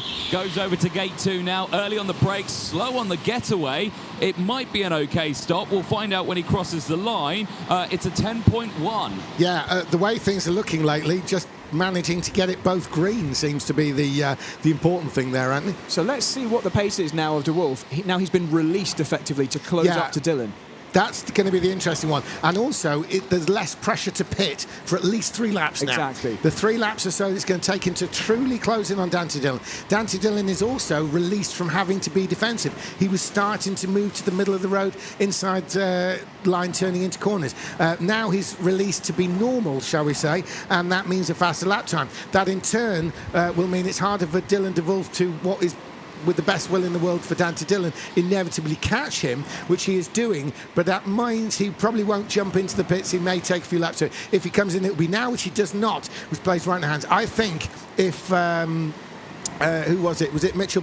Mitchell-Begley's right behind No, there was someone who came in the pits. And that was Veldink. So Veldink, we'll keep an eye on his progress If Veldink hadn't come into the pits, I reckon Dylan de Wolf would have. I agree. And I've just watched de Wolf tapping the steering wheel like, oh, here we go again, I'm stuck again. So it's either a move on track or it's a pit stop. And Dylan is now defending. It's got to be a pit stop. That's almost straight away the signal to de Wolf to come in, isn't it? Let's see. Here we go. And in this time, he's done it. That is beautifully timed then by Dylan de Wolf. Let's see if it pays off, though, in the stop itself.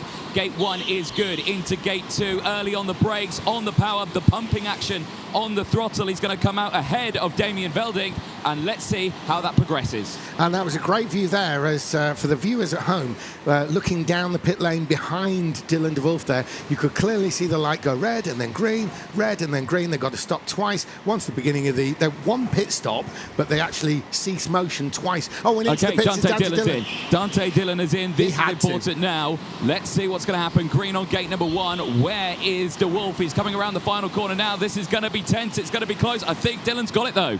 But de Wolf's got some momentum. He's moving to the outside. Can he do it around the outside into the snare? He has to watch out. He can't. Dylan's got it covered. Dante Dillon has got it covered from Dylan de Wolf. So 2 Dylans at it. But it's the Dante version that maintains position. So Dylan de Wolf is going to have to make a move. Will it be the end of the straight? Will he strike while the iron's hot? He's going to send it down the inside. But Dante Dillon's going to cover this. He's moving towards the centre. Dylan de Wolf looks the inside, but it won't work there. This is going to give it to Mitchell-Begley. They're going to lose so much time. Mitchell-Begley Begley in the staying pits, on maybe. track. Will Mitchell Begley come in? No, he won't. He shouldn't. He should just keep going. There's still 12 minutes to go. He could stay out for ages, let these guys lose 2 seconds per lap fighting and get an easy second place. Absolutely. And Mitchell Begley now, the question really is it's all about strategy. Mitchell Begley is not a name we associate with this international style of karting where it does involve a pit stop. So the slight fly in the ointment for him could be in the pits. He's been good so far. But Anthony, when Mitchell Begley comes in, that pit stop's going to be pretty crucial, not only for him, but for those around him. 100%. I completely agree with that one, and I'll keep a very close eye on it. And if I just cut in a second there, Anthony, we saw a signal there, Dylan de Wolf. He tapped his head and he pointed forwards. Was that to Dante Dillon? Now, viewers watching at home, you might think, well, how on earth would Dillon see that? It's a weird concept, this, and it's a little bit ethereal, but everyone seems to have eyes in the back of the head. As you can see, Dylan there covers the inside, Dante, that is, covers the inside to block off Dylan de Wolf. Now, will we see Mitchell Begley come in the pits? No, we don't. So that really suggests that Mitchell Begley does not feel that he's been compromised. However, of the three here, he's the one least experienced with the pit stops and how to strategize that pit stop into your race plan. And he doesn't really need to even think about it at this point because he's well over half a second a lap quicker than these guys, and I think now already has the gap to come out in front of them. The problem for Dante Dillon was he had multiple karts to fight. We have this in lots of races during BRKC. Who does he cover? You can't cover everyone. If you're not fast enough just to pull away, you've got to pick your battles, and Dante here has decided he'd rather have third place than potentially fall down to fifth. So he had to try and cover de Wolf. He did that, but that means he's definitely going to lose out to Mitchell Begley. Now, Mitchell Begley hang on, let's get me head around this. Mitchell Begley's not been in or has been in? He hasn't been in. He's just out front. So and Mitchell over Begley 10 is so ahead of these. ridiculously in front. Where would he come out? Can you see from the stats, Brad, for us watching at home? Where would Mitchell Begley come out if he pitted now? I think he come out just in front of this battle. So Mitchell Begley... So which battle's that? Not the one he's... The battle of Dante Dillon, Dylan de Wolf. In fact, he'd be comfortably clear. If he pitted now, he would be nowhere near those two in front of him, right? If he pitted now, he would come out ahead of Dante Dillon on track by around 2.5 seconds. But what might he actually exit the pit amongst? Would he be clear? Would he be with some other people that he hasn't seen all race? The only question is Steve Gray, and I think he would potentially... as soon as Steve crosses the line, I'll tell you. Yeah. And Steve crosses. He'd be just behind Steve Gray currently, but Steve will pit out of his way. Yeah, Steve Gray is up to third place now on the track, and so Steve Gray is... he's nice and high up there. Obviously, that'll change when he takes the pit stop, but the Blackpool driver is actually a tram driver by profession in between regular holidays abroad. And so Steve Gray is, well, to be honest with you, when you see him, it's surprising he's not more tanned. Anyone who's... on social media with Steve Gray knows he does enjoy a holiday or two. So Steve Gray there is in third place, the Blackpool tram driver. He's also part of the Unthinkables team with Adam Davis and Gary Jones, who we'll see later on. Now, there's Dante Dillon. Now, obviously, given the situation then with Aaron Mitchell Begley, Brad, obviously you can play the numbers game with all those numbers up there. Would you be seeing Mitchell Begley to stay there for longer, or might it not be a bad idea to start coming in, particularly relevant to where he come out with Steve Gray? I mean, to be honest, it doesn't really matter, but you're right, because something could happen. There could be some kind of weird situation where the gap gets closed back up. That's very, very unlikely. There's not really that in the rules in BRKC. If there's a red flag, for example, it's not like the field gets closed up, everyone stops in position, and it goes further than that. Race control will actually check back on the CCTV and make sure everyone is the correct gap from each other, so you can't even sneak up to the kart in front. So Mitchell Begley could pit. He doesn't have to. He's got the luxury of choosing because he's got such a big gap now because of what these guys are doing. Well, is he in this time? No, he's not. Now, that's interesting because you see the battle in front, Dylan de Wolf onto Dante Dillon, is really heating up. So much so that Dillon is not only getting defensive, hugging the inside, which will slow things down slightly, to prevent Dylan de Wolf coming through. But where de Wolf goes, he makes a move. It's sideways. Round the outside goes... Mitchell Begley. Damon Velding gets past de Wolf, so that's absolute disaster for de Wolf. Yes, it is. Sorry, it's Veldink we are looking at. I was thinking that was Mitchell Begley. So, yeah, it is actually Veldink. And Dante Dillon has now a new person challenging him because they were fighting. It was getting increasingly combative with Dante Dillon getting close. Brad, you're going to like this, James. Go on. And it's just called by the live chat, so I've been pointed towards something. If they keep fighting like this, Steve Gray could slip in front of them because he still hasn't pitted. Yes, that's right. Now, what are we allowing for on this? About 10 seconds, do we think, on the lap time? Let's look at the gap. It's 6 seconds between Steve Gray and Dante Dillon. So the more they fight, the more they lose on time. So but crucially, he gained 2 seconds on them on the last lap. Yeah. Now we all are fans. We like Dante Dillon best. We like Damon Veldink best. We like Dylan DeWolf best, and Ross Honeyman, who's joining in that party. We like them all best, but we like Steve Gray best as well. And so we want a great result by the Unthinkables and Steve Gray to the Unthinkables team. And it would be unthinkable if Steve Gray could take advantage of this and podium this. The gap has extended out. Steve Gray's looking good. It's looking better all the time. It's 6 seconds gap. If he can up that to 10, he might come in third place and go out in third place. Brad, you've got some numbers. It's really dependent on the battle of these guys, though, because on that last lap, it was 0.4 of a second Gray improved over them. So currently, but they've got 6 minutes to go. Exactly, because Dylan's gone so defensive so early, that's why there's time. I hope Steve Gray's got someone good on the pit wall just telling him, stay out, stay out. These guys could, in theory, on one lap, lose 5 seconds if there's a massive coming together. So Gray just needs to stay out and wait for the last chance to pit wall. And such is the fight up at the front. This is now a 6-way battle, headed by Dante Dillon there. He's got Veldink behind him, DeWolf behind him, Honeyman behind him, Langley behind him, Ostick behind him, and it's all kicking off behind because Langley, we could see in a previous shot, was actually waving back to Ostick. Look, think, mate, think. He was tapping his helmet to say think, because they could actually leapfrog ahead as well. Dante Dillon and Veldink and DeWolf have lost so much time. This is terrible news for Dylan DeWolf's championship, because if the unthinkable happens and Steve Gray comes in third place, then that means Dylan DeWolf could be 6.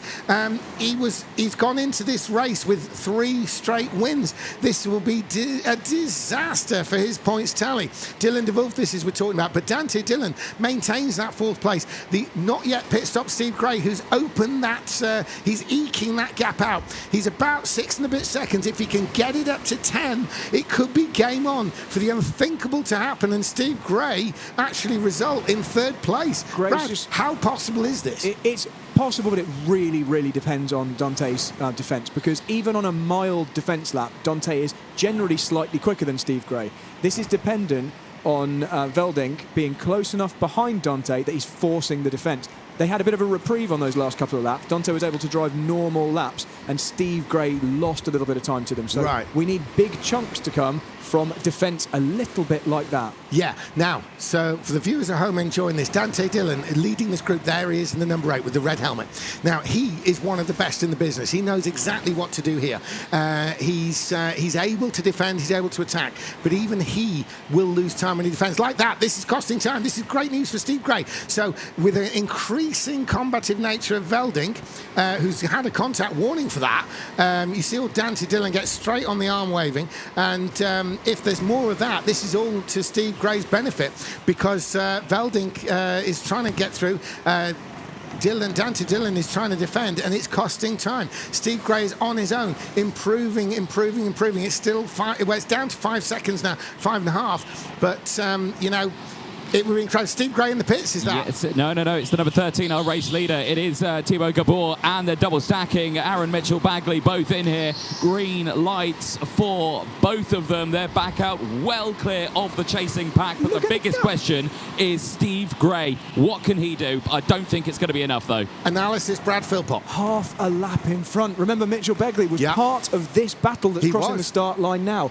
That's how much of a gap you can build when everyone else is in a battle. That's almost unbelievable how much time he's pulled. Yeah, I can't even remember where Mitchell Bagley started, but I don't think it was anywhere near that 2nd place. It was 6th position. 6th position. He's gone from 6th to 2nd, partly due to this fight and partly due to his own brilliance. Everybody out here is absolutely absolutely fantastic at racing indoor karts, not least of which is Dante Dillon, who shuts off Velding again. This is good news for Steve Gray. Can Steve Gray just pull the speed from somewhere? He needs to be fast. If he's going to drive, it needs to be now. Steve Gray really needs to move it forward. He's 6.5 seconds to good. If he can just get it up to 10, he's got 2 minutes to pretty much well, he's got to be in the pits in a second. Anthony, we can expect Steve Gray in any time soon, and when he does, if he can leapfrog all of them, it's got to be rapid. If not, he's going to be in the middle of this mess. You know, I'm looking at it. I just got a feeling he's going to come out right in the middle of it. The fact that he's crossing the line now and that pack is coming around the final corner now, it's just not enough. Don't get me wrong, he's done a brilliant job, has Steve Gray, but with a gap of 6.2, it's just not going to be enough. No, it could mean that he comes out behind Dylan de Wolf, maybe, but what it could possibly mean, he's either going to shove himself in or find that he's bundled right to the back of this order. Now, Steve Gray is, well, it'll definitely be a sleeves rolled up moment. He's not been in the pits, but with 1 minute 49 on the clock, surely next time round for Steve Gray. I think he's going to come out right behind them. Unfortunately, with the gap of 6 seconds, or just around about 6 seconds. Yeah, they're lapping faster than him now behind him. Yeah, settle down a little bit at the front of that battle, just enough to eke those faster laps out. Steve Gray, a valiant effort, but we think it might not be enough. However, we will still keep our hopes high. He's going to be in this time round, surely, or he's going to run out of time. Here he comes. Yep. Is he in? No, he's not. Okay, well, the pit's closing light is on. He will be in this lap. It has to be this next lap, and surely Steve Gray's seen that. He's been around the BRKC for long enough now. He knows the format. He's in the snail. We're watching Dante Dillon, but Steve Gray is some 6 or so 7 seconds ahead of them, out of shot. He's going to come in the pits and they're going to pass him, but where he comes out will be crucial. It's going to have to be good. Here comes Steve Gray. Not yet. He's going to be the next one through. Now here comes Steve Gray. He's probably going to duck in and come over to his arms in the air. He's in.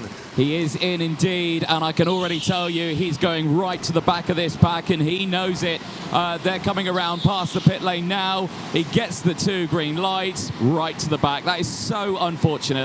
He needed them to fight, but he's a lot closer than he would have been earlier in the race. It was a strong showing. Now, with 29 seconds on the clock and then 2 laps, Steve Gray could get involved in this, but as he was in the pits, as he was exiting it, really, you know, he was on the power, but he was passed by Dante Dillon, passed by Velding, passed by De Wolf, Honeyman, Ostick, Langley, and that puts him down into 9th. So there's the big battle, and behind, just out of camera shot, is Steve Gray. Can he close in? So there's the gap, and then it would be Steve Gray. But anyway, there's number 13, which is Thibaut Gabor, is going to start the last lap this time around.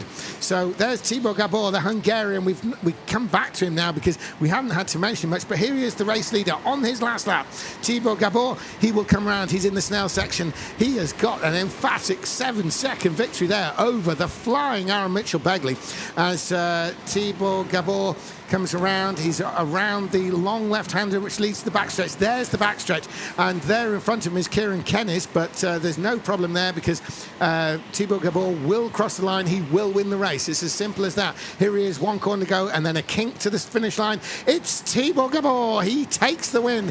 Emphatic victory there. A huge dose of points. But what about Dante Dillon? He's doing as much. Looking behind, super defensive down the inside. It's Dillon, surely it's Dillon. But what about the last corner? What about the last corner? This could all kick off here. Will it be Dillon? Yes, it will. They stay line astern. It's a deceptively clean. I'm actually very surprised it was that clean, but it is. To confirm, Thibaut Gabor wins 40 laps in.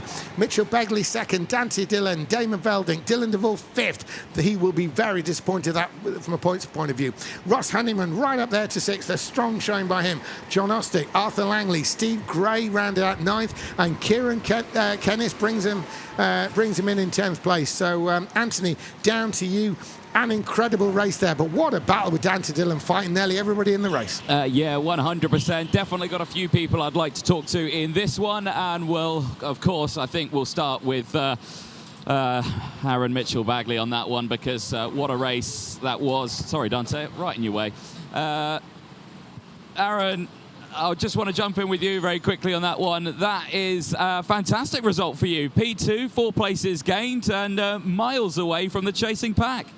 Yeah, I saw all the guys in front were going to start battling. Dante was looking like he was defending quite a lot, and then the guys were just telling me to stay out, just got to put the laps in and get the job done. It certainly worked out for you. We were quite surprised. In fact, Brad was quite surprised because his reaction when you came out the pit lane and you were half a lap clear from third place was quite impressive. Yeah, I could see them on the other side of the track, and then one lap they just disappeared. Like we crossed over at the same point, and then next lap they would disappeared, and I was like, well, I've either lost about 10 seconds or gained 10 seconds, and yeah. Luckily for you, it was the gain of 10 seconds, but brilliant stuff. You seemed very happy with it when you crossed the line as well, so congratulations. Thank you. Excellent stuff there. I would like to chat with Dante Dillon. He was involved in quite a big scrap there. I'm just going to sneak around this way. Dante, quick word for you. Sorry, camera's behind you there. What a fight that was. Certainly quite a slog, but that was just a battle all the way to the end there, where we lost quite a bit of time. What was your opinion on that fight? Yeah, it was a good fight. I had to do what was necessary to stay either second or third. Either I stay out and come fourth or fifth, or I cover off the other guys and come third. And yeah, I knew my draw wasn't very good, so I just had to. I out-qualified the kart. I just needed to keep it somewhere up there. Managed to do that. So yeah, pretty pleased with the result. Couldn't wish anything more for what I got. It's been a tough old weekend for many, hasn't it? But do you think you've done enough to progress on in this weekend? It's borderline. It'll be close. You know, it was a tricky day yesterday, especially with what was going on, pit stops and everything. But yeah, luckily I was fine on that thing yesterday, as I thought. I knew what I saw. But today I just had to get top three was desirable, and that's what we got. Excellent. Congratulations. Well done on a good result there for our drivers. Plenty more races to go. Boys, back over to you. Absolutely, and we've got quite a bit to analyse. Brad, what have you got for us? Well, the thing I'd like to look at involves Dante there, actually. And this was one of the crucial phases of the race, around the middle. And this is when De Wolf got a run on Dillon out of snail 2. That's the tight left-hander after the main snail. You can see here on our Brad pad that you've got De Wolf down here on the right-hand side, and he's got a slight overlap, or he's certainly beginning to get one on Dillon. And this is before we wind into the long full throttle section. So it's a reasonably long clip as Brad Pad goes, because it's quite crucial to see what the positioning of these karts were. Now, I'm going to admit, this is not the ideal camera angle to try and analyse this. So let's just say what might be happening. De Wolf looks like he's got a slight overlap on Dillon's inside, and then Dillon starts to close the door. Now, you can argue it two ways. You can say De Wolf is jamming his nose down the inside of Dillon, and Dillon just takes his normal racing line. Or you can say he had the door closed on him and was forced into the barrier. Whichever one you go with, there was quite a bit of barrier contact here in the end. It moved a long way. And look at what happened afterwards. They were all slowed down dramatically, almost stopped at this point. And they were all lucky to get through, but it was De Wolf who was the big loser, because look, round the outside comes Damon Velding, almost taking both positions, but it was that moment there that really solidified Dillon's position, because after that, De Wolf and Velding couldn't get back past him. Yeah, with the best will in the world, would you rather defend against De Wolf or Velding? Neither of them are easy. But you'd think if you had to defend somebody, you'd feel better about defending Velding, although a tough competitor he is. And Brad, one thing I wanted to bring up on that video as well was that you could see that even when that move was starting, the body language of De Wolf, the helmet angle, he was looking at that gap. In fact, he was looking at the inside of that gap. So he always had it in mind to have a punt at that. Now, it's also the point which we started to get excited about, the idea of a third place for Steve Gray. But we're moving on to heat race 4 now of round 4. Again, people looking to stay in the event, but this is going to be a tough one because we've got a lot of people at the sharp end of this. We've got Josh Green in this, we've got Matt Barsh, and now he is definitely racing to stay here in the event.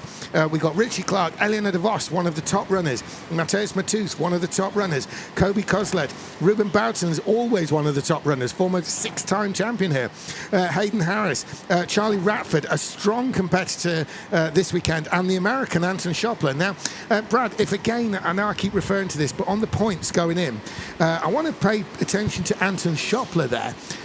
What is his situation? Because he's kind of been at the top, in the middle, at the top.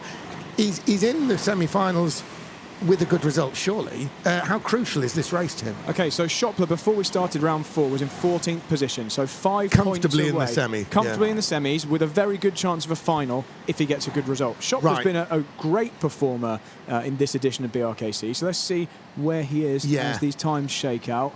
not good for him, down in 8th position. And that is an absolute disaster for him, because Anton Schoppler is really probably the lead American in the world at the moment.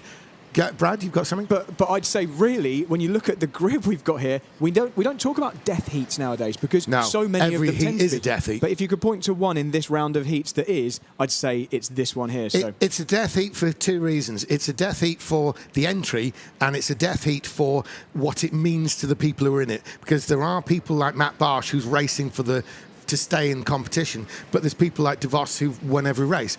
So, you know, it's a bit of a double death one in that regard. But we have got Eliano De Vos. He's won his previous 3 heat races. He's going to try and win this one. He's been followed by Charlie Ratford. Charlie Ratford, incredible performance by the British driver there.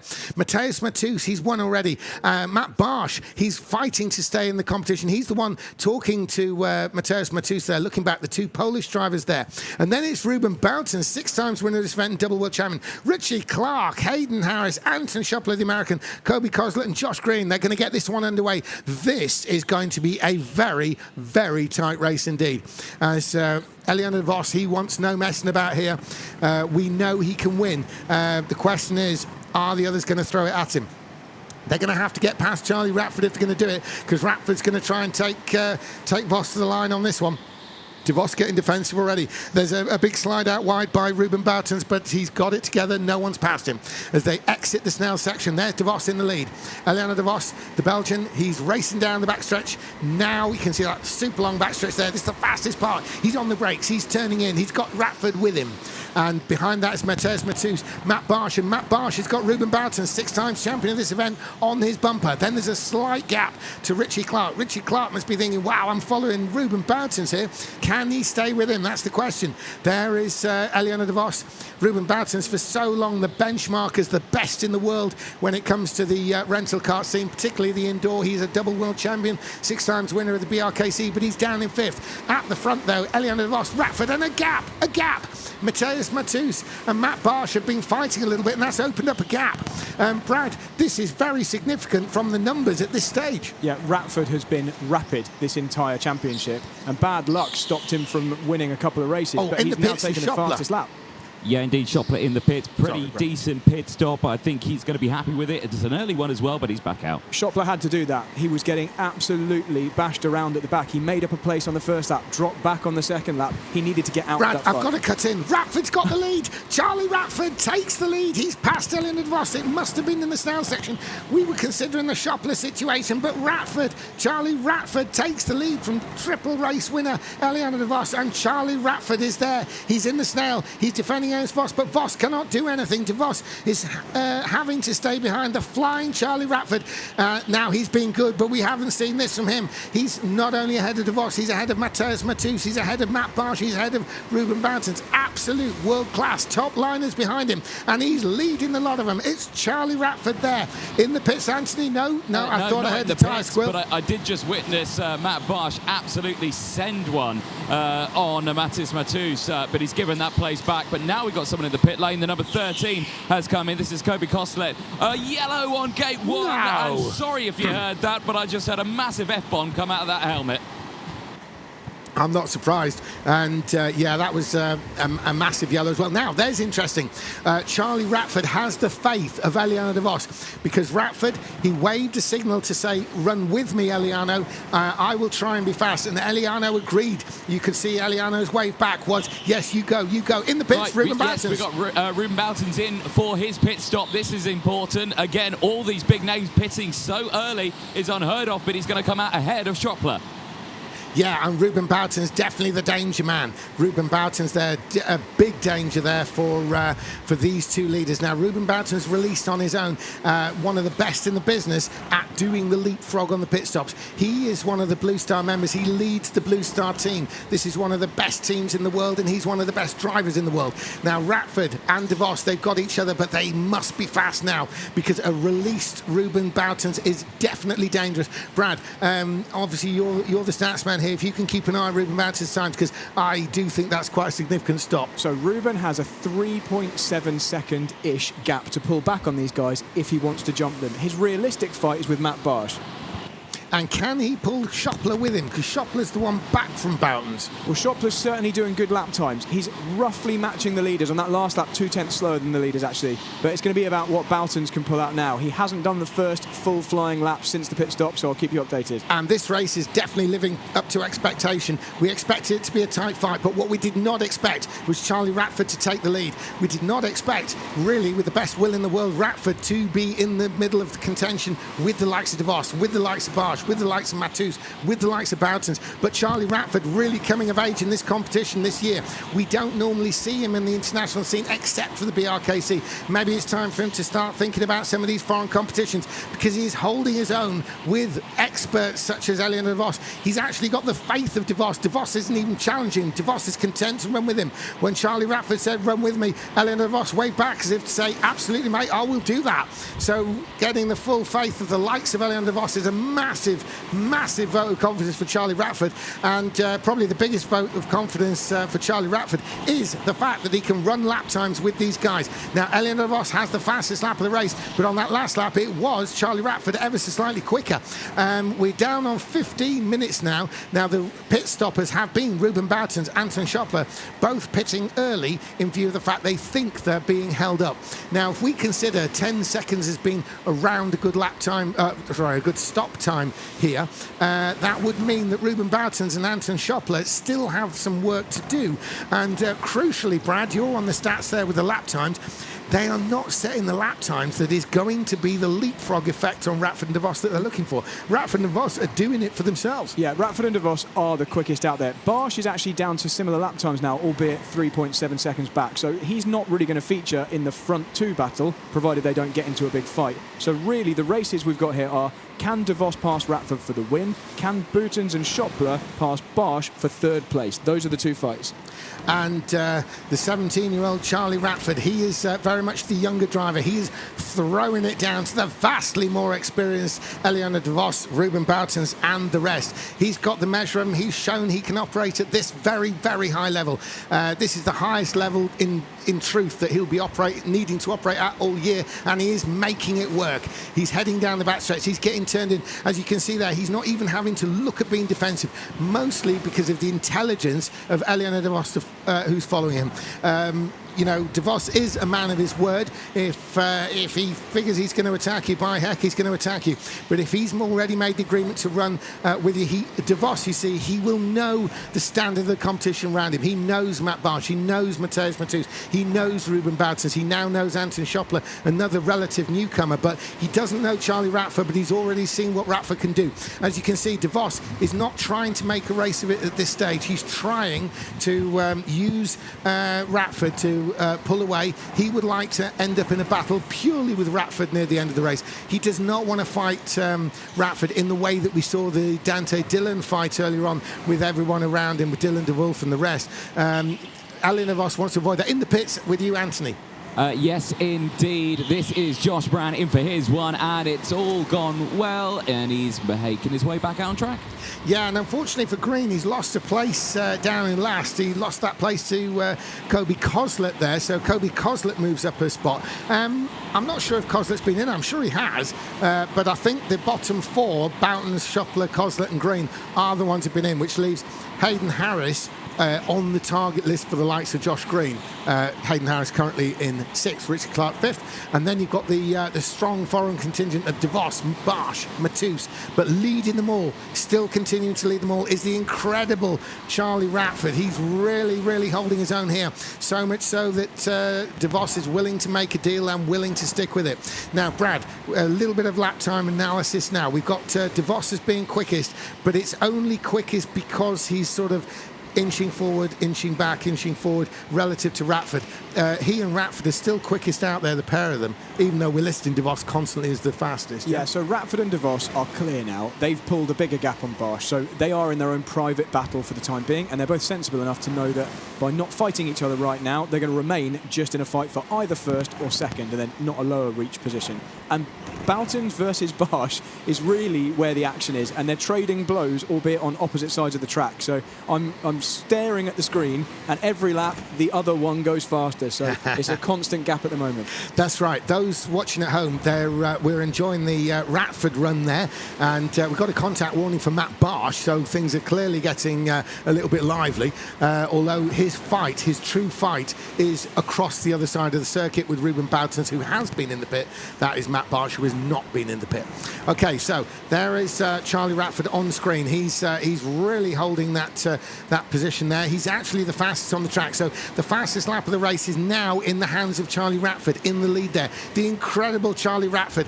He's got Alain de Vos coming with him. That gap has opened up slightly, but you know, it's fair to say that is probably as much as anything, because de Vos is managing the situation. As you can see under the concertina effect, it closes right back up.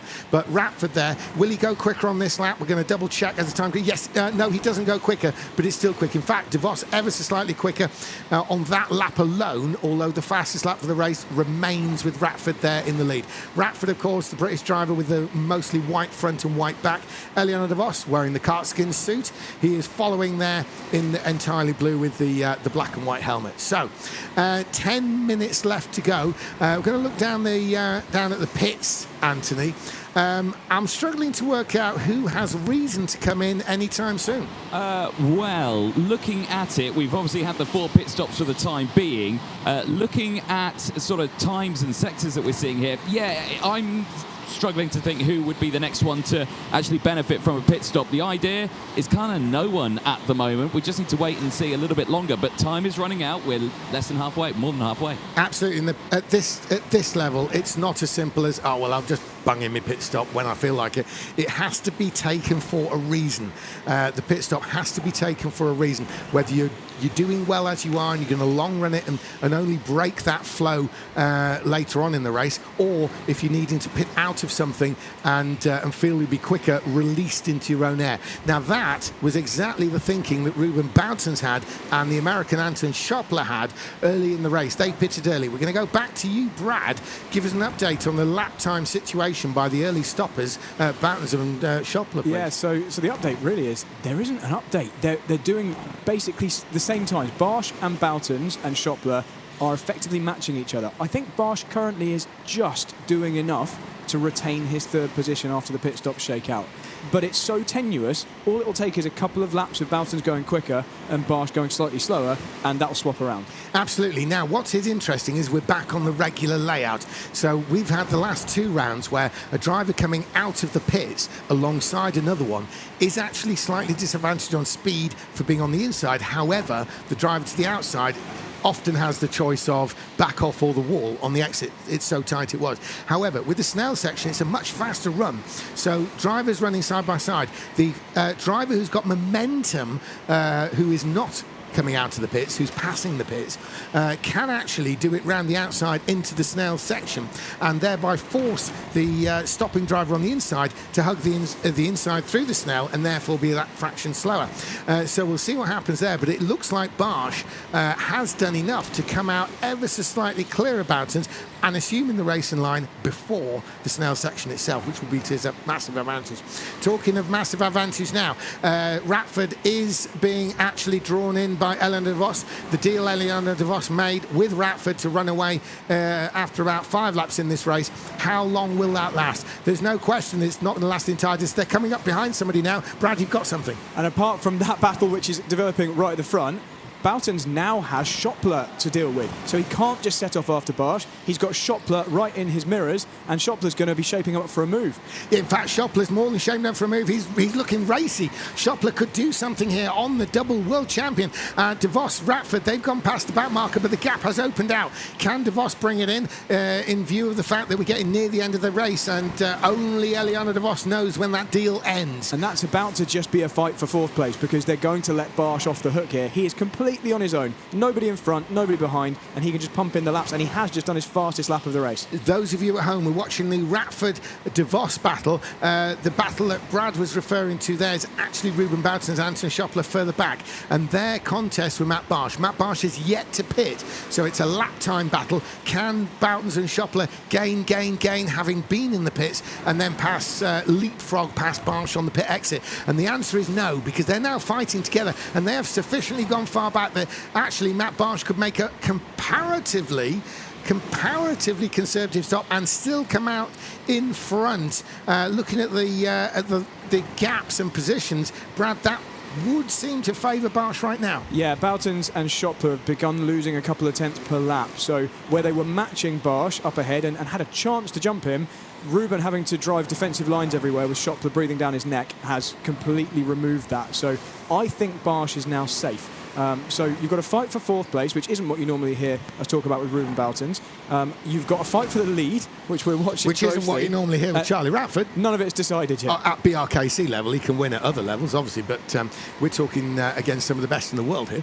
So, yes, you're absolutely right there, Brad, and Charlie Ratford is doing everything he needs to win this race. I mean, it was initially a case of can he hang on, then it became a case of will Eliano observe that deal he appeared to make, and now it's a simple case of can Ratford just make a decent pit stop and win this thing? He's doing everything behind the wheel. He's got the speed. And Anthony?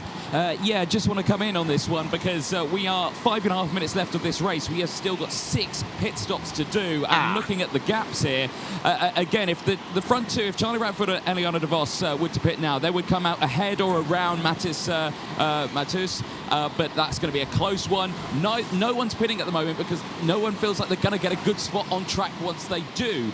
This is a very difficult situation that these drivers are facing.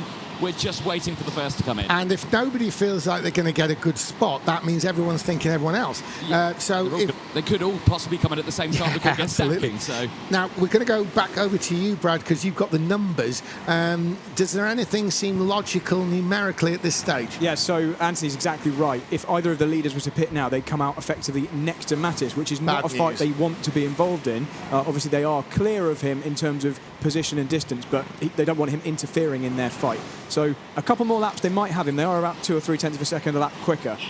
But there's someone in the pits right now. Yeah, we have our first in. It is Hayden Harris right at the back of the group of drivers. He was the first to go from it. So that's put himself in some clear track now. That might shake things up as well for the rest. OK, now where Hayden Harris has come out, is that a factor for our leaders, Brad? Hayden Harris. I'm going to have to try and spot where he's gone on the track.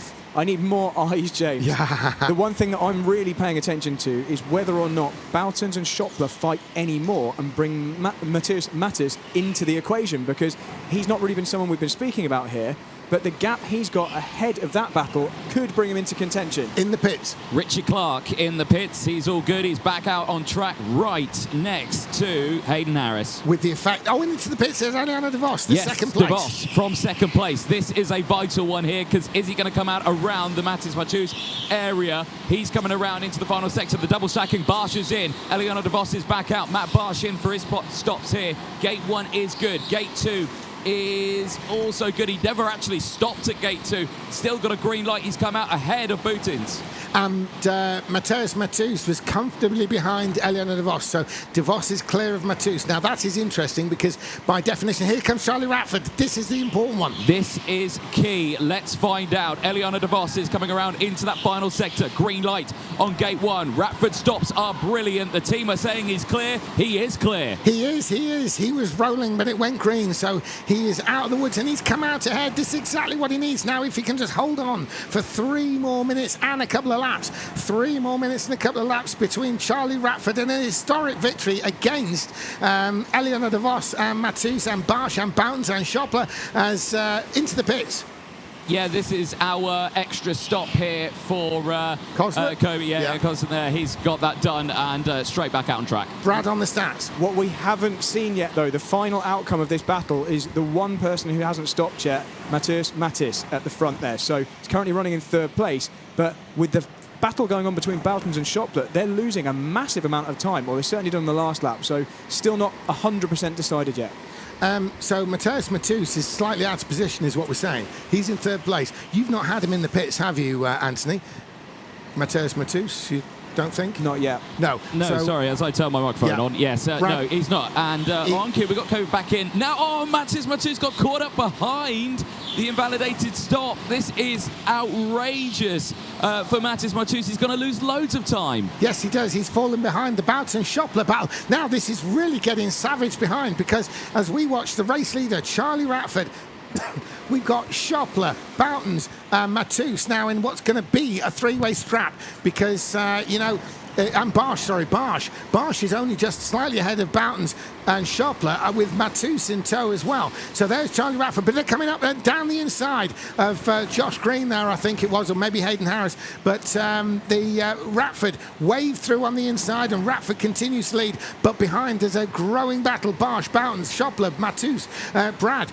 If you look on the numbers there, this is very important for several of those drivers, particularly Matt Barsh to stay in the event and Ruben Boutons to book a final spot. Well, yeah, of course, Boutons hadn't had the perfect event so far. He's done well, but not his normal winning every single race. Barsh hasn't had such a good event, so even third place really isn't what he's going to have wanted from this race. So, and those of you watching at home, you're looking at Ruben Boutons, double world champion Ruben Boutons. There he is in the blue, the leader of the Blue Star Racing team. Arguably still the finest team in the world when it comes to strategy and planning such things, but he's got the full attention of Anton Schopler, the American. The rising star from the USA is Anton Schopler. He's probably the best American in the world as we speak, as he's working on the back of the double world champion. Ruben Boutons has to get defensive. Anytime you force a double world champion like Ruben Boutons to get defensive, you are doing something, and certainly that something involves getting in the head, and that is Ruben Boutons defending, but so is Charlie Radford. Charlie Radford now got Elliot Devos pressuring him hard. DeVos is now starting to pull up in 12 seconds. This is going to be the penultimate lap. Radford defensive, so he's gone to that inside line there, so that's going to cost time. Lap times are out the window now. It's a bad position, and DeVos is piling it on. Can Radford hang on? Radford's got 2 laps to go. He's on the last lap. Radford's got one last time in the snail. What about DeVos? Down the inside, is it? No, Radford's got it covered. As DeVos all over the back. Radford's on the inside, but DeVos maintains the pressure. Round the long corner, he's heading towards that backstretch. This is where it could happen. Down the inside, is it? Radford covers it. DeVos the outside, swings across. Can he cut back inside? No, he can't. 2 corners between Radford and this amazing victory. Can Radford hang on? He's got one corner. It's Charlie Radford who wins from Eliana DeVos. Matt Barsh has managed to come through to third, has he? Because he's been chased down by Ruben Boutons. Anton Schopler, will he be 5th? Will he be 4th? We'll find out in a second. Across line, Barsh crosses, and it's Boutons in 4th. Schopler 5th. Mateus Matus to 6th. Richie Clark, Hayden Harris, Josh Green, Kobe Kosler, Anthony.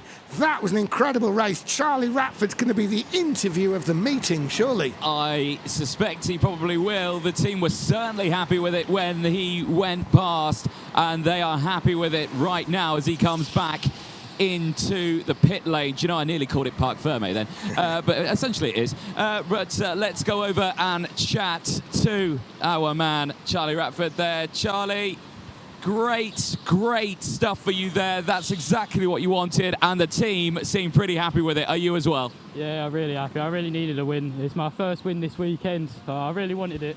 Yeah. Well, it certainly came your way. You had to fight with it, though. You had Eliana DeVos right behind you. The pit stop was the most important thing. I think you timed that to perfection, though, because you came out quite actually far ahead, so you managed to open up a gap. Yeah, it was quite a good pit stop, to be fair. I knew once DeVos pitted, I knew I had to come in to cover him off, but no, it was a really good race. We were just working together the whole time to build the gap. Yeah, it was brilliant.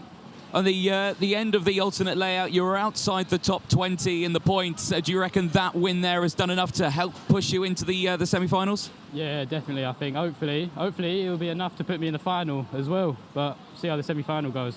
Fingers crossed for you. I'm sure the friends and fans there want to see you in that final. Yeah, hopefully. Congratulations, well done there, Charlie Radford, his first win of the weekend then. And like we say, more races to go. Boys, back up to you. Now, and the analysis for us. Absolutely. Brad Philpott, what have you got for us on this one? I've got the move of the race. I've got the thing that decided that race, and that was Charlie Radford deciding not to just sit behind Eliana DeVos.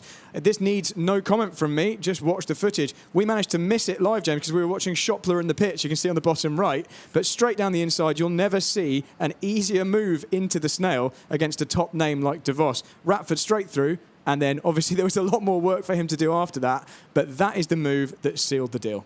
Yeah, so that placed him in a position to win the race. He held DeVos off the whole distance. Obviously, it was fairly soon after that DeVos realised the situation, realised the speed of Radford. He was pretty quick to have faith in Radford and make that kind of arrangement. DeVos, potentially, against a lot of other people, would have had that nailed, but Radford held on. one thing I was going to say as well there, Brad, you showed yet another move down into the snail there. Any time a move gets made in the snail, it's always kind of interesting how the defending kart, and obviously in this case when you show them the kart that loses the place, just sort of as they're about halfway into the turn in, there ends up having to be a huge dose of opposite lock, isn't there? It's always turning in and a massive wrench of the wheel to the outside. So a moment of realisation, isn't there? it is exactly that. That's the way to put it. The realisation point. I've left the door open, thinking they're not coming, and they've just gone for it. We know when they've seen it, because that's when the wheel goes left.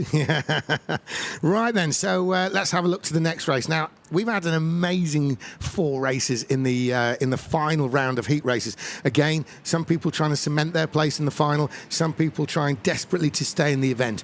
What's equally important, we can see the pressure piling, because there's been a lot of problems and a lot of shake-up, and nobody's really had an entirely clear race from their point of view. Now, in this one, we've got Lily Jeffs, we've got Harrison Kirkham, we've got Ivan Sharner, we've got Kyle Clark, we've got Kylan Beddoe, we've got Rob Johnson, but it's not actually Rob Johnson, is it? It's, I think, is it Eddlestone or somebody who's actually taken over that spot? Jonathan Wilson, Joe Peters, Conrad Bilak, and Theo Rafter. So, from this one, really, I would say that the key one to look at in this is the Hungarian champion, Ivan Sharner, because Sharner is actually fighting to stay in the event. He's had some good results, but none that are really entirely dependable from being in the semi or even final. Where is he, Brad? I actually think Sharner's quite comfortably in the semis. He's had a second, and a fifth, so it's not finals region points, right? But I think, and that's without this 4th round, so he's sitting 32nd, and that's with 4 of the second round heats already done. So, sorry, 4 of the 4th round heats already done. So I think Sharner's safe, provided he has a reasonable result here. Well, he's just set the provisional pole position time. However, it's Sharner from Kirkham. They're swapping around a bit now, but he's still provisional pole there. And he's got it. Sharner, yes, he's done it. So Sharner has done the first part of the work. So he's won the race to pole position. Now he's got to win the race to checker flag. So Sharner from Kyle Clark. Now, we're actually going to go straight to you in the pit lane, Anthony. Are you there? Well, actually, I'm standing right next to you. Yeah, because okay, it's much warmer in here, but I can go down there. No, you don't need to. I was just going to say, Kyle Clark has moved up to 2nd place. That is by far the best qualifying performance. We don't know Kyle Clark at all, but you do, Anthony. What can you tell us? Well, like you say, his bread and butter. He started in the world of indoor karting. He progressed up into the world of European outdoor open wheel karting and in quite a high level with the Victory Lane karting team. But he is certainly a developing young man, and right now I'm curious to see what he can do from this fantastic qualifying position. Yeah, because he was actually racing a lot here, wasn't he, Anthony? Is that right? Yes, correct. He was doing that in the club championship. Now he's actually racing indoor kart at international level rather than the club stuff he was doing before. But it is Sharner leading the way from Clark. Now, what can Kyle Clark do? So Ivan Sharner, the Hungarian champion, if he wants to make the final, he absolutely needs to win this race. Simple as that. As they go, and it is Sharner predictably maintaining a lead into the snail section. So the race is on as Sharner comes through into the tight part of the snail. The tight right, the tight left. Now he's exiting the snail. So they've gone in, they're coming out. It's a 360-degree left-hand turn, which gets wider, wider, wider. It's full throttle all the way onto the back straight, and they're the long version of the back straight now into that final hairpin. Sharner gets turned into perfection and maintains the lead. Clark couldn't make a move, but there are moves behind. There's definitely some places for position. There's a bit of a gap there, and that looks as though it's in the Joe Peters area of the racetrack. A clean move into the final corner. That was unexpected. Someone's coming early. Wilson.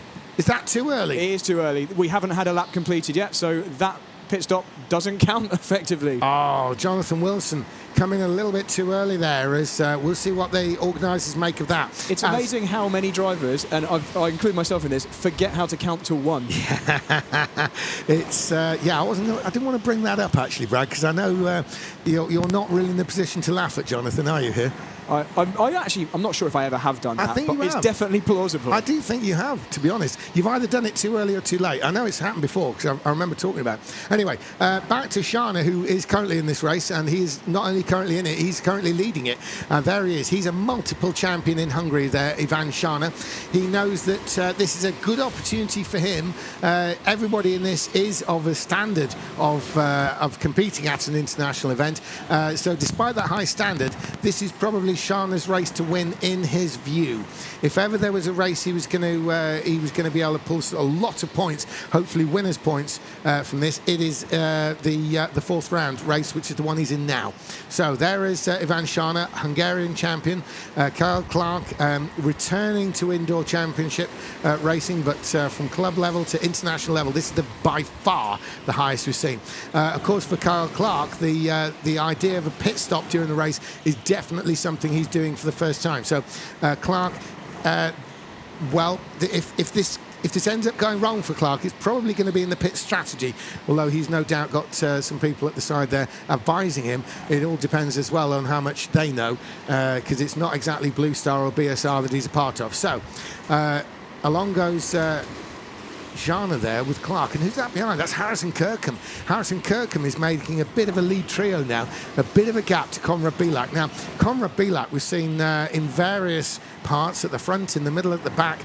Brad, with Conrad Bilak, is he somebody who could possibly stay in the event, or is this definitely his last race of the weekend? Great question. Leave it with me. I'll come back to you with his points. Come back to us with that one, because behind there is Joe Peters, Beddoe, Edelston, Rafter, Jeffs and Wilson, and those drivers, all of them, and that's why I really wanted to look at Bilak just in case he was safe, because I think all the others are definitely fighting to stay in the competition. This is the last race for them. If they cannot get a serious load of points, probably top three, which may well be an ask when you consider it Shana Clark. Carry on. I have the answer for you. It's going to be tough for him. He's down in 52nd position with an 8th, a 3rd and a 7th. Right, and what was the gap going in points-wise at the start of this round? He was on 15 points, and the driver in 30th place was on 22, so he's going to need a big score. Yeah, I mean, that would effectively it's got to be 3rd or higher, like I was saying for Bilak. So he is in 4th, but he actually needs to be 3rd to have any chance really of going through. Brad? Dante Dillon got a penalty. I've just seen this on the race control notice board. Sorry, I'm talking about a different race, but it affects we were the watching points. earlier. Dante Dillon did receive a one-place penalty for squeezing. So that video we reviewed with him and De Wolf earlier on at this corner we're watching now did end up with a penalty. Well, I have to say, Dylan De Wolf has been up here. For those watching at home, we're above the track in the commentary position in the production area, but the Clark course office is right next to us, so we see exactly who comes in and how long they're in the office. And I would say I've seen Dylan De Wolf walk into this room and heading for the Clark course office at least 3 times this morning. So now we're looking down there, and that's the 14 kart, which is Bilak. Now Bilak's the one we've been talking about. There he is in the black suit with the yellow on it. He's running a good position there, 4th, but really if he wants to stay in this competition, he might need to make it one higher. Now he can see the ones he needs to attack, and they're 1, 2, 3 in front of him, but they're at the end of the straight. They're not on the end of his bumper, and he's in a bit of a desperate situation there, Conrad Bilak. He's fighting back against Joe Peters, but at the same time he can see up ahead the ones he really wants, and that begins with Kirkham and then Clark and then the leader Ivan Shana. So there's Shana, there's Clark, there's Kirkham, and then there's that crucial gap. As we stay with this shot down the backstretch, you can see there he is in the background. There goes Conrad Bilak. Now he's got that tantalising view, Brad, but he's not there, is he? I don't think the pace is there either, because he's got clear air in front of him, and although on that last lap he was marginally faster than what the top 3 did, he's back to his kind of standard 1/10 deficit on this one. So provided the top 3 carry on as they are and don't start battling, it's pretty early for a battle, I think that's just going to stretch. Yeah, and how awful is that? Oh, in the pits, Anthony. Lily Jeffs in the pit lane, just to report 2 green lights, back out on circuit. A very calm pit stop, not rushed at all, so nicely done. Yeah, well, super job with that, and in and out with no trouble, which can't be said for a lot of competitors this morning, as Ivan Shana continues on his way. And looking back at the Bilak situation, just how much of a killer is that? You are looking at your continued participation in this event creeping away from you 10th by 10th by 10th with each passing lap. So here is Ivan Shana. He gets turned in. There is Kyle Clark in second. And then it's Harrison Kirkham. Now, Harrison Kirkham is listed as being fastest in this race. So he has the fastest lap in this race. And that's the third place driver. So it's not Shana. It's not Clark. It is, in fact, Kirkham who is in third place there. As we look at Ivan Shana, can't hop in a little bit as he goes to the right of the Snell, the left of the Snell, and now begins that long build-up of speed towards the back stretch. It's Ivan Shana. He keeps it tight. He does let it wander out a little bit occasionally just to keep that speed going. He does not want to have an excessive amount of steering going on because that will just scrub the tyres sideways and cost him time. There's Ivan Shana. There's Kyle Clark. There is Harrison Kirkham. Harrison Kirkham has had a great meeting so far. Brad, again, sorry to bother you with the scores again.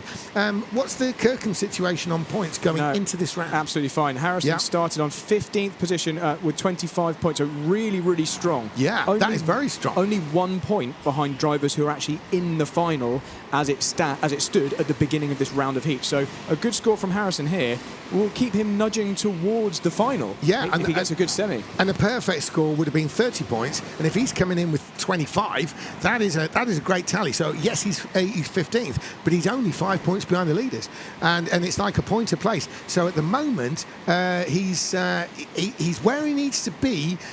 But if he can get it, he's probably going to want those high. Not just because, you always want to finish first in a race, don't you?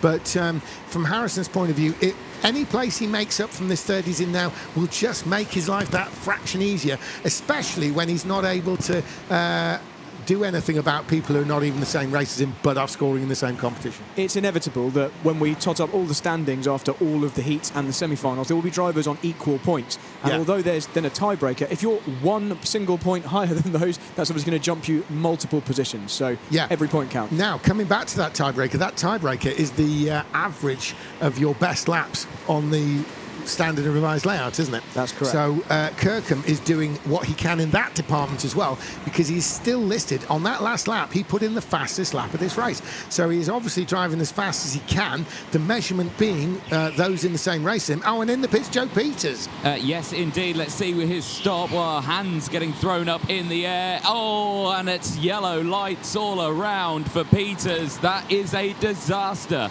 Right, now, I'm going to... I don't want to give anyone any ideas here, Anthony, but race control, they want to see red light, green, okay? Now, if you came in and you went red light and went too early and got a yellow on your first stop, what do you think how would race control see it if you didn't even bother with the second stop and drove straight through? Hang on. Anthony, I've got an answer for you then. Brad's got it.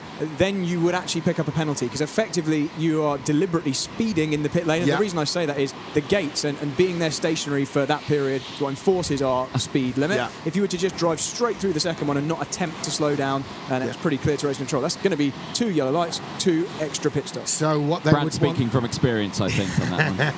Well, he helped set up the rules, and he's also been falling foul of the rules over the years, as you'd expect, just doing it for so long.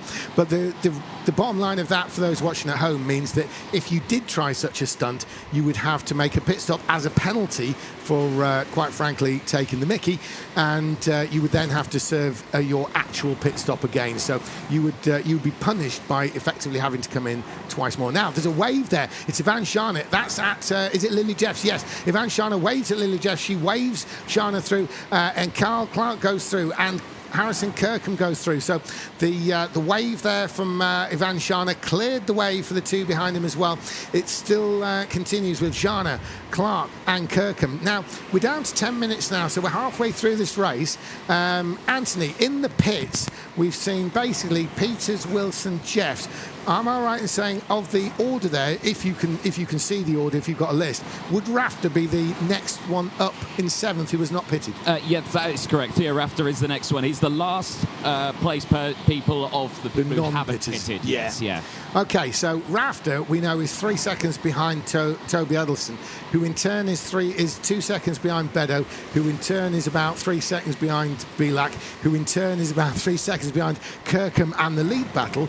Brad, looking at those lap times with Carl Clark recording the fastest time, can we read anything into those gaps?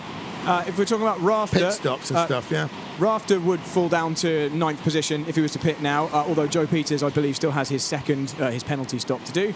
But at the front here, there's not really a good gap for any of those guys to fall into. If they were to pit now, they'd be right out behind Toby Edelston. So there's unlikely to be any pit stops right now. That leading trio all under a second. Let me cut in there. Kirkham has taken second place. All of a sudden, things started to get racy down the backstretch. Ivan Shana went immediately on the defensive. Clark went with him because Clark was obviously looking at a move, and Kirkham went round the outside of Clark and then to the inside in the confusion, and he's now working on the back of Shana. And Shana tried to make a deal. He said he knew there'd been a passing move. He tried to wave Kirkham as if to say, work with me, but I think Kirkham's having nothing of it. Kirkham's saying, go, go, go. He doesn't want Shana defending. He wants to pull away. So Brad. One of them needs to pit, or they need to build some gaps between themselves, because it won't be long before they start bringing other drivers into it. They've got a gap at the moment, but Conrad Bilak's only a further 2.5 seconds back. So we've seen this so many times in BRKC. We saw it today with Aaron Mitchell-Begley, where he made up a bunch of time, half a lap in the end. Leapfrogged 6 drivers. And so absolutely, Conrad Bilak could do that if Ivan Shana starts defending heavily. And about 10 laps ago, we were talking about how Bilak was seeing them pull away at a rate of a tenth of a second, and that was his continuation in this championship, pulling away at a tenth of a second. But Bilak may yet have saved the day. Cahal Clark into the pit lane. Sorry, James, to butt in there, but let's have a look at how this goes. 2 green lights. It's all good from his end, and he comes out behind Theo Rafter. Now that's interesting, because that also releases Harrison Kirkham with nobody behind him to fully attack Van Shana. Kirkham's concern before would have been, if I attack Shana, will I get jumped by Clark? That won't happen now because Clark has pitted out the way. Shana saw that and waved to Kirkham to say, let's go, let's go, let's go. Now, I don't think Kirkham's going to have any of that. I think Kirkham wants to pass Shana. He ain't ready for any deals. We're not talking about Elliot de Vos here. We're talking about Harrison Kirkham, because Kirkham is not going to play the game that De Vos did with who was it? Ratford, yeah. As Kirkham's looking pretty racy. Is Shana go? Oh no, Kirkham says go, go, go. Now Shana has immediately moved to the inside to block, and that's not what Kirkham wants. So unexpectedly, I thought Kirkham was going to try and race it, but Kirkham does want to do this on lap times. He's on board with Shana. The question is if Shana realises that. Brad? They're both losing a lot of time in this phase, but even this gentle defence from Shana. So I think we spoke about this earlier. There's an opportunity for the kart behind to deliberately leave a slight gap so you can both drive effectively full speed again for a while. Absolutely right there, Brad. And that is the key thing here, isn't it, really? Because otherwise, Cahal Clark is going to jump them. They've all matched lap times that time, so there wasn't actually a gain from Clark, but it could very easily start happening. Yeah, so when we start seeing deals going on and waving between Shana and Kirkham, they're not necessarily worried about themselves. They're worried about a threat from Clark, is what you're alluding to, Brad, yeah? Yeah. Yeah, and in the middle of all of that, we had a pit stop, Anthony. Was that Toby Edelston? Yes, it was. He came in perfect stop, no drama whatsoever with it. Oh, that's good. Right then, so it continues on at the front. Obviously, we've had Kyle Clark pit out of this with 5.5 minutes thereabouts remaining. Brad, the Clark situation relative to the lead battle. Oh, in the pits, Anthony. Yeah, this is Kélan Badeau, who's come in for his pit stop. Green light gate 1, green light gate 2. He's back out on track. Yeah, so he came out of 4th place, resumed in 7th. Yeah, there's still more waving. I think Kirkham's having a bit of a job convincing Shana that he's not trying to fight him as he keeps. And in comes Kirkham. This is crucial. Yep, let's see how well this goes. A little bit of a long stop. It's yellow lights on gate 1, the first gate he needed, and it's gone terribly wrong. And what a disaster for Harrison Kirkham. He went from potentially winning this thing to now having a huge rearguard action against Clark at the very least. He could fall into the hands of Rafter, maybe even Peters. This could go drastically wrong from Harrison Kirkham. We'll see what happens here. Van Shana continues on. Now, Van Shana actually has several minutes yet before he has to make a stop. Will he just lay down the lap times? He knows he's on his own. There he is, the Hungarian champion, Ivan Shana. He knows he's on his own, and Shana there is I'm sure going to play the long game now. Brad, looking at the lap time. Oh, in the pits. Yep, this is the number 18 of Joe Peters. He's back in for his first of 2 pit stops that he needs to do because he got yellows on both lights. Yeah, there's a get out of jail for Harrison Kirkham, that's for sure. Brad, now that Jean is on his own, can we read anything into the lap times and positions? Now he's on his own, I think he's completely safe, especially because he can just now get on with it, start pushing. Kirkham really was the speed threat. And we were just talking earlier about Kirkham potentially having a shot at the final. That's gone. That's completely gone. He now needs to try and score enough points to get into the semi-finals. It was looking absolutely secure before this race. It's now going to be much, much tougher. So let's look at where he's going to drop down to. With 10 seconds on where he currently is, that'll be down in 8th position. So not very many points. He should now stay out until the very last moment, which isn't very long, to see if he can jump even 1 or 2 more karts.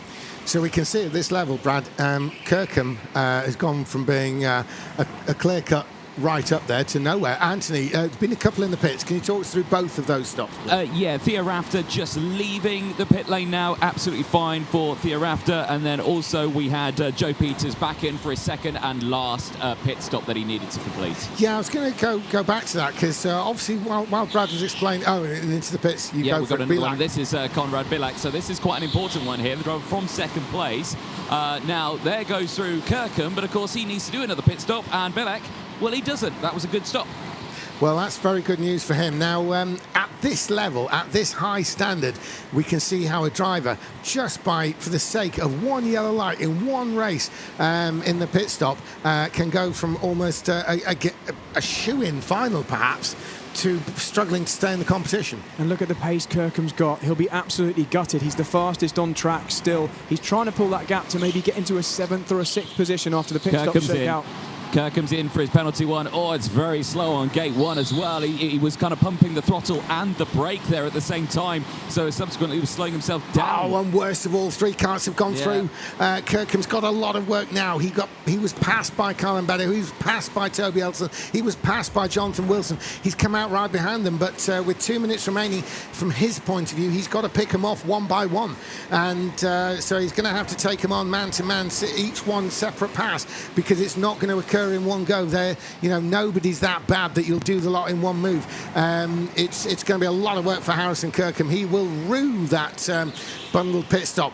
Into the pits is Jonathan Wilson, though. That's a plus point for Kirkham. It is indeed a plus point for Kirkham. It clears him a little bit of Shana, air. the race leader, in. Yeah, indeed. So it's all kicking off now. Sean, let's see how he does. Again, his strategy very strange when he gets into the car. He kind of sits up on the tank when he gets going. Let's see if it pays off. 2 green lights. He's back out on track and just ahead of Kyle Clark. It's like he wants to get out of the kart, isn't it, in the pits, Anthony? Just a little bit, yeah. It's kind of a strange thing to witness. Yeah, it's probably one of those in your head things. By sitting up there, he comes completely out of the seat as if he's releasing the kart from his weight. However, that weight will still transfer through his foot into the floor, so the kart still has the weight, but whatever you think at this level makes you quicker, you've got to do, haven't you? There's no sort of right or wrong about it. If you believe it's making you quicker, you've got to go with it. Talking of being quicker, though, here's Ivan Shana. Still, Harrison Kirkham is the fastest on the track. He's in 6th place. However, he's got Beddoe and Edelston in front of him. Just to confirm, Anthony, have Beddoe and Edelston been in, to your knowledge? Yes, everyone has pitted now at this point. So he does have to fight his way through. Now, there's Shana. Kyle Clark is in 2nd, Bilak up to 3rd. Now that's the important one, isn't it, from a points point of view for him, because we were saying he needed 3rd. We were saying how he is dropping back, but now he may well end up with that 3rd place that he was craving in order to stay in the event. And that's all down to, of course, Kirkham's failed pit stop, which has benefited him. But do you know what? Bilak must have been on something of a mission as well, because he is 7/10 behind only from Kyle Clark in 2nd. So this is very tight indeed. Now there's 2 laps to go. We're near the end of that. So we're near the end of the penultimate lap. There's Ivan Shana. Surely he's going to get the job done. And actually not far behind, because there's Shana going out shot. There is Kyle Clark. And immediately behind that is Konrad Bilak. So Konrad Bilak is actually closer to Ivan Shana than he was when we were looking before. So here comes Ivan Shana. He's exiting the snail. He's got this long left onto the backstretch for the last time. There is Ivan Shana, the Hungarian champion on the international scene for many many years now, certainly since the 20-teens, and he's coming round. Is one more corner there, Ivan Shana. There's second Clark. There is third Bilak. So crossing the line, Shana wins from Clark and Bilak. Then it's going to be Kylan Beddoe, his best result. Toby Edelston's in the top 5. Harrison Kirkham couldn't make anything work by the looks of it, but they've yet to come through. Is it going to be Kirkham 5th or 6th? He is 6th. So a big loss of points there for Harrison Kirkham. Theo Rafter in 7th. Jonathan Wilson 8th. Joe Peters 9th. And Lily Jeffs into 10th. So obviously it's going to be very interesting. I'm sure Shana's going to have something to say. Brad, we're actually going to go to you first, if that's okay. Yeah, no problem at all. Because you're ready, so a little bit of analysis. Okay, so the thing that I'm going to talk about is just simply how Kirkham managed to get up into that strong position, which later came to nothing. And that was with an amazing move, which I missed because I wasn't watching the live feed at the time. So you can see here on the Brad pad that you've got a fight for the lead going on just here.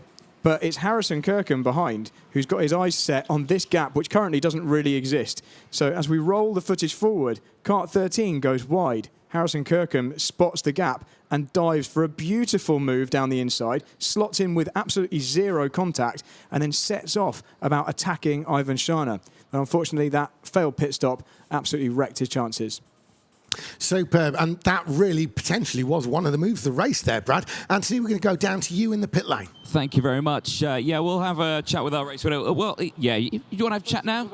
Well, you put the weight down. Yeah, it's a bit heavy. I was hopefully going to try and get a chat with Harrison Kirkham, but understandably after that pit stop, he did not want to have a chat, and he's made his way back up to the driver's spot because, like you say, that could have cost him a spot in that final. But for one driver who certainly made good steps in making sure he gets into that final, Ivan Shana. Ivan, a great result there for you. Once again, you find yourself right at the front. That's what you needed. Well, I lost a lot of pace from yesterday, so I'm actually, even between these 10 drivers, I think I was the 6th or 7th quickest only in this heat. So I really needed all my skill and experience to win this one, but I'm really proud how I managed it because I was always under attack, but I just thought that I should keep it patient to wait till the last lap. Maybe they'll be running into some traffic, and luckily for me, it happened.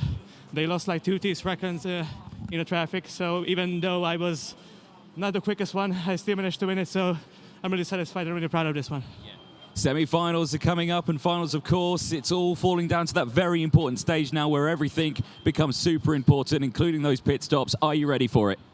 I don't have the pace today, but based on yesterday's timings, I'm still one of the quicker drivers. So with some luck, with some good racecraft like here, I think I could even be in with a shot for making a final. We think he's 6th in the standings. Well, Anthony. we think you're about 6th in the standings, so that would certainly put you in there. So congratulations, well done. We'll let you get warmed up, and we'll see you out later. Yeah, my hands are freezing. I imagine yours as well. Yes, very cold. Thank you for your concern, Ivan. Brilliant stuff. Well, as you can see, karts are getting sorted out now. We will have a little break. Boys, back over to you. Yeah, Anthony, just so Ivan there was saying how his hands were freezing, and so are yours. Is it quite cold down there? You know it's cold down here. Don't rub it in anymore. I don't actually, because it's boiling hot up here, I have to say, in the commentary. Right, that's it. I'm on my way up. I'm on my way up. Now, just want to come back to the situation. Harrison Kirkham, he did end up with the fastest lap in that race. We did see him bundle down the order. We're going to be going to a quick break there while they fuel the cars. We're halfway through round 4. But just want to update on Harrison Kirkham's situation. There's a lot of people on the live stream asking about positions in the championship. Needless to say, when you're halfway through the round, it's hard to give an actual real picture because we've got Harrison Kirkham currently, we think, is in 14th place. Yes, we saw he was losing a lot of points, but 14th place overall in the standings, and you need to be top 30 to go through to the semi-final. So it's not looking bad at all, really, for Harrison Kirkham. Obviously, he will be keeping an eye on it because there are 5 more races, and people can push others down. As those now take part in their races, they will be scoring points, and it's possible to get bundled down the order. But Harrison Kirkham, it's started looking bad, but now it's not looking so bad. So we'll see what happens. And those who are wondering about points, obviously be mindful of the fact that we only have a real picture when we're at the end of the round. So we're going to an ad break now. So please join us in a quarter of an hour or so as we continue with the final set of heats for the British Rental Kart Championship. And we're seeing drivers fighting to stay in the tournament. See you in a bit. The UK's premier rental karting series is back for 2025 and is bigger than ever. The 7th season of the SRK Championship is visiting some of the country's finest circuits, including Buckmore Park, Three Sisters and Rye House. Take your pick from sprint, endurance, novice, junior and cadet championships with fantastic prizes on offer, including 2-stroke test days, cash giveaways and 24-hour race events, plus huge trophies. Get ready to experience fast, fair racing against the best rental karters in the South. Visit srkchampionship.com to sign up today. Je m'appelle Luc Walter, je suis passionné de sport automobile depuis tout petit. Et je pratique le karting à haut niveau et j'ai voulu créer mon propre championnat de karting qui est le FRKC et la première édition était en 2022.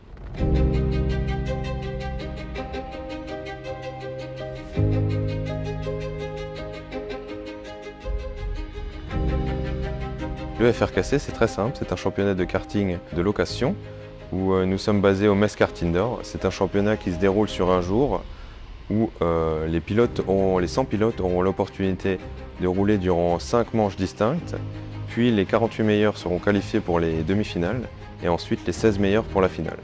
Le vainqueur de ce championnat aura l'opportunité de concourir au championnat du monde de karting gratuitement. And then we start the match races. Yeah, first against Johan Medard was really good. Then against Ian Lepela was also very good. And then against the world champion in 2019, Michael Schuttler. And then we drove the final. Directly after lap 1, I was pulling away a little bit. Then I thought in lap 4 or 5, I think, I come in the pits, I will let them drive alone. It's difficult for them. And you saw it directly, and for me, I knew it would be a comfortable win. And now I'm sitting here, so I'm really happy with the result.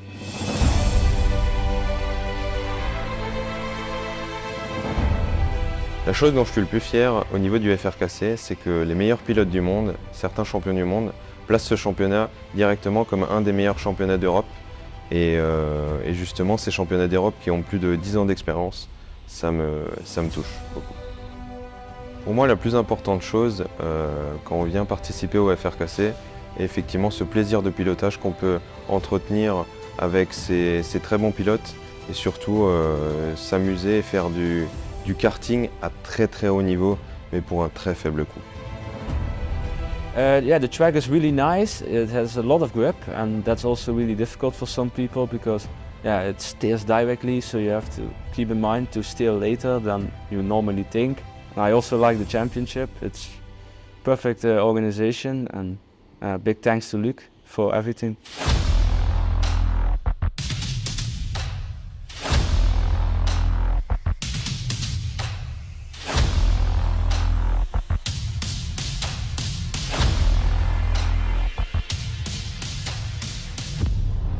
Pour moi, le FRKC est bien plus qu'un simple événement parce qu'au-delà de la course qu'on réalise durant toute la journée, les personnes continuent à s'amuser, à discuter ensemble, à pouvoir entretenir des bonnes relations et c'est le plus important pour moi. Yeah, of course, I will come back. I will defend my title, of course. Pour conclure, je voulais vous rappeler que le FRKC, c'est un événement de haut niveau, c'est un événement de plaisir et c'est un événement très accessible.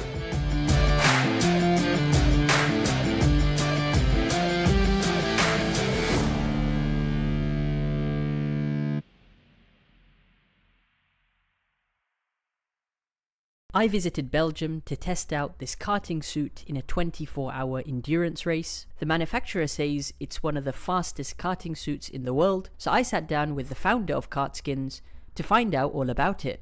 I'm here with Jonathan Burt, if you could just introduce yourself. Hi, I'm Jonathan Burt.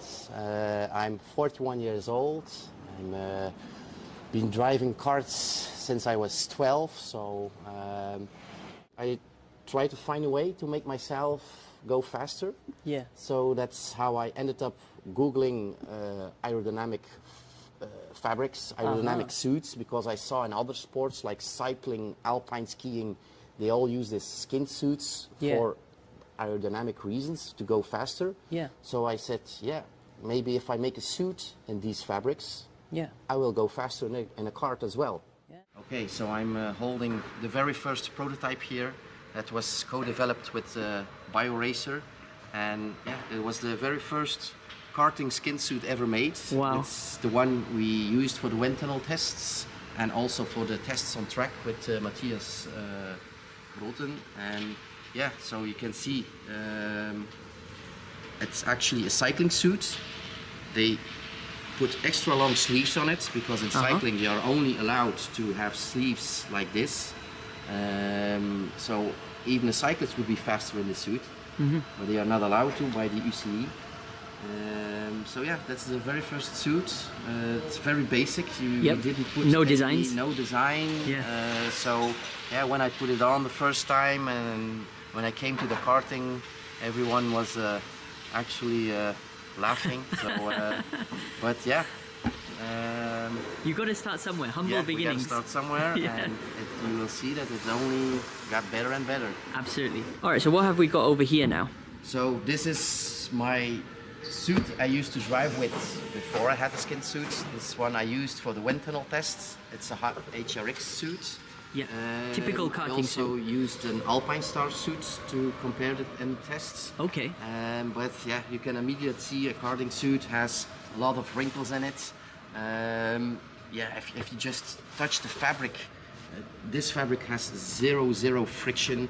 You have the aero sleeves, so that's the high-tech advanced fabric that BioRacer developed. And you see these stripes in the sleeves. They enhance the aerodynamic performance of the fabric. Okay, so this is the suit I used in the Kart World Championship. So it's already with a nicer design. It's actually a copy of my of the design of my HRX suit. Okay. We have, as you can see, you can print any logo on it, and high quality. So this is the original suit on the left. This is the original suit. And it's been converted to a skin suit. As you can see, there's a lot of less fabric used than in a normal suit. Yeah. You can see the aero stripe fabric. So the design... We put it everywhere. We put it on the legs and even the body. You can see the lines on the suit there. Yeah. But you can see the design translates over very nicely. It's so similar. Just an exact copy of this design. So this is a better representation. So on, so as you can see, the suit is a lot shorter, but still it's the same size. Wow, this is my karting suit size. This is my skin suit size. Wow. And you can see it stretches a lot.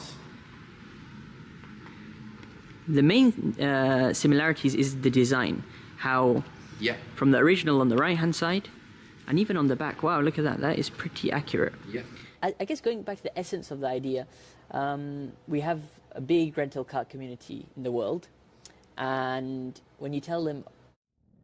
The UK's premier rental karting series is back for 2025 and is bigger than ever. The 7th season of the SRK Championship is visiting some of the country's finest circuits, including Buckmore Park, Three Sisters and Rye House. Take your pick from sprint, endurance, novice, junior and cadet championships with fantastic prizes on offer, including 2-stroke test days, cash giveaways and 24-hour race events, plus huge trophies. Get ready to experience fast, fair racing against the best rental karters in the South. Visit srkchampionship.com to sign up today.